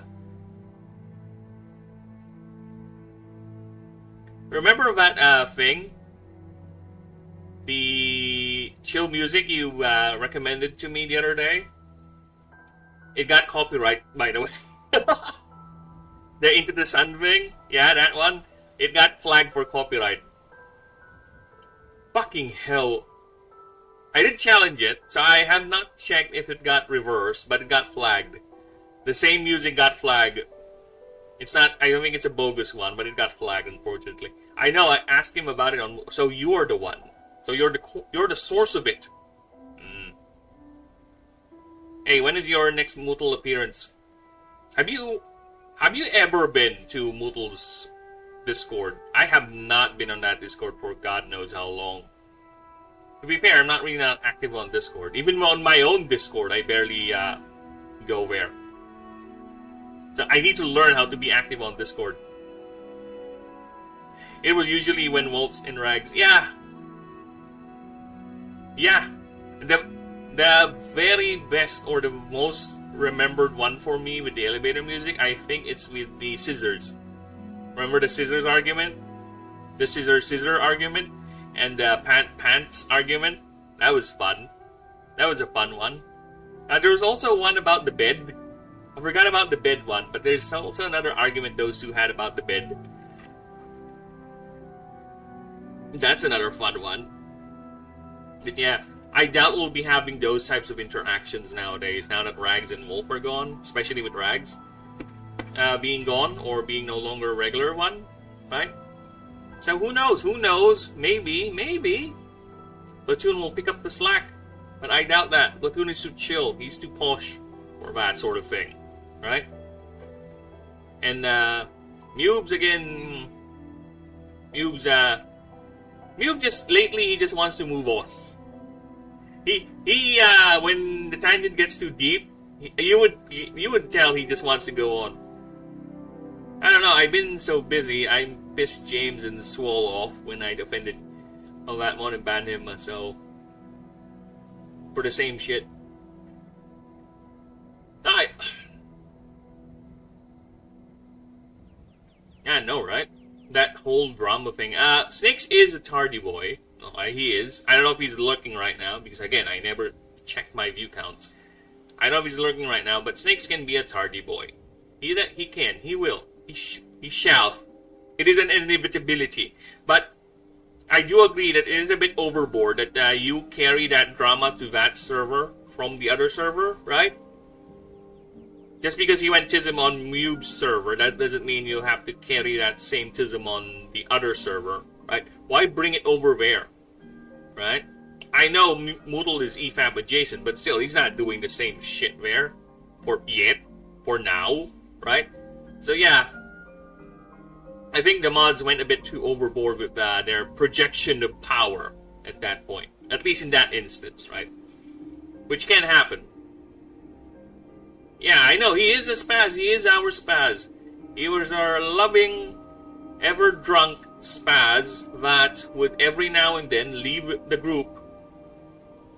That is the reason why, Ninja, I've established the other secret group for my Discord. Yeah, the secreter. Don't worry, no one will ever see this secreter one, this here. No one will ever see this chat other than you guys. This is the backup for Gooners, just in case something happens to Gooners. But yes, that's why I made it, because sometimes we would not notice Snakes disappearing because he's a Tism boy, and sometimes he would fucking block us so we can't add him back. Also, I just woke up. Was not in a good mood. Yeah, yep. You did say that. But still, you defended a friendo. And it's still unfair what they did to him. It is still unfair. And to be honest with you, that Discord's been horribly quiet since you guys left. Horribly quiet. I don't know. The only thing I have communication with from that Discord is Cyrus, because we watch shows every now and then. Right?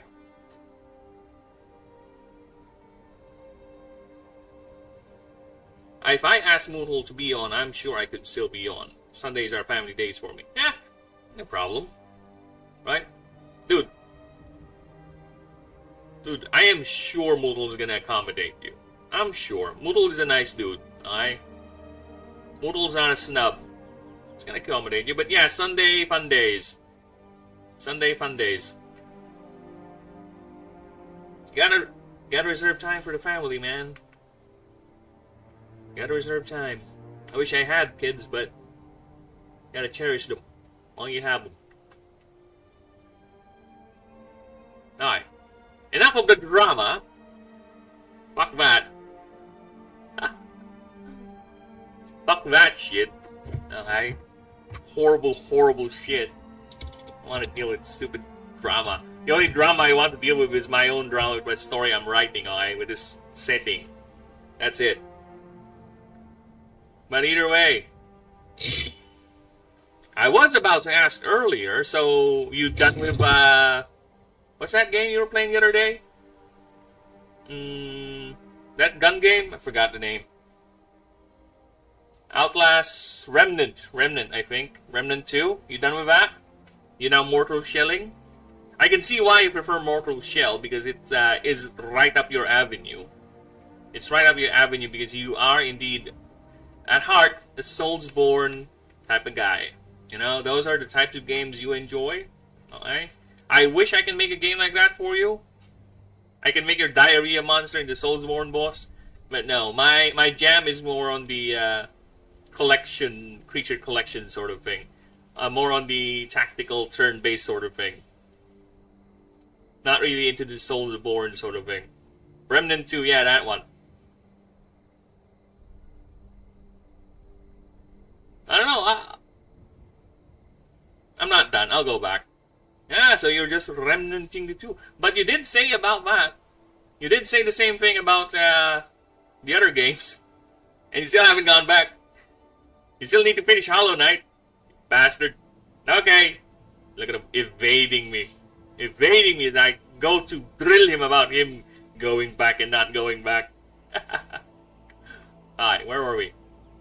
Seems always to come from those isolated and out of practical observational coverage, with nothing but speculation and theories as being the most prominent.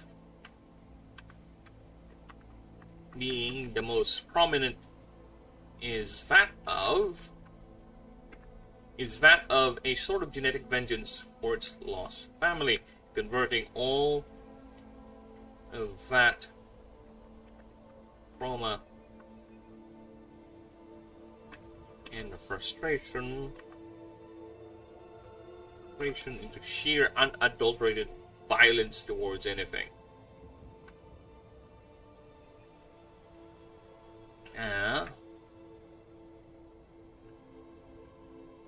As once a 9-foot Mihraj ascends, it seeks a family to it immediately.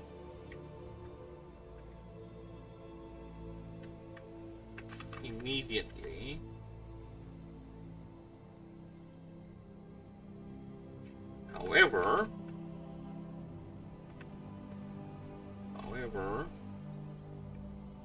this theory is immediately challenged as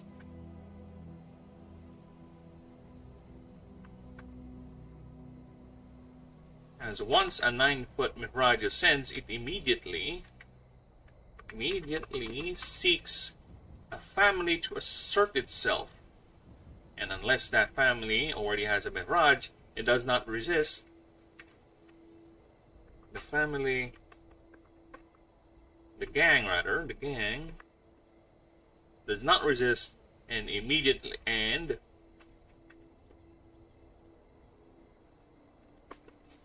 willingly. I'll figure I play Mortal Shell while it's not. I getcha. Yeah, apparently it's quite something. I won't say it's a unique approach, right? But I do find the concept of it, you wearing different shells to gain a class, to be an interesting twist, right? In a Soulsborne game. And from what I've seen, your shell has an HP on its own. So it rewards you being good at the game, because the better you are at the game, the less likely your shell is going to crack and you return to the Super Meat Boy, right? 3 minutes behind? I have reduced this stream's latency to the lowest latency possible, and YouTube is still behind 3 minutes? God damn! This is why some, or in particular a viewer of mine, prefers Twitch, right? Because he gets like 3 seconds delay in Twitch rather than on YouTube, which takes fucking forever, right? It's one of the few reasons I stream on Twitch, because there are people who prefer the quick response time for Twitch, and fucking 3 minutes even for low latency on YouTube, that is unforgivable, bruh. That is unforgivable, especially on a non-competitive game or stream like this one, where it's just me talking, right? And that I've already reduced. Again, I've already reduced latency. This is the lowest it can go. There's nothing I can do now. That's it. Unless I go there, talk to you. I'll call you on Discord so we'll talk. No more latency on that. That's for sure. Fucking hell.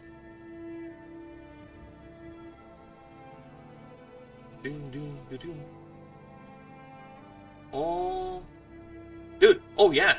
Speaking of comics, I am planning to take a look, or rather, use my connections to watch Nightfall, that new Batman animated series or animated show. It is quite interesting because I heard good things about it. So, and I am a Batman fan. So I will go ahead and check that out, see if it's really good. But I have seen rather, Batman's design for that game, or that cartoon or series, whatever movie. I find his. Let me just show you. It looks weird. Kazan, Hollow Knight, Dark Souls 2, Neo 3, Spider-Man 2. I won't finish that. These are games I started and didn't finish. Mass Effect 2, Ninja. You forget about Mass Effect 2. And I didn't finish. It's a beautiful thing about being a small channel. No one knows when I don't finish a game. Well, I do. We do. Alright? By we, I mean collectively me. Alright? You forgot Mass Effect 2 unless you finish that offline. Here's how Batman looks like in that show. He looks fucking weird. This animated. I was bored by it. Yeah, I get it. It's more of a talking game than a shooty game. Look at Batman. I don't know. I guess it's the interpretation, right? It's their version of Batman. I just find this thing over here very odd. This thing. Hello there! Hello, snakes! I'm talking about Batman Nightfall. There's a new animated show that came out, and apparently it's good. And Ninja being bored with Mass Effect 2, which is a grave offense, but I will forgive him because he's a friend. But if he were something else, other than a friend, he's immediately gonna get banned because that is a sin. That is a crime. Look at this. This thing here for Batman is the first time I saw a Batman design with Bat. And even fucking Zack Edgy Snyder never thought of giving Batman spikes on his shoulders. And apparently, I don't know. I don't know if that's the original design for Batman Nightfall in the comics, right? Let me check. Or just a thing the animated version wanted to do. Yeah, it doesn't have the spike thing, so yeah, I don't know. I don't know why they gave him the spikes. The spikes is weird for me. Does he use that to stab people? Or does he use that to hang his clothes or something? You know, like, gonna grab an evidence bag and hang it there, right? That's where he stores his extra batarangs or whatever. His bat spike. Bat spike. Well, at least the DC animated versions are doing well. And while let's not talk about the blunders of Mr. Gunn. Poor Mr. Gunn. It's over. Hey, Avengers coming out September. And I don't give a fuck. Anyone else gives a fuck? I don't think anyone in this audience gives a fuck about it. But I will predict it will have a strong weekend, a strong opening weekend, then it will teeter off sharply. Sharply. It might have some success overseas because, you know, especially in China or in some other Asian country because, they don't really care about much of the nerdness. There's a lot of normies here from where I at because I'm watching too much anime. I grew up surrounded by anime, molded by it. Batwoman stole it. He just stole his suit and bat weapons. Jacob should have taken her out with that shotgun. Well, that shotgun is surprisingly... Here's the thing, Snakes. You see that shotgun, right? He used it against those flying bats. You never saw one bat fall down or get picked off. And if Jacob, you use that against Batwoman, it's not going to work. It's not effective against bats.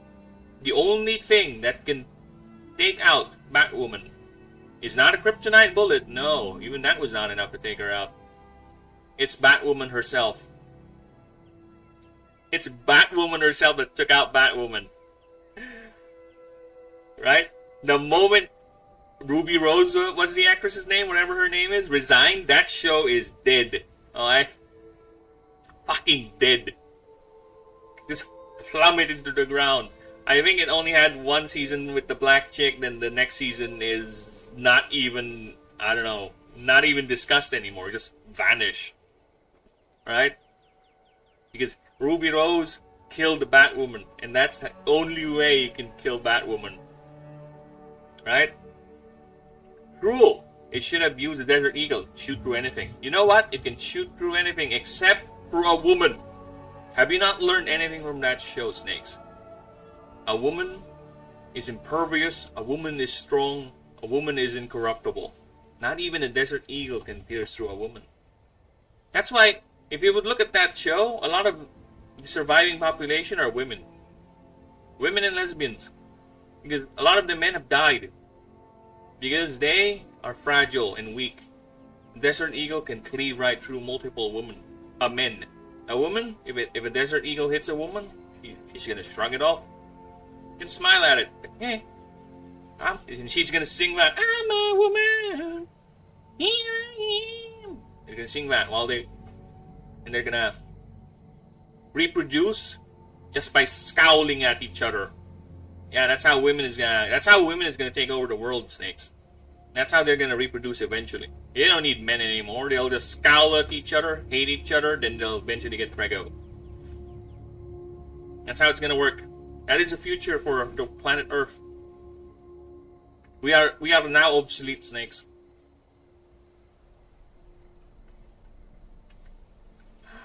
While I'm ranting over here. Oh, play the EFAP. I think it's gonna get copyrighted though. The stranger to my eyes, strumming my pain with her fingers, ending my life with her words, healing me softly with her song, healing me softly with her song, ending my whole life did her well. There you go. As requested by a good friend of mine, here you go, enjoy. If I get hit, it's your fault, Snakes.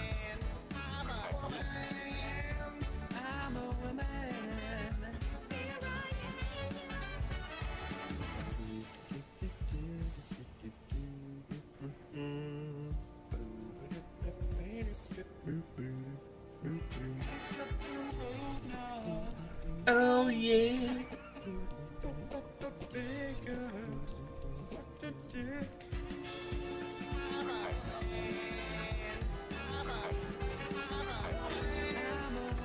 I'll make you care, both here and in chat. Yeah, I'll make you care. I'll guilt trip you until the end of time, Snakes. If I get hit.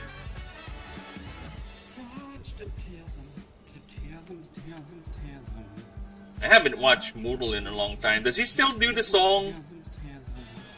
Does he still do the Corona? I went to, I'd seen Moodle stream a few days ago. I think a few weeks ago. And there's a lot of people there I don't recognize anymore. Where are the old guard? They're gone. The old guard of Moodle's chat are gone. The new guard of Moodle's chat are far too kind to him. They forget the crimes of the German. They forget he is the reason why Lord of Ring Gollum exists. Okay? It's his money that funded that fucking ring. His chat is too kind. The old guard got filtered out. The Reich was eventually successful in filtering out his guards. It's sad. It's sad. It's really sad. You know, rainbow soap, everyone. On behalf of women, I am offended. I wish one day someone's gonna make a tune out of me with my voice clips. I'm looking at you, Snakes. I haven't been able to catch a Moodle stream. He streams when I work, that cunt. He streams when I stream. That massive cunt. I know what you mean, Snakes. I have to go. Family stuff to do. No problem. Thank you, Ninja. I'm almost done. I'm just finishing off the wordings for this one. Then I'm gonna call it. I'm gonna miss Rags too. I was talking to Ninja a few moments ago about Rags being the source of a lot of comedic banter in the EFAP hosts, right? Who's gonna take over? We don't have anyone with the level of puntastic puns anymore that Rags can deliver. We don't have the fast, quick-witted, jovial, jokey response the way Rags does, right? Rags is very quick in catching jokes and all that, right? He's very quick in doing weird tangents and just, you know, being generally funny compared to the other hosts. Again, Fringy takes things too much seriously. Jokes fly over his head a lot, okay?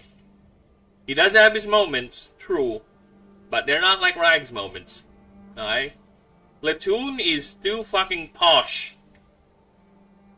He's too fucking posh to do the level of Ragsisms as Rags does. Alright, Mubes, he has to have his moments, but most of his comedic moments are either bouncing off someone else or doing his gaming streams.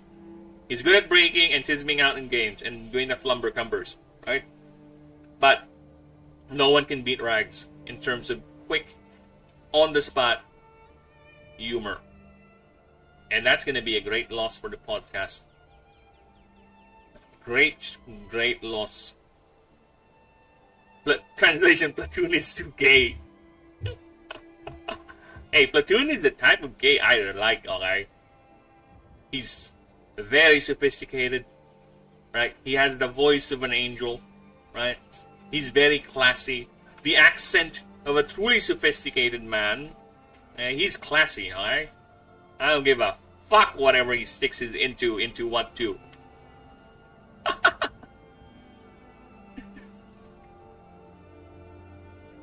But yeah, I'm gonna miss Ragums.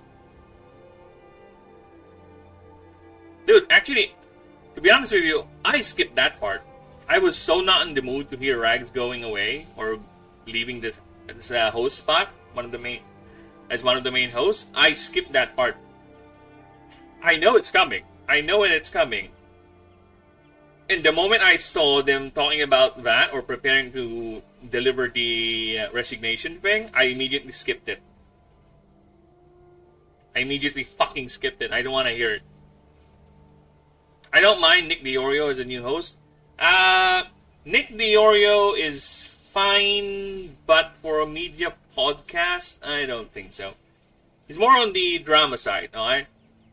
He doesn't contribute much in terms of the media conversation, right? But he is good at supplying memes and being performative. Alright? He is good at that. He is good at supplying memes, references, and all that, and being very, very performative, like what the Xander Hall reading. But other than that, he has to have a contribution to the media podcast, not just, repeating every now and then. Which is actually what a lot of people would say about Rags. But at least Rags does have his moments when it comes to commentary, like with the Lilo and Stitch one, right?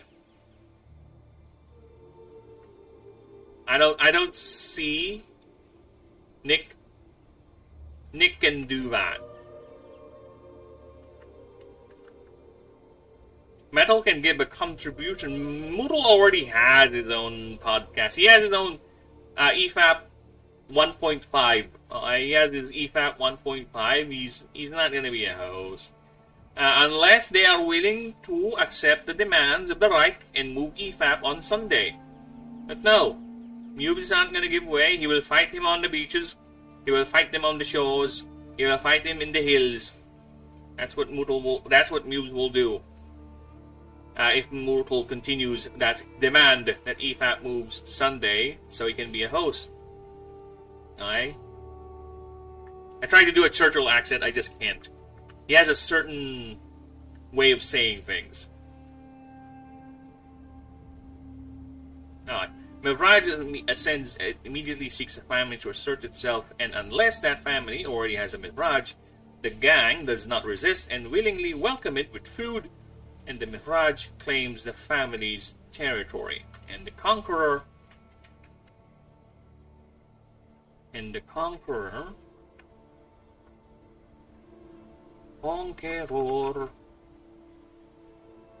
claims the family's territory and all its members, including Atslaces in the perimeter.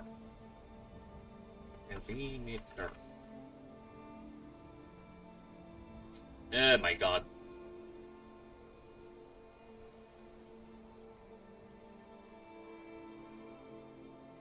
In the perimeter and be actively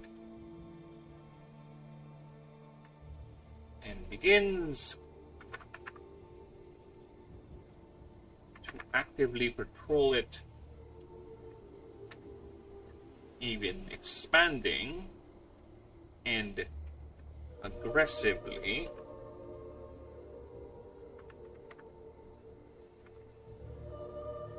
expanding by taking over other gangs.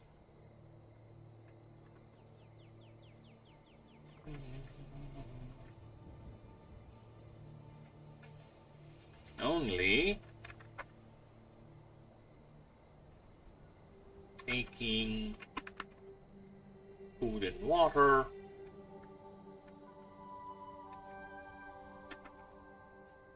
only taking food and water. It takes nothing else, and nothing else, and nothing else. If they made Az a new host, I'd kill myself. Don't worry, that's never gonna happen.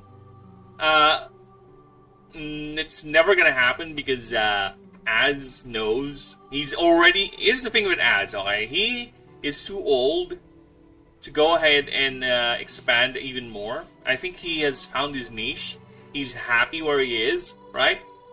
if somehow his channel gets nuked, I think Az is just gonna be fine. He's found his niche. He's fine to what he is. That's it. He's so fine to what he is, he doesn't even allow his chat to criticize him. Fucking onion skin bastard. Shad is unfortunately locked in his tisms. Shad is too... I'll even call it arrogant, actually. Shad is too arrogant to change his way, what's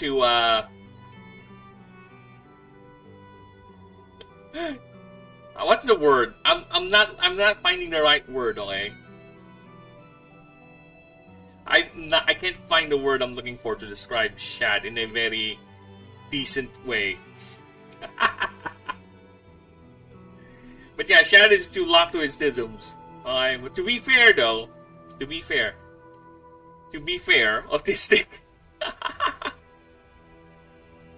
He is. We are all autistic in a way, Snakes. You, me, us, them. The reason why I'm here streaming and making this game is because I have my level of autism as well, okay? We all have that. We all will have it. We will continue to have it. Because we are, well, special cases of humanity's general autism. I'm joking, by the way, anyone listening. Alright? If you can't take jokes, not my problem. I think it's more you. Introspect, okay? Stop blaming everyone around you. Yeah, I don't want to... Dude, I'm at the point that I'm so happy that Shad didn't spoke much. Here's the thing. At least I respect. I respect with Az, Gary, Shad, Ryan, right? Whenever they get on EFAP, they know when to stop their political rhetoric, right? At least they know that EFAP is not a place for them to rant and talk about their political leanings, right? Not once has Az done that rant that he loves to do on BBC, right? Same with Shad. Not once you heard him do the woman this, woman that, gender this, gender that, right? Not once when they're on EFAP. They know when to restrain themselves. They do. They really do. At least you have that. They have that respect, right? They just don't go around everywhere and just espousing their political nonsense. They know when to shut up. Ryan is a cool dude, alright? Ryan, unfortunately, is much like Jeremy from Geeks and Gamers, not Jeremy the Quartering, not that bastard. Not Mr. Boulderman 2.0. Unfortunately, both of them have the permanently angry face. You know what I mean? Both of them has the permanently scowling face. Both of them, even in their base default look, they're always looking like they're angry. Especially Jeremy. He's always fucking angry. Resting angry bitch face, I would say that. I would call it, whatever.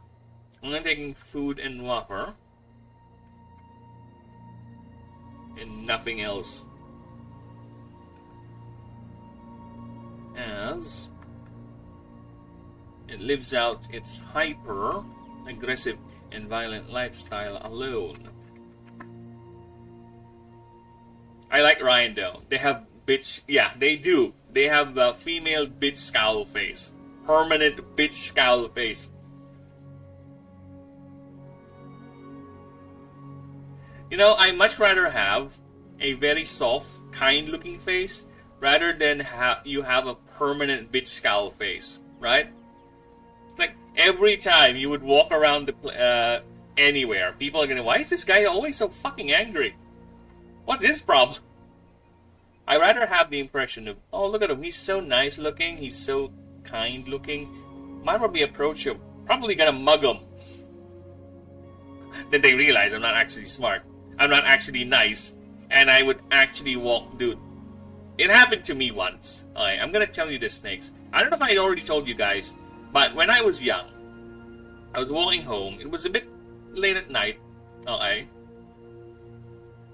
I was so fucking tired. I didn't even notice. Someone walked beside me and put his arm around me, acting all friendly. And I didn't even notice maybe at least a couple of, maybe 10 steps forward. He actually has a knife pointed. He's pressing it on my sides. He's trying to mug me. And my stupid bitch-ass brain, being so tired and being so young, didn't even register that until we are so far ahead with my route to my house. Right? He was just saying things and pressing. That's when I realized something is pressing on my sides. He eventually broke off. You know why? You know why he eventually broke off? Because on my route to my house, I would pass a police station. So, on my unaware, dumbass teenage brain kept on walking towards my home until eventually I turned a corner and the police station is right there, and he broke off without a word. It just all came to me. Like, I know there's something sharp being pressed against my side, but it all came to me the following day that I was in the process of being mugged. That's how much wasted I was and tired, dumb, whatever you want to put it. It's a combination of... Dude, here's the funny thing. If that police station is not there, because it is quite a crowded area where I pass through when I go home. That's why he has to get in close and wrap his arms around me. Just so it's not that noticeable. That like we're friends, chummy and all that. Right? Probably that guy would have accompanied me till maybe I'm a few steps at my grandma's house, where I live at the time. Probably, right? He would alert every dog in that house, in that neighborhood, as we walk by, because he's not familiar, he's not from that place, right? And he's gonna be like, what the fuck is going on with this guy? I'm glad you were not gutted, Burb. That's the thing, I don't think he can. I don't think he has the balls to actually do it. Because if he has it, he would have done it long before we have gotten to the police station. Right? I think he's just using it to intimidate me, but it's not working. He just kept on pressing it. So it's a combination of me being very dumb. It's literal dumb luck. It's like I rolled a nat 20 on stupid. Okay? I rolled a natural 20 on a luck roll. I'm glad you were not gutted. Yes, I am too. Because otherwise, I won't be here talking to you. And getting stalled. The creature does nothing but seeking challenges. If there is none, stand alone. Forever,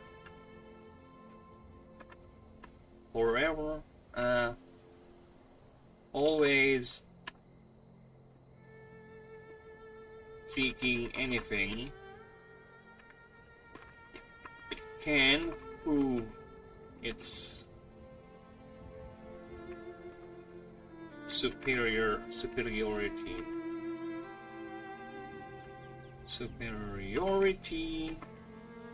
On.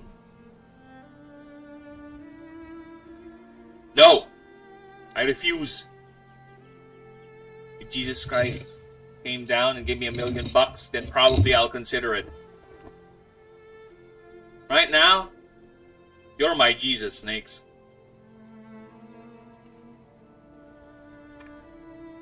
Even on the environment itself. If such a challenge is not found. There you go.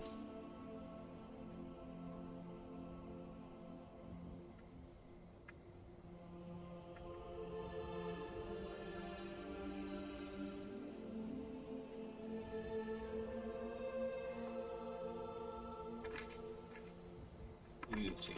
It's with claws sundering rock and felling massive trees. All the while, a throng of Meshabites follow in its wake, harvesting anything the family can use in its trail of devastation. It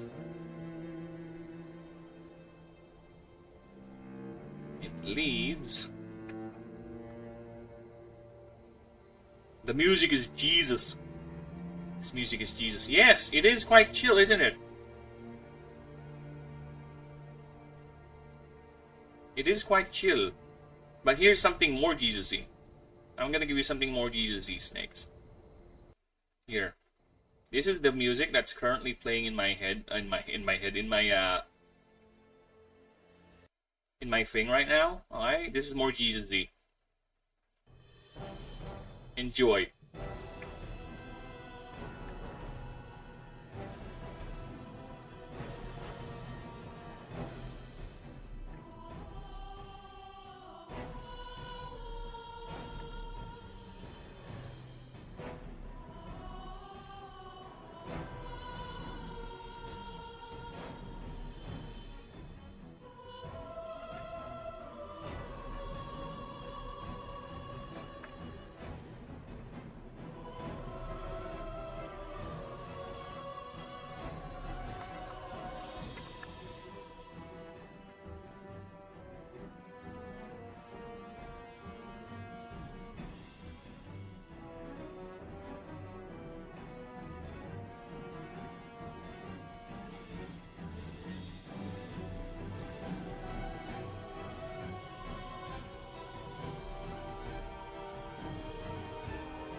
This was playing when Jesus flipped the table and with the Philistines.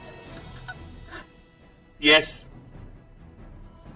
Be gone from my house. Be gone from my father's house. While he's holding a fucking giant gun. My faith is my shield and all that. He's holding a massive fuck-off gun because it's actually a music from Warhammer. Warhammer 40k, everyone. See? It's Warhammer Sisters of Battle team. So, yeah, it's basically a theme of a faction of hyper-militant nuns that are... Here, let me just show you what the Sisters of Battle look like.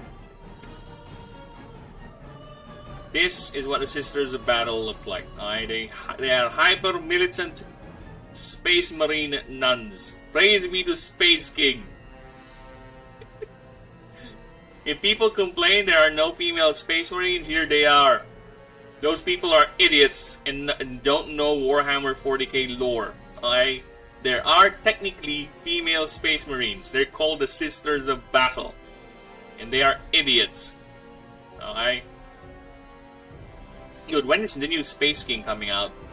All they talk about is it's coming out, but it never came out. Is that the new what do you call that? Force Awakens video like Mahler's? The project will never be completed, but it's always in the works. But jokes aside, I think they already have a release date for it. So I don't know. Until it's out, I will say. But it's, even though there's a release date, if it's still not out, it's not out. Prey is processed by its subservient family to feed a triumphant monarch and the Meshavite families. I think it is going to be out in a few days. Yeah, you're right.